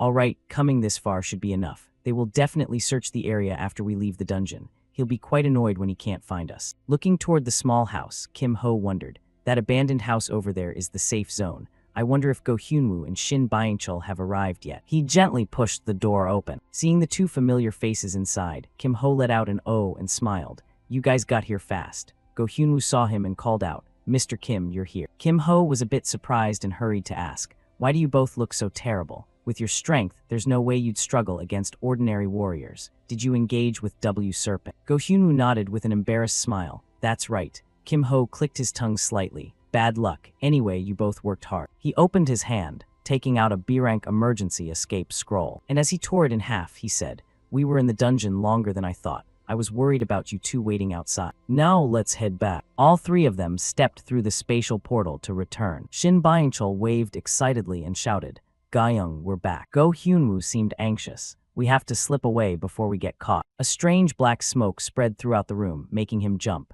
Go Hyunwoo hurriedly asked, what exactly is this black screen? Shin Byung-chul burst out laughing. Goodness, don't overreact. That's Ga-young's skill, so don't worry. It's called Shadow Pouch, a skill that hides those around her in a dark space. So don't be tense, just relax. Go Hyunwoo felt a bit more at ease after hearing that. Classic Shin Byung-chul, thanks for explaining. Afterward, the whole group moved to a place as magnificent as a castle. Dang Ga-young led the group and said, all right, just go up here and we'll reach the ground floor. There are many people up there, so just walk. After walking for a bit, she turned around and wondered, is wind brakes on okay? Kim Ho replied, no major problems. Hearing this, Dang Ga-young snapped her fingers and smiled with satisfaction. Truly our junior, you're so professional, you know. Who would believe it if they heard a first-year student cleared a B-rank dungeon? Suddenly her eyes widened, the smile vanished from her lips, and she looked straight ahead. Dang Ga-young said in a low voice, wait, it seems something has entered the range of the summoned beast I sent to scout. Kim Ho frowned and asked, who is it? Don't tell me it's a teacher, she replied. No, it's Gwak Seung-yi. Dang Ga-young's voice instinctively became smaller. We just went down to the basement for a stroll. We didn't even touch the dungeon yet, got it. From the teleportation point above, a silhouette appeared. Gwak Seung-yi nodded slightly and said, hello, Dang Ga-young. Seeing him, Dang Ga-young cheered happily. Gwak Seung-yi, hey, long time no see. In his hand, he was holding a small cage. Seung-yi coldly brushed her off. Skip the pleasantries. I found something like this on another floor. I came to check, but it seems finding you was the right move. A first-year student coming up from the basement, accompanied by a second year and a third year. And that third year is even the vice chair of the Thieves' Club. Seung-yi glanced at each person and then proposed, please follow me to the disciplinary committee room for a moment. Dang Ga-young immediately accepted. Sure, why not? Afterward, at the disciplinary chair's office, Song Chunhai folded her arms and said coldly, everyone, come in. Gwak Seung-yi walked up and whispered into the ear of the man, sitting in the center of the room. I saw them near the basement entrance and brought them here. Oh Sehun asked in a low voice, were you guys planning to go down? Gwak Seung-yi spoke up to answer. No, they were coming up. He glanced at Gwak Seung-yi with suspicion. Really? Gwak Seung-yi nodded slightly in confirmation. He turned back, standing with his back perfectly straight. Then Gwak Seung-yi turned and moved toward the teleportation door. Oh Sehun silently evaluated the people in front of him. The fact that they were coming up meant they had already finished their business in the basement. Therefore, it was better to verify things clearly. Thinking this, he opened the conversation mildly. Everyone, please sit down first. Would you like something to drink? The student sitting opposite said unceremoniously, just water is fine for me. Dang Ga-young added, I'd like honey water. Shin Byung-chul, standing behind, waved his hands in confusion. We don't need any. Suddenly, a hand reached down to pull out a chair, and Kim Ho sat cross-legged with a confident face. Great, I happen to have some honey water right here. Oh Sehun remained pensive and silent for a moment before asking, is he a member of your club now? I have a feeling he is. Dang Guyung put her arm around Kim Ho's shoulder and grinned. Something like that happened. However, he shrugged to deny it. No, I'm trying to remain independent for a while. Oh Sehun nodded in agreement. Changing clubs is very troublesome, so think carefully. So then tell me why you led a first-year student down to the basement like that. Dang Guyung replied frankly. No reason, I just wanted to show him around. Oh Sehun's eyes briefly flashed with a sharp glint. He asked, you guys didn't enter a dungeon, did you? Kim Ho immediately replied, no, we didn't even go near one. Oh Sehun heard this and restored his gentle appearance. I see. You know, first-year students aren't allowed in the basement without permission, right? That's a violation of the rule. Kim Ho nodded obediently. Yes, I know. He continued to interrogate. Then why did you go down? Kim Ho shrugged and replied, I couldn't help being curious about what it looked like. Oh Sehun sighed softly and asked everyone, curiosity is normal, but did you have to go down even if it meant breaking the rules? He replied, no, sir, I'm sorry. After contemplating for a long time, Oh Sehun finally continued the conversation. First of all, Seung Yi went down to check the basement. Wait, I just received a call from Seung Yi. He said there are no records tonight of any unauthorized dungeon clearing. Kim Ho and Dang Guyung silently glanced at each other and smiled, both having the same thought. The disciplinary committee isn't stupid. He knows we used an emergency escape scroll, but since we didn't clear the dungeon, they won't be able to tell which one it was. That means they can't hold us further just on baseless suspicion. Oh Sehun let out a heavy, weary sigh. Regardless, the first years went to the basement, and those two led them there. I will deduct 1 violation point from each of you. Be careful next time. You may leave. Dang Guyung immediately agreed, thinking to herself that it would be best if they never met again. A moment later, in the hallway, Guak Seung Yi's cold voice rang out. Song Chunhai bowed respectfully and replied, yes, sir. He asked sternly, tell me what you think about today's situation. Song Chunhai thought for a moment before answering carefully. First of all, that lineup was too flashy. It drew far too much attention. If they were truly just out to observe the area, Senior Dang Guyung alone would have been enough. There was no need for the vice president to intervene personally. Not to mention Shin Byingchul was there. Looking at that 3-man team, there's a very high probability their target was a dungeon, and if they were aiming for a high-level one, they must have found a way to bypass the security system. Furthermore, Go Hyunwoo currently holds a spot in the top 10 of the freshman raid rankings. Yet just now, he looked like he was suffering from internal injuries. Hearing this, Guak Seung Yi frowned slightly. For someone of his caliber to have internal injuries, it can only mean he challenged a high-difficulty dungeon. The probability of it being D to C rank is low. It could even be B rank. Did you check Kim Ho's hand? Song Chunhai scratched her head, looking away. I only caught a glimpse, so I didn't have time to check thoroughly. Guak Seung Yi said coldly, there is a burn mark on his right hand. Of course, it's difficult to link the temporary storage incident to this matter. But one thing is certain, that burn is fresh. In that case, even if someone steps into the dungeon they visited today, that will be the moment we catch their trail. A while later, outside the castle, Dang Guyung waved to everyone and said with a squinting smile, that's it for today, everyone go get some rest. Shin Byingchul chimed in as well, good work, everyone. After the others left, Dang Guyung glanced at him, coughed once and said, hey Kim Ho, you and I need to talk. Kim Ho agreed immediately, sure. The two walked together along the quiet road.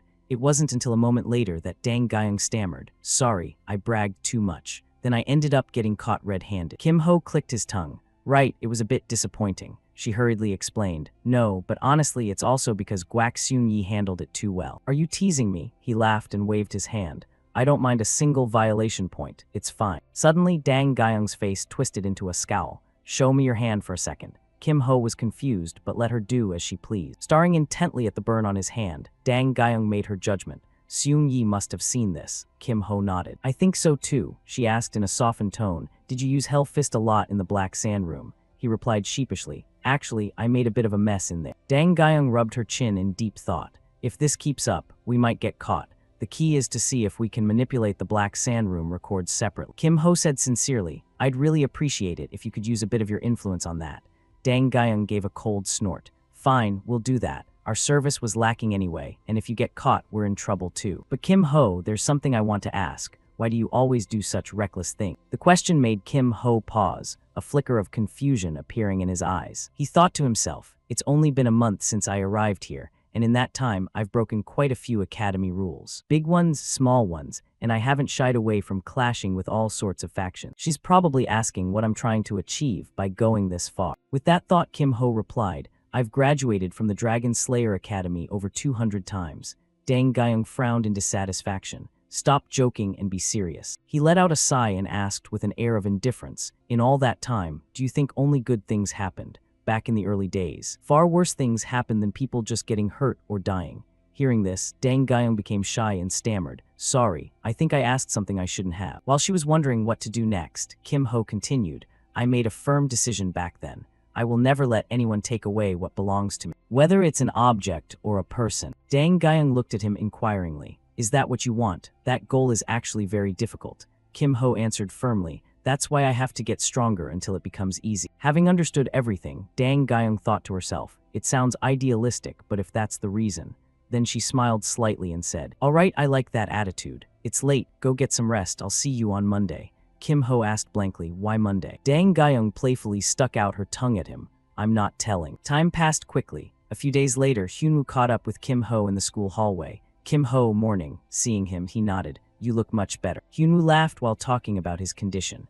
I focused on recovering over the weekend, so I'm feeling a lot stronger now. Kim Ho offered some praise. After encountering the white snake, you're lucky to only be in that state. I'm just wondering how on earth you escaped him. He scratched his face sheepishly. To be honest, it's a bit embarrassing to say. I used my sex's sacred treasure. I felt that with my current strength, I couldn't block the white snake's finishing move. Kim Ho didn't let him finish. Kim Ho deduced directly, so you borrowed the power of the sacred treasure. Hyunwoo nodded without crossing his arms. Exactly. At that moment, it wasn't just my life on the line, but Shin Byung-chul's too. I had no other choice. I could only survive by relying on the sacred treasure. Despite surviving, I'm too ashamed to even face my master. Seeing Hyunwoo's awkwardness, Kim Ho thought to himself, he blocked the white snake's attack with just one swing. That sacred treasure must be at least S rank, maybe even higher, yet he had to use such an item just to escape a crisis. For a martial artist like him, his pride must be severely wounded. With that thought, he spoke gentle words of reassurance. You did well. It certainly isn't easy to set aside one's pride. Encouraged by this, he clenched his fist.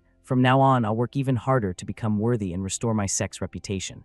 Kim Ho smiled with satisfaction. Yeah, I'm sure you can do it. Suddenly, Hyunwoo remembered something. By the way, Kim Ho, are you going alone today? Hyunwoo glanced over and nodded. Yeah, Seo Yain went into class early. Let's head in too. As they stepped into the classroom, Hyunwoo called out a greeting. Good morning, teacher. You're here early today. Kim Ho chimed in as well. Why are you here so early? Suddenly, a jolt of electricity ran through Hyunwoo. A rich, creamy scent filled the entire classroom. Don't tell me. Kim Ho, do you notice it? Across from them, Seo Yain just waved absently. His pupils shrank as he thought, of course. How could anyone not notice with the smell filling the whole room? Kim Ho's face hardened as he muttered, it's cookies. Hyunwoo's expression wasn't much better. It's cookies. Seo Yain didn't seem to care and pulled out a bear-shaped one. Want to try some? Remembering the last time, he had innocently asked what they looked like. Both of them turned pale instantly. Hyunwoo looked at Kim Ho with a hint of nervous tension. I can't let Kim Ho suffer the same fate. I have to stop this. Because of that, he blurted out first. That fish looks so lifelike. It looks like it was just pulled out of a pond. Seo Yain's face clouded over gloomily. Oh dear, is it not a fish? I have to find some way to make up for it. Suddenly, someone saved Hyunwoo. That's a rabbit, right? Looks delicious. Your skills have improved. Though she didn't smile, her facial muscles relaxed. Have some more. Hyunwoo clenched his fist and told himself, in any case, it was a worthy sacrifice. A while later, Kim Ho spoke up with a suggestion. By the way, before the others arrive, let's do this first. He turned with curiosity. What do you mean? He smiled and pulled the black dragon treasure chest out of the system. What else? Let's open it. Hyunwoo's eyes sparkled. Finally, I've been looking forward to this so much, he cautioned. Don't get your hopes up too fast. The items that drop directly from the chest are fixed. The B-rank random boxes inside are the real rewards. Of course, compared to the reward for clearing the black sand room, this is still a bit meager, but getting 2 B-rank boxes just for grabbing some loot and running is quite a steal. Having said that, Kim Ho held the 2 gift boxes and thought, the black metal ingot box is guaranteed to have high-level weapon crafting material. And now there's one important thing I need to confirm with Seo Yain. It's only happened once, but she created a miracle by pulling a B-rank pillow from a D-rank random box. Assuming Seo Yain possessed a luck-related trait, he placed the box on the desk and suggested, could you open this for me? Seo Yain nodded and replied, okay. Kim Ho watched intently as the light flashed from within. Who knows, maybe the metal ingot box will give us something unexpected again. Both waited in silence for the contents. Seo Yain opened the A-rank Eternal Frost Iron Ingot. Kim Ho commented with satisfaction, just as I thought, Seo's luck is insane, 2 jackpots in a row. Hyunwoo was in disbelief. I see it too. How am I this lucky? At this, Kim Ho didn't hesitate to speak up. Then let's open the remaining one too, she agreed quickly. Yeah. The next part was the B-rank energy root. He marveled. Oh, a pretty decent medicinal ingredient. There are 4 roots, so let's each take one. Once finished, Kim Ho rubbed his chin in thought. The metal ingot box was a jackpot, and the random box was at least a mid-tier prize. Could there be some other activation condition besides just luck? Seo Yane asked curiously, does that help you? He smiled and gave a thumbs up. It does a lot. Hearing that, she smiled comfortably. That's good then. Kim Ho continued to think about the earlier rewards. By the way, crafting the eternal frost iron ingot will take quite a bit of time. I have to make the most of it.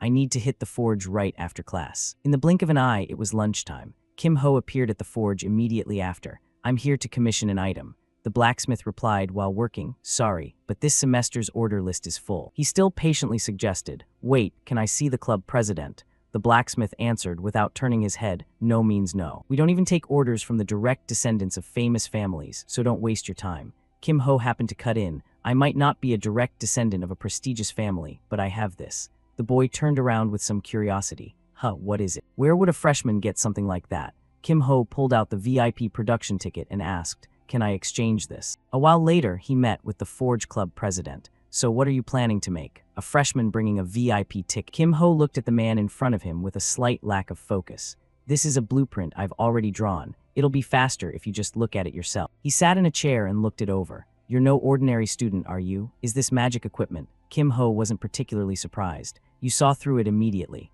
Right after that, the club president commented, strange shape, you can add parts to it. The structure is quite complex, looks interesting. Normally, I don't take magic equipment commissions, but I'll make an exception this time. What about materials? He immediately pulled out the Eternal Frost iron ingot. Please use this as the main material. For the sub-material, use this mithril bracelet. If combined correctly, you can utilize the strengths of both metal. He took the items and thought to himself, what an interesting freshman. What he wants to make is unusual, and he's got a VIP ticket along with Eternal Frost iron. The president let out an intrigued laugh. I've never handled this kind of combination before, but it shouldn't be too hard. It'll take about a week. I'll contact you when it's done. Kim Ho smiled with certainty. It wouldn't be as easy as the president thought. He would be contacting him not in a week, but in just a few days. A while later, at the arena entrance, Kim Ho sighed and muttered, good, looks like I won't be late. He remembered the teacher's announcement in class. You all know mentoring week starts this week, right? Students participating in the first mentoring session, please move to the arena. Kim Ho thought mentoring already. Time really flies. Just then, he heard voices chatting. What, you signed up for mentoring too? He immediately recognized the 2 girls in the distance. Han Somi and Song Chunhai were there as well. Han Somi walked over to say hello. You're the multi-talented mage type, right? Kim Ho replied coldly. Yeah, that's right. Why? Her eyes lit up instantly. Just as I thought. Chunhai signed up for the multi-talented type too. If things go well, you guys might end up in the same mentoring session. Chunhai turned away irritably. Stop talking nonsense. Somi stared at her back with wide eyes. What nonsense? Chunhai just gave a vague, confusing reply, just nonsense. Kim Ho glanced at Somi with a blank look. Is she always like that? She sighed and continued. She's not usually like this, but lately she's been acting a bit strange sometimes. Anyway, my area is over there, so I'm heading out first. Good luck, he winked at Somi. Yeah, you too. Immediately after, Kim Ho walked into the classroom row. Chunhai turned to question him. Why are you following me? He innocently asserted, I'm not following you. She narrowed her eyes. Then please go ahead of me. Kim Ho immediately sped up and took the light. She followed behind him, speechless. Suddenly, Chunhai spoke up to probe him. Don't tell me. He turned and made a quick guess. Are you going to 163H2? Before receiving an answer, there was a harsh voice ahead. You really are. The person in front of them was a familiar face. Guak Jichial. It seemed that Guy had also registered as a multi-talented mage type. And beside him was Hong Yonhwa from the Ruby Tower. Song Chunhai, Guak Jichial, and Hong Yonhwa, all familiar faces. So who would be our mentor? Footsteps approached as someone said, hey, everyone. 4 pairs of eyes looked down together. Kim Ho let out an exhale. So that's what she meant when she said, see you Monday. Guyung smiled and introduced herself. I'm your mentor. Thief Club Vice President Dang Guyung. Light shone through the rows of classroom hallways. Guyung stood before the 4 of them and introduced herself.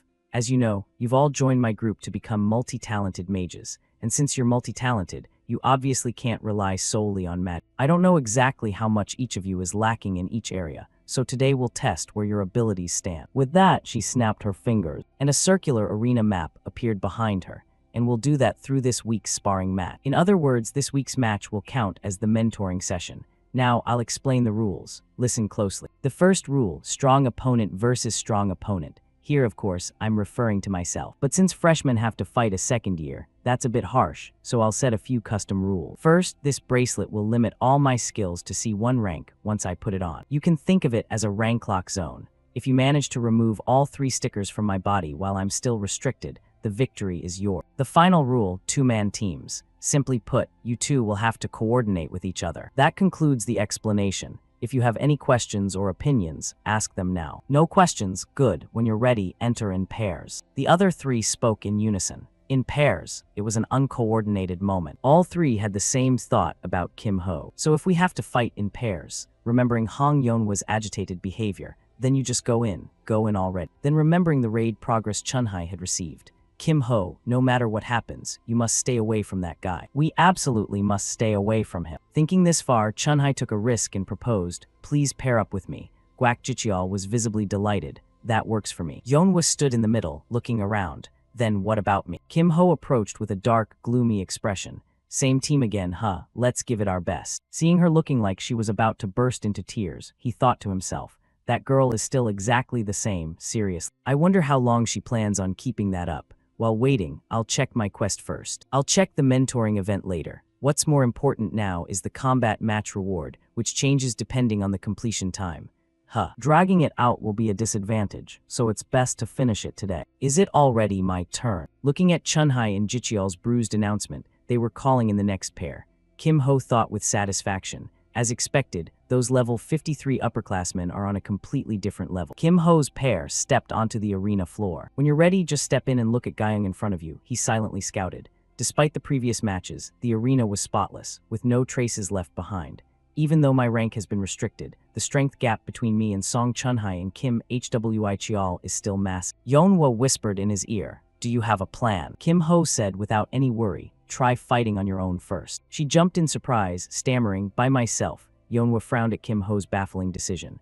Looking at your face, you must be expecting me to help like last time, but since this is mentoring, you have to learn something for yourself. Building teamwork comes later, only after you've faced it yourself and tasted the bitterness of defeat. Seeing that she was ready, Gyeong summoned a swarm of magic butterflies. So, is the strategy to take turns one by one? Do whatever you like. Instantly, Yeonwa was chased by the swarm of butterflies. She quickly activated a fire rocket. Kim Ho watched Yeonwa's actions and thought, probing first with fire rockets and then closing in. Not a bad plan, but the skill gap is too large, so it won't be easy. Gyeong darted through the butterflies and charged forward. She couldn't keep up with the speed.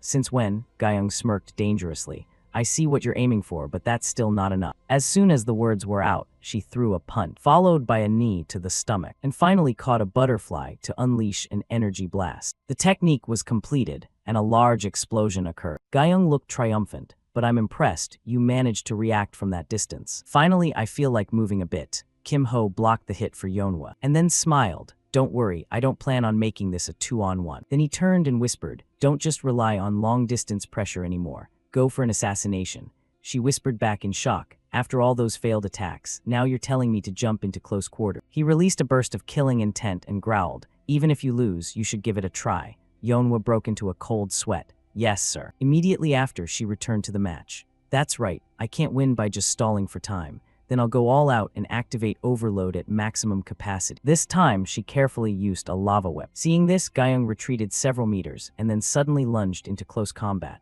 A bold move. The strategy isn't bad. But that only matters if your attack actually touches me. Suddenly, the whip grazed past her, startling her. Gyeong smiled, clearly showing her interest. Reading my movements and diving straight into the flicker. You show promise, truly a real rising talent. However, I don't plan on losing easily. Yeonwa grit her teeth, thinking, so fast. She was using explosions to boost her own speed. In the blink of an eye, Gyeong was right behind her. Where are you looking? Never lose focus in the middle of a fight. Purple fluid on the ground wrapped around Yeonwa's legs. My legs. A glowing butterfly fluttered close by. And then the explosion happened. From inside came Yeonwa's scream. A moment later, Gyeong walked up to her and said, if you only focus on what's right in front of you, you'll never see the big picture. If you don't understand, just take the hits and learn from the experience. This is your first lesson, so get as much out of it as you can. Suddenly, Kim Ho appeared to stop her. Let's end it here. Yeonwa scrambled up, refusing to submit. I can still fight. Before she could finish, Kim Ho cut her off. She's a third year and a club president. Trying any harder won't change the outcome. You did quite well handling it yourself. Good job, now go rest. Her eyes sparkled.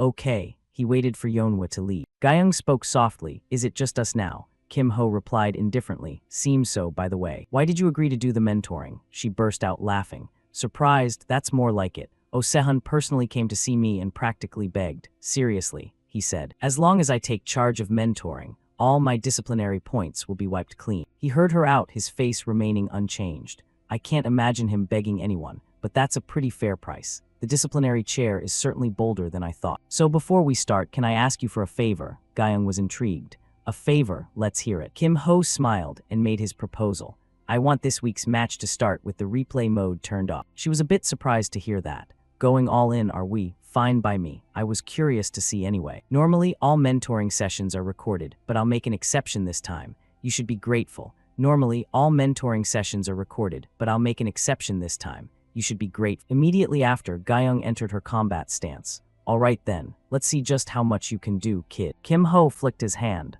Please show me the way. His fist instantly turned a glowing fiery red. As overload reached higher levels, the power increased exponentially, and the copied skill was the high-level fire magic, Hell Fist. This amount of power has exceeded what my body can comfortably endure, so I have to end this very quick. Kim Ho charged in without showing any mercy. Currently, all of Dang Gyeong's skills and traits were limited to C rank, while the void step he had copied from her was at B rank. Gyeong struggled to dodge his strike. Immediately after, he held an item in his hand and smiled slightly, with overload enhanced to B rank, and the fact that he was actively using overload, from Dang Gyeong's perspective, this was an absolute overwhelming force. Kim Ho furrowed his brows, his eyes clear with confidence. Moving on to the next one then. This overwhelming power made Gyeong feel a sense of wariness. Hey, wait a second, at least give me some time to get ready. He quickly brushed past her with a reminder. In a real fight, there's no such thing as wait a sec. Gyeong refused to back down and immediately counterattacked.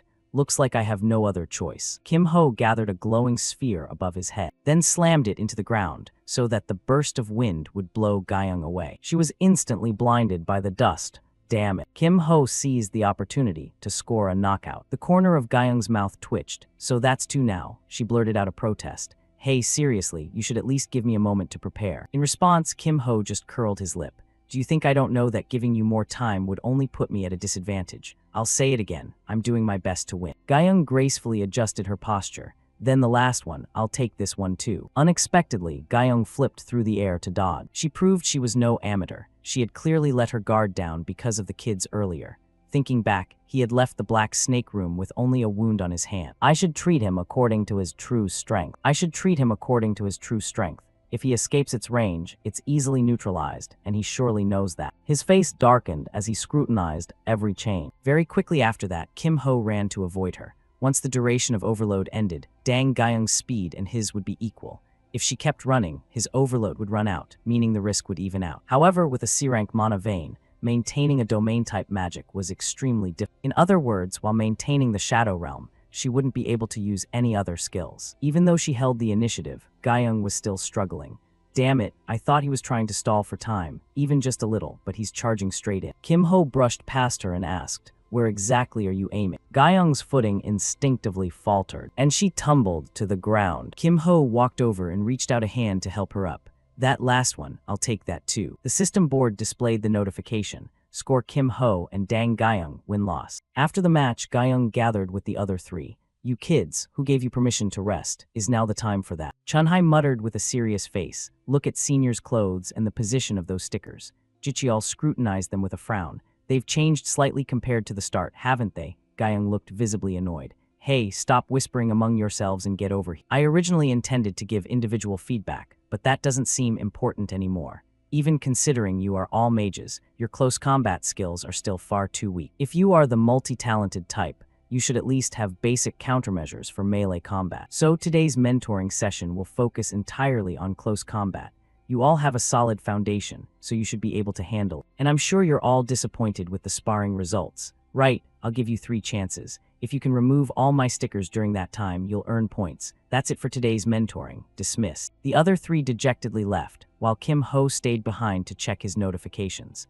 The mission reward is an increase in the growth stat during the mentoring event. Thanks to this reward, obtaining skills and traits will be much easier. Seeing him standing blankly in a corner, Guyung called out, "Why are you still here? Someone like you doesn't even need mentoring." Kim Ho crossed his arms and replied, "Don't say that. I want to learn as much as possible. Especially since you are the one teaching. I'll learn a great deal." This sounded completely absurd to Guyung. "Is there really anything left for you to learn from me? You're developing so fast even without help." Kim Ho wasn't arrogant but remained humble. "No, I still need it. I want to learn a trait, an evasion-type trait." He thought to himself, "To receive the subquest reward, I must receive help. From this mentor, no matter how I train, as long as this mentor is with me, I will receive an extra bonus." Guyung stretched and asked, "An evasion-type trait? Then you really will need my help. Let me see, get ready." Suddenly, Kim Ho noticed something. "Before we start, it's best if you take that bracelet off." She was somewhat surprised. "This, you want the rank limit removed." His firm nod made his intention clear. "That will increase my chances of obtaining the trait.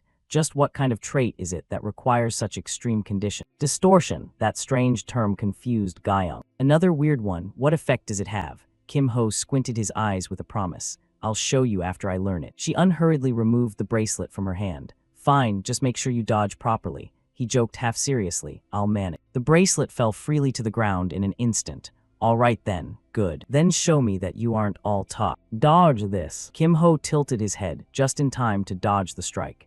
"Is this one of the projectile techniques of the Dang clan? Using needle projectiles to distract me, and then blending into the shadows." She must have used Shadow Leap. Shadow Leap was a skill that allowed one to hide in the shadows and disorient the opponent.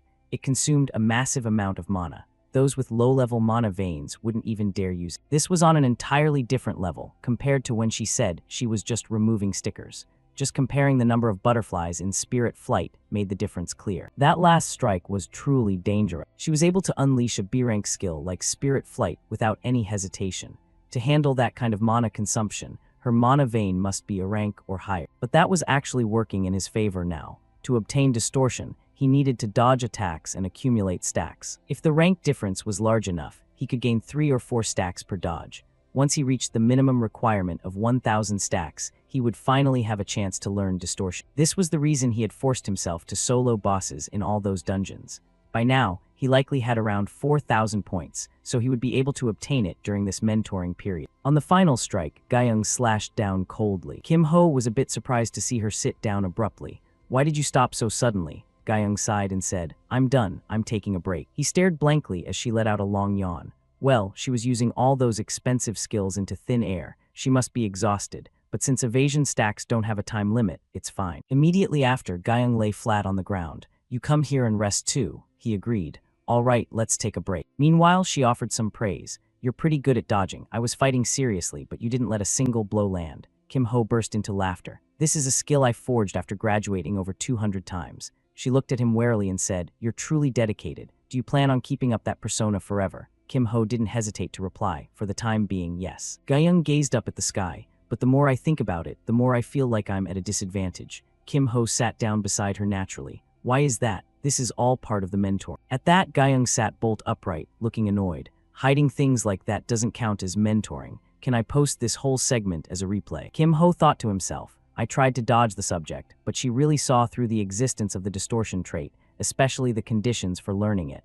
This was extremely rare information. The price for keeping this secret would surely be high. He stopped avoiding it and asked directly, "So, what do you want?" Guyung gave a playful wink. "For now, nothing. I'll just take a wish ticket." Kim Ho let out a sigh of relief and teased, "That sounds suspicious. You aren't going to ask for anything weird later, are you? Like forcing me to join your club?" Guyung pouted until she was steaming. "Nothing weird. Is joining a club weird to you?" "Fine, you can listen to the request later, and if you don't like it, you can refuse. How's that?" He winked back playfully. "I agree." Kim Ho looked at Dang Guyung's human face and wondered, why does she want a wish ticket so badly? I'll remember the promise, but it probably isn't that important. However, at the same time, in another circular arena, Seo Yan was yawning repeatedly. Someone appeared from behind her. "So here you are. It's been a long time." "My lady." The woman introduced herself as An Young-mi, Group 2 leader of the Future Strategy Department at the Haeseum Group. She informed Yane that, during the mentoring period, Yane would participate in PvP matches and tactical battles under her direct guidance.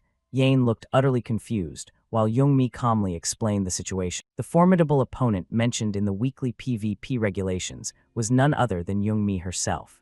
Before explaining the rules in detail, She wanted to personally assess how much Yane had grown. For the first lesson, Youngmi decided to use a barrier-generating bracelet. Upon activation, she created a reinforced magic shield and explained that she had intentionally strengthened it, believing Yane had improved. She emphasized that if Yane approached the shield with her previous level of ability, breaking it would be completely impossible. Having finished her piece, she invited Yane to begin. 2 weeks ago, Youngmi had been completely stunned when she received a report that Yane had voluntarily registered for the mentoring program. In her eyes, Yane had always lacked motivation despite possessing extraordinary talent and potential. Seeing someone with such natural gifts remaining stagnant had left her deeply disappointed. Yane's proactive application raised many questions for Youngmi. She wondered if the future strategy department's last resort project regarding her enrollment at the Dragon Slayer Academy had finally worked. Just having Yane attend school regularly would have been enough to satisfy her, but the possibility that contact with friends had sparked a real change could not be ignored. Whatever the reason, Yane's application gave Youngmi a rare opportunity to teach her properly. At that time, Youngmi was determined to pass on all the knowledge she possessed. Back in the present, Youngmi took a deep breath, composed herself, and officially began the training session. However, Youngmi remained silent, just staring intently at her. Youngmi immediately recognized that look. It was the expression Yane often wore when she was dissatisfied. She wondered briefly if she had misjudged the situation and should adjust the difficulty. At that moment, Youngmi equipped her weapon. Observing closely, Youngmi realized Yane had changed significantly. Just a month ago, her mana was crude and unfocused. But now, the magic bullet she created was refined to near perfection. Even so, Youngmi believed that accuracy alone wouldn't be enough. Without supporting skills, the shield would hold. While maintaining the barrier, Youngmi silently planned her lecture. She intended to hold back her praise for Yane's progress and then introduce the concept of projection. Youngmi fired. The magic bullet instantly shattered Youngmi's shield. Youngmi gave a smile of sheer amazement, silently acknowledging Yane's incredible growth. In just 1 month, this level of progress had far exceeded all expectations. Before she could fully process what had happened, the bullet struck Youngmi directly, sending her to the ground. After regaining her composure, Youngmi adjusted her glasses and walked toward Yane. She asked how Yane had mastered both magic bullet and projection in such a short time, not only learning them but raising them to C rank. When she learned that someone named Kim Ho had guided her and encouraged her to participate in mentoring, Youngmi's curiosity deepened. Seeing Yane take the initiative to learn made her both proud and perplexed. She wanted to know what had caused such a massive change. Yane briefly recalled the past, then returned to the present, and simply responded with a slight smile, offering no further explanation. Youngmi was truly shaken. Seeing Yane's smile was an extremely rare occurrence. She expressed a desire to meet Kim Ho, and Yane gave a slight nod of agreement. The next day, during lunch in the canteen, Kim Ho asked Hyunwoo about his mentoring experience. Hyunwoo described it as absolutely wonderful, full of praise for the instructor, as well as the quality of the other students in the group. When asked who else was there, Hyunwoo said Han was also in the same group. While drinking a glass of cold water, Kim Ho suddenly realized this explained why that area was swarming with Sword Club members. He had suspected it before, and now he was certain that Hyunwoo had been grouped with Han Somi. He encouraged Hyunwoo to try sparring with her. Hyunwoo smiled shyly, saying he had asked Han Somi before but had been rejected. Kim Ho looked a bit confused, suggesting that if Hyunwoo tried again more politely, perhaps she would reconsider. He also mentioned he happened to be in the same group as Song Chunhai and planned to find out what Han Somi was interested in. Hearing this, Hyunwoo looked visibly relieved and thanked him. Internally, Kim Ho knew Song Chunhai wouldn't give up information easily, but he already had a plan to handle it. Not long after, Yane appeared with her mentor. Seeing them, Hyunwoo politely greeted her. Kim Ho noticed she had arrived later than usual and casually asked if the mentoring session went smoothly.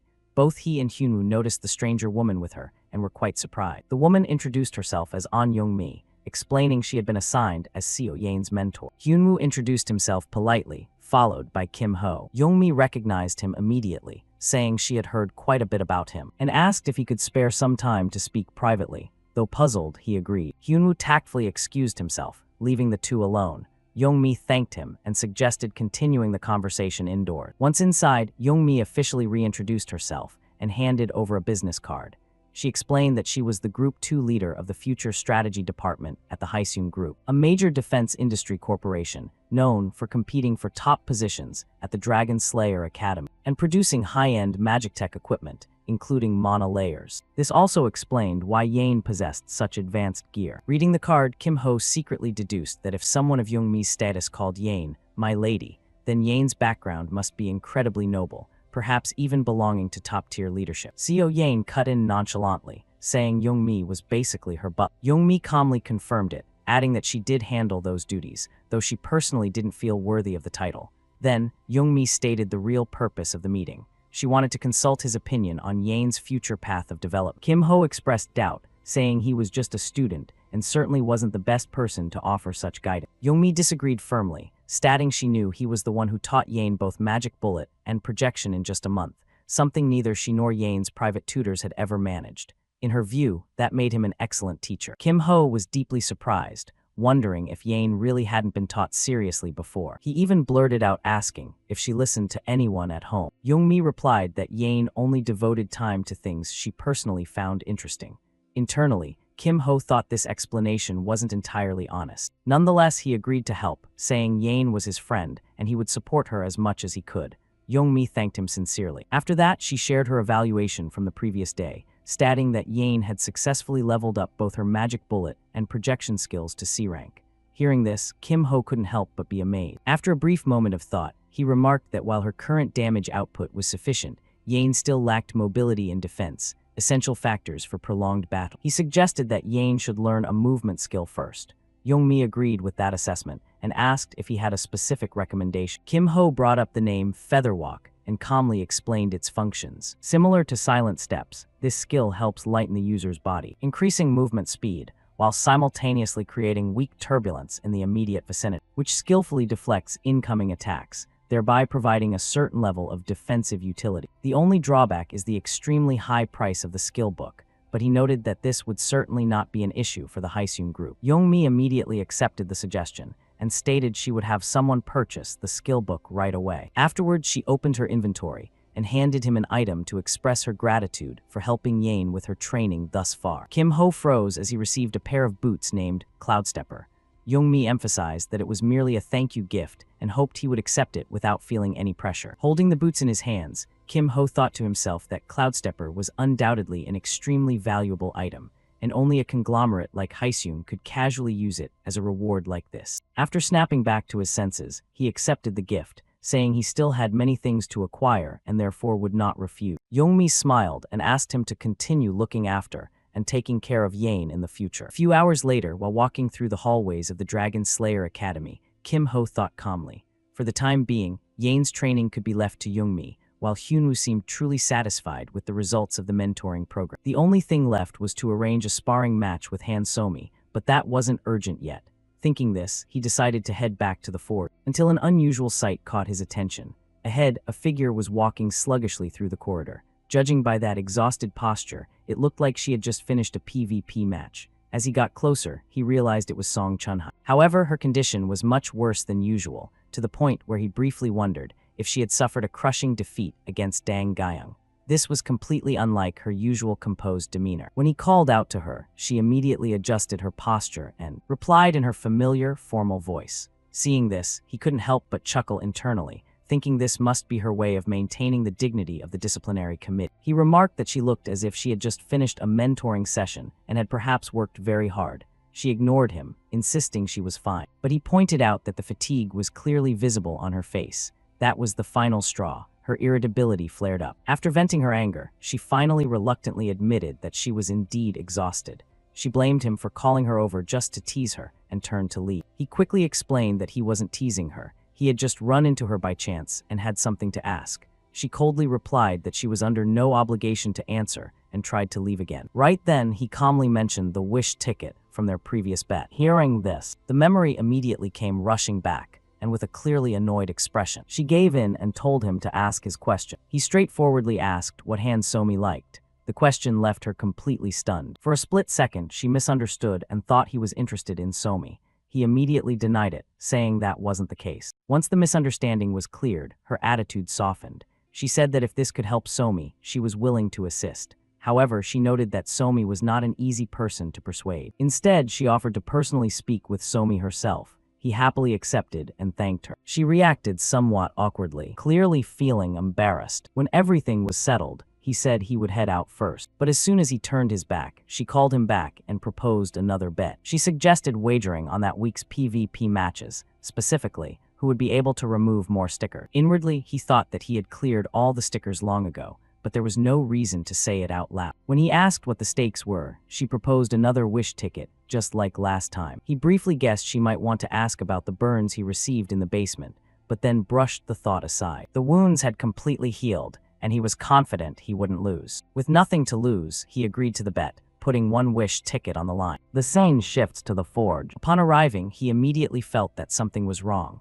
He had been summoned there, which rarely signaled anything good. As soon as he stepped inside, the blacksmith explained that a problem had occurred during the processing. Hearing this, Kim Ho only silently confirmed it to himself, just as he had predicted. The blacksmith said that combining the two items wasn't the issue. The real trouble appeared afterward. The cold energy contained within that material was no ordinary cold. No matter how many times it was processed, it wouldn't react properly. Most of the forge's heat was simply being lost instead of absorbed. Hearing this, Kim Ho nodded calmly. This reaction made the blacksmith realize that he had perhaps anticipated this out. The blacksmith pointed out that it seemed Kim Ho had prepared an alternative plan from the start, as he hadn't expected the process to go smoothly. Kim Ho admitted that he did indeed have a method in mind, though he wasn't entirely certain it would succeed. He added that if the method worked, the blacksmith could ask for any form of compensation.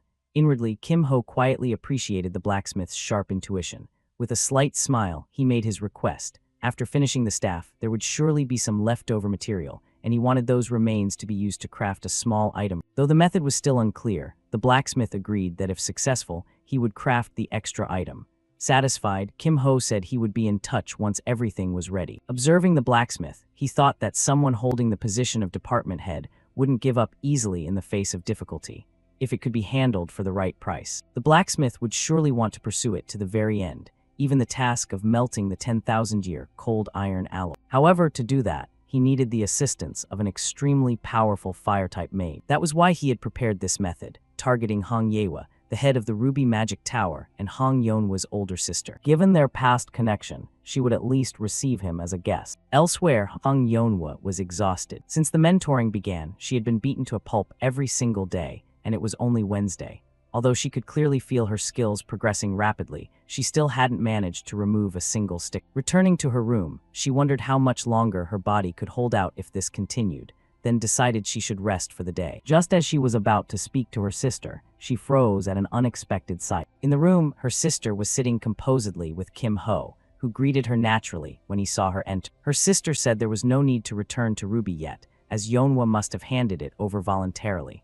Kim Ho thanked her politely. While her sister told him to continue taking good care of Yonhwa, he smiled reassuringly and then excused himself to leave. Hong Yonhwa watched him leave with an awkward expression. Once he was gone, she immediately questioned her sister about why he was there. Her sister answered casually, praising his polite manners and saying she had heard the two were training together. She pointed out that Hong Yonhwa was weak in close combat and reminded her that she had been asked to practice but never took it seriously. Irritated, Hong Yonhwa shot back that everyone was like that. Her sister replied that having a teammate of that caliber was surely a good thing, then mentioned the upcoming PvP match, stating that Hong Yonhwa would be the one to remove all the stickers. Hong Yonhwa was horrified, protesting that it was far too unreasonable, especially if he was also on the team. Her sister immediately dismissed the complaint, stating decisively that she would do it all. Under pressure, Hong Yonhwa reluctantly agreed. Before ending the conversation, her sister added one more requirement. Song Chunhai and Guak Jichiol were also on the same team, and while she didn't care about Kim Ho, her sister still emphasized that Hong Yonhwa absolutely must not lose to those two. Hong Yonhwa replied with a voice full of confidence, "Of course." The next day, the setting shifts to a circular arena. Hong Yonhwa and Kim Ho stand opposite the older sister of the brown-haired boy. While waiting, Kim Ho recalled their previous conversation. At that time, she had suggested he assign the task of removing stickers to Yonhwa during this week's PvP matches. With Yonhwa's current strength, failure was very likely, but letting her take on a difficult role herself also held a certain value. Returning to the present, Kim Ho thought of his own request, to melt the 10,000-year cold iron alloy with the help of a fire mage possessing a special trait, who was none other than Hong Yonhwa. Observing Yonhwa spar with her sister, he deduced that even if things didn't go well, Hong Yewa had said she would handle it herself. In that sense, it felt more like a favor than a transaction. Even so, since he had accepted the ruby he had intended to return, he felt he should put in effort commensurate with its value. Right then, he suggested to the older sister that they should adjust the training method slightly. when she asked how. He explained that she seemed to be focusing solely on evasion and defense. Incorporating offense would be more suitable for the purpose of the mentoring process. Feeling tired, she easily accepted the suggestion and threw a sticker toward him, telling him to give it a try. He stuck the sticker on his arm and turned to Hong Yonhwa, signaling the start of the second round and inviting her to attack. Confused, Yonhwa reacted instinctively, while he stood firm and confident, explaining that he would only evade, encouraging her to remove the sticker herself. Hong Yonhwa hesitated, unsure if he would truly only defend or if he would suddenly counterattack. Kim Ho calmly reassured her, reminding her through his voice and demeanor that he had never deceived her, and encouraged her to approach without tension. Though still cautious, she asked once more to be sure he wouldn't change his combat style midway. When the exchange ended, Dang Guyong stepped to the side, saying she would observe and the training session would begin afterward. Kim Ho nodded, and once everything was settled, he thought to himself. He recalled having received a sticker from Dang Guyong before, and assumed she wouldn't have given it arbitrarily. It was highly likely she wanted to evaluate his abilities and decide the next direction for the mentoring based on that. Hong Yonhwa took the initiative to attack, using the combustion skill. Kim Ho dodged narrowly, keeping his promise to only evade. Yonhwa immediately continued to press him with the next attack. While continuously dodging, he analyzed her movements. The explosive effect of combustion seemed to also serve as a smokescreen to obscure vision. Compared to the first day, her movements were no longer simple or instinctive. They had become more purposeful, showing clear progress. The rigorous training she had undergone was not in vain. Even so, it was easy to see that she still had a great deal of room for growth. From a distance, Dang Guyong closely followed the engagement, showing clear interest in the training results. Meanwhile, Kim Ho continued to evade, thinking about the underlying goal of this exercise. Training focused entirely on evasion was not only beneficial for Hong Yonhwa, but also for Dang Guyong.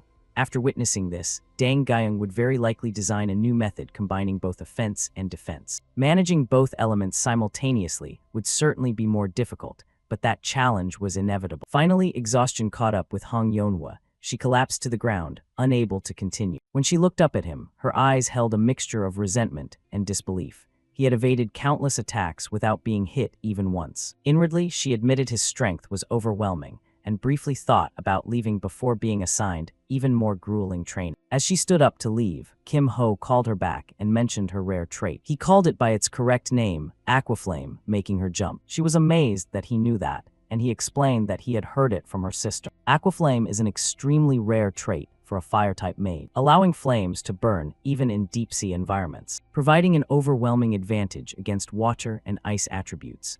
After a pause, he added that he had also heard the development of this trait had stalled before reaching its next limit. Her annoyed reaction showed that this was a sensitive subject. Inwardly, she understood the reality of powerful traits like Aquaflame, rare and dominant, but extremely difficult to develop under normal conditions. At this point, Kim Ho offered another possibility. What if there was a way to push Aquaflame past its current limit? Those words sent a shock through her. She questioned how such a thing could possibly happen. In response, he calmly explained the core principle. Skills and traits can only evolve when they overcome the barriers set by the system, and the nature of that barrier depends on the skill itself. For Aquaflame, something that specializes in piercing through water and ice, the key lies in continuously burning something that possesses extreme cold energy. She countered that she had tried countless times, fighting ice golems, ice spirits, and similar creatures. He acknowledged that, but pointed out that those targets melted almost instantly. Then he pointed out the crucial difference. What if the target possessed extreme cold but did not melt easily? The scene returns to the ford. The blacksmith looked back and forth between Kim Ho and Hong Yonhwa,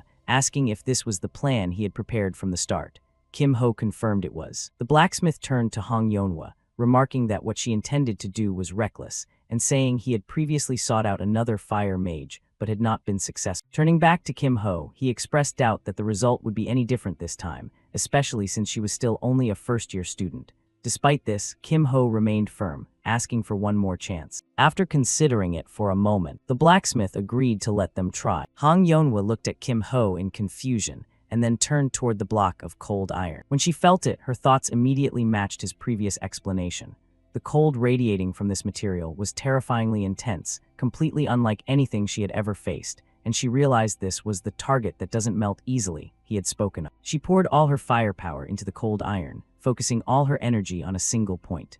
Instead of letting the fire disperse, she maintained a steady pillar of flame, forcing it bit by bit through the horrific cold. Observing the scene, the blacksmith couldn't help but exclaim in amazement. This was the first time he had seen a fire-type mage maintain a continuous output while facing such extreme cold. Even so, he believed that completely processing this material would take a great deal of time. Kim Ho replied calmly, asking for a few more days.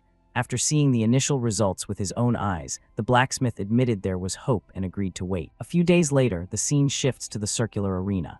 As he entered, Kim Ho wondered if this was the last day of the first mentoring period. Hong Yonhwa quickly arrived and greeted him, noting that he seemed to be alone. He explained that the other two had already gone in. Observing her more closely, he pointed out that her rank appeared to have increased. She was stunned, not understanding how he could notice so easily. He just laughed it off, saying it was obvious, making her even more self-conscious. He reminded her not to get distracted and to focus on the rivalry match. Right then, the other team teleported back from the battlefield. Looking at their condition, Kim Ho remarked that the match must have been fierce. Hong Yonhwa quickly assessed the situation and concluded that, at this level, removing even a single sticker was already very difficult. Afterward, Kim Ho called Song Chunhai aside to speak privately for a moment. While watching the two of them, Hong Yonhwa was again distracted by unnecessary thoughts. She wondered what the relationship between them was, then immediately scolded herself for caring. When Kim Ho called her name and she didn't respond, he walked over to pull her back to reality and asked how many stickers she had removed. Curious, she asked about the others and learned they hadn't removed any. Realizing that if she could remove just a single sticker, she could pull ahead, she began to feel that things were no longer impossible. Kim Ho told her to do whatever she wanted.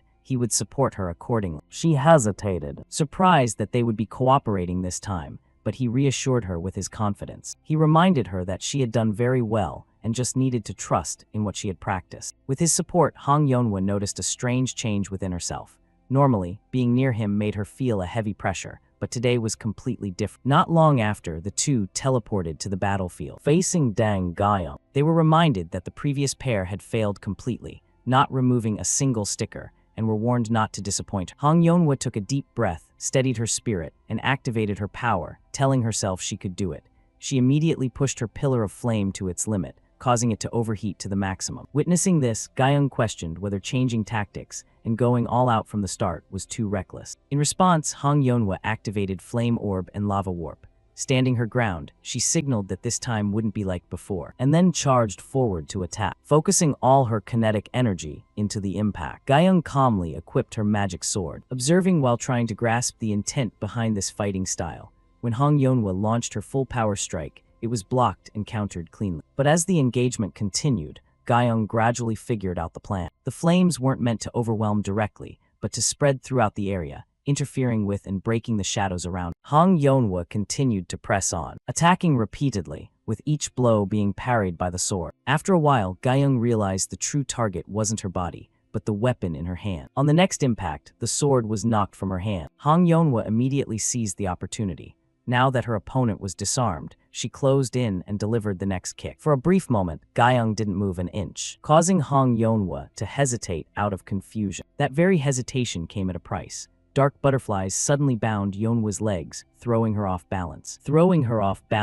Gaiyang took the chance to counterattack, and Hong Yonhwa only managed to dodge at the last second, nearly taking a direct hit. Kim Ho reminded her not to lose focus just because things were going according to plan. She replied and quickly steadied her mind. Observing closely, Gaiyang noticed that if this kind of support continued, Gaiyang would have to increase the difficulty. Gaiyang stepped forward, warning against being careless in battle. Hong Yonhwa barely managed to dodge the strike and countered with renewed vigor. From Gaiyang's perspective, Hong Yonhwa's judgment had improved significantly, and her movements could now be used in actual combat. However, her attack patterns were still far too predictable. Kim Ho decided to intervene slightly, activating magic to provide support. Even so, Gaiyang warned that this balance wouldn't last forever. Then an opening appeared. Seeing Gaiyang exposed for a moment, Hong Yonhwa reacted instantly. She reached out and successfully peeled a sticker off the opponent's arm. The result surprised even her. I got her sticker. In Kim Ho's view, the most important thing wasn't the success itself, but the fact that she acted the moment the opportunity arose without panic. He reminded her that the match wasn't over yet, and she needed to stay alert. Gaiyang acknowledged the feat and challenged her to try removing the remaining sticker. Hong Yonhwa assessed the situation, unsure if she could handle the rest, but determined to try anyway. She charged in again, but was countered before she could make another clear attempt. The system declared the match a failure. Exhausted, Hong Yonhwa sat on the ground, accepting the result. Regardless, Guyung praised their efforts. After teleporting back to the arena, Guyung told both teams that someone had finally removed a sticker, proving the training wasn't in vain. The reactions around them were varied. Some were clearly stunned by what Hong Yonhwa had achieved. She herself realized that she had finally surpassed Song Chunhai, though she tried not to show it. Others showed frustration or disbelief. Guyung concluded by telling Hong Yonhwa not to get too smug. Guyung emphasized that the road ahead was still long and announced that one-on-one duels would continue regularly. This announcement left both Hong Yonhwa and the blue-haired boy stunned, signaling that the mentoring process was far from over. Guyung was unfazed by their surprise, explaining that there were still 3 weeks of mentoring left and continuing was only natural. Guyung told them to rest well and said she'd see them tomorrow. Having said that, Guyung ended the training session. The brown-haired girls suggested heading back together, and the blue-haired boy agreed, saying if they were practicing again tomorrow, they needed to rest. As the other team started to leave, Kim Ho turned to Hong Yonhwa, intending to suggest they head back too. Before he could finish, Hong Yonhwa suddenly grabbed his hand. She hesitated for a moment and then thanked him for helping her get the sticker, admitting that his constant pressure had created the necessary opening. He calmly replied that there was no need for thanks and that the result was due to her own efforts. Looking at him, Hong Yonhwa thought to herself that perhaps she had misunderstood him all this time, realizing he was kinder than she once thought. When he noticed her staring and asked why, she flinched, feeling embarrassed. She hurriedly waved, thanked him again, and quickly left, saying she'd see him tomorrow. Left behind, Kim Ho watched her go, puzzled by her sudden behavior and wondering if something urgent had happened. Just then, Guyung appeared behind him, clearly annoyed. Guyung complained that while she was stressed because of someone, he looked completely relaxed. Kim Ho was surprised to see her return, pointing out that she had already left. Guyung explained that his strange wind skill had annoyed her so much that she had to come back to settle the matter. He replied that it was the only skill he could currently use. Guyung was skeptical of how that could be when he claimed to have graduated countless times. He explained that re-enrolling resets everything to level 1. Guyung noted that his technique still had no obvious openings and was difficult to deal with. He smiled slightly, saying it wasn't some cheap trick. Yawning widely, Guyung brushed off the exchange, saying she was exhausted from handling the other 3 students. As she turned to leave again, Guyung told him to take it easier starting tomorrow and said she was going to rest. He called Guyung back, asking where she was going. When Guyung turned around, he reminded her that his week wasn't over yet and mentioned the promise that Guyung would help him learn distortion. Guyung grumbled irritably about having to work without a break, but he persisted, saying they were almost there. With a resigned sigh, Guyung agreed. Internally, Guyung wondered why she had made that promise in the first place. He thanked Guyung, and they immediately began training in earnest. During the training, Guyung attacked relentlessly. As he dodged, he realized Guyung seemed to be in a hurry. Guyung explained that if she was going to do it, she wanted to finish quickly so she could rest. As he continued dodging the strikes, he noticed that unlike before, Guyung maintained her offensive without getting tired. Realizing Guyung's skills had also improved, Guyung asked if he was still far from unlocking the trait. He replied that he was very close. As he dodged one more strike, he instinctively opened the system board. At the same time, Guyung warned that she was about to attack more seriously and charged. Mid-movement, Guyung suddenly froze, unable to continue. Confused, Guyung asked what happened, certain that she had landed the hit. Kim Ho calmly explained that he had just learned the distortion trait. By distorting space, it allowed him to dodge enemy attacks, though it suffered from a very long cooldown. The training ended there, marking the moment he finally obtained the trait he had worked so hard for. It was something that far exceeded ordinary standards. Kim Ho calmly explained that while the power was very strong, it had a strict limitation. After each use, he had to wait a full day for the cooldown. Despite hearing that drawback, she still thought the skill was overwhelmingly powerful and didn't hide her desire to learn it for herself. Kim Ho reassured her that it was entirely possible. He went on to explain the method for quickly improving evasion. One must constantly face opponents stronger than oneself. In other words, she needed to do exactly what she had been doing with him, but apply it to the instructor. This explanation left her stunned, as those opponents were far beyond her current level. Kim Ho didn't push further, simply stating calmly that the decision was entirely up to her. He thanked her for helping him unlock the trait and told her to go rest. As she was about to leave, she called him back, mentioning the promise he had made earlier, a wish ticket in exchange for her help. She decided to use it immediately. When asked what she wanted to wish for, she confirmed that his schedule for next week was mostly empty, aside from the mentor. Taking that opportunity, Gyeong expressed her intention to go somewhere with. She refused to reveal the location, choosing to keep it a secret as a surprise, then left, saying she would explain the details later. Kim Ho accepted this without further question. The scene shifts to the following week, in the hallway outside a classroom. As he walked, he thought about how this week could be very busy if mentoring overlapped with other responsibilities. Just then, he noticed Seo Yain approaching, taking note of her light and controlled movements. He quickly realized that she had learned Feather Step. He acknowledged her progress and asked about the rank, learning that it had reached Deer rank. As the conversation continued, Seo Yain turned around. Kim Ho noted her efficiency and understood that she had anticipated the situation early on. Youngmi confirmed Seo Yain's rapid progress, explaining she had reached D rank by the weekend and was expected to reach C rank. She outlined a detailed training plan, improving mobility, enhancing the power of the magic bullet, refining accuracy, and preparing for situations where mobility couldn't be used. Kim Ho praised the structure of the curriculum, realizing it was so perfectly designed that his involvement seemed unnecessary. However, thinking more carefully, he discovered a key issue beneath that perfection.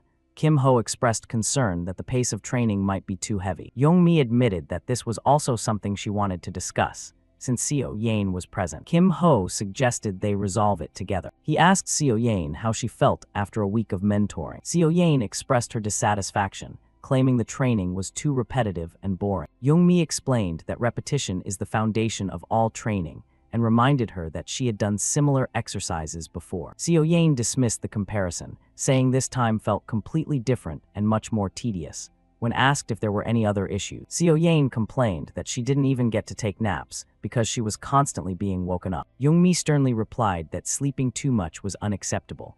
Kim Ho silently chuckled to himself, realizing that Seo Yain's complaint wasn't entirely groundless, but also understanding that if he agreed publicly, she would abandon the training immediately. Realizing that, he tactfully shifted the conversation and asked Seo Yain what she currently needed most. She replied that she needed rest and time for mental recovery. After considering it, Kim Ho agreed and proposed giving her a temporary break. Youngmi looked concerned, pointing out that taking a break would disrupt the carefully planned schedule. Kim Ho explained in a low voice that there was no other choice, as pushing Seo Yain any further might cause her to completely shut down and refuse to cooperate. After a moment of silence, Youngmi accepted the decision. Turning to Seo Yain, Kim Ho asked what she planned to do if she took a break, or if she was just going to lie around all day doing nothing. Thinking for a moment, Seo Yain expressed her desire to go to the city center. Youngmi immediately offered to go with her, but Seo Yain flatly refused, calling her boring. Youngmi appeared utterly stunned by that remark. Realizing Seo Yain's intent, Kim Ho pointed out that she probably didn't plan on going alone and asked who she wanted to go with. Seo Yain directly stated that she wanted Kim Ho to go with her. He was slightly taken aback. Internally, he reflected that since he was the one who persuaded Seo Yain to accept mentoring in the first place, he had to take some responsibility. He also considered the practical benefits. The reduced training time would likely be compensated by the Haeseung group, and spending a day to stabilize Seo Yain's mental state was a worthwhile investment. After weighing everything, he agreed to go out with her on the weekend, provided she listened to Youngmi seriously and maintained good performance during the week. Seo Yain accepted without objection. The scene shifts to a classroom. A while later, the teacher announced that the fourth-week dungeon grading was complete and individual results had been sent out. Students began checking their scores, comparing results with each other. The room was filled with light grumbles and a moderate competitive spirit. Hyunwoo praised Kim Ho for achieving a perfect score, showing clear admiration. When asked about his own result, Hyunwoo modestly admitted that his score wasn't very high. Kim Ho reassured him that his performance was perfectly fine. Glancing over at Seo Yain, he noticed her map was unexpectedly neat. He had thought it would be a mess, but then realized that map making seemed to be a different matter from her usual habits. Hyunwoo unexpectedly agreed, causing Kim Ho to flinch, joking that he didn't know how his thoughts were being read. The teacher then called for the class's attention and began explaining the theme of this week's raid, which revolved around the concept of guardian. The explanation clarified that a dungeon boss's rank depends on what it is protecting, and to clear a dungeon, that protection must be broken. To further illustrate the concept, the defense rule would be applied. The objective was to protect a goddess statue for a set amount of time, and the score would be higher if the damage to the statue was minimal. Monsters killed during the defense would also be counted for points. Additionally, mentoring sessions would be conducted according to a random rule chosen by the instructor. That announcement clearly left the students stunned. However, the protagonist reacted calmly as he had already envisioned the reactions of the rest of the group. He quickly assessed his teammate. Hyunwoo looked motivated, Seo Yain looked visibly annoyed, and Youngmi would likely have a very difficult week managing. The scene shifts to the arena. The brown-haired girl quietly asked the blue-haired boy if he understood the raid explanation. He confirmed, mentioning the random rule provided by the instructor.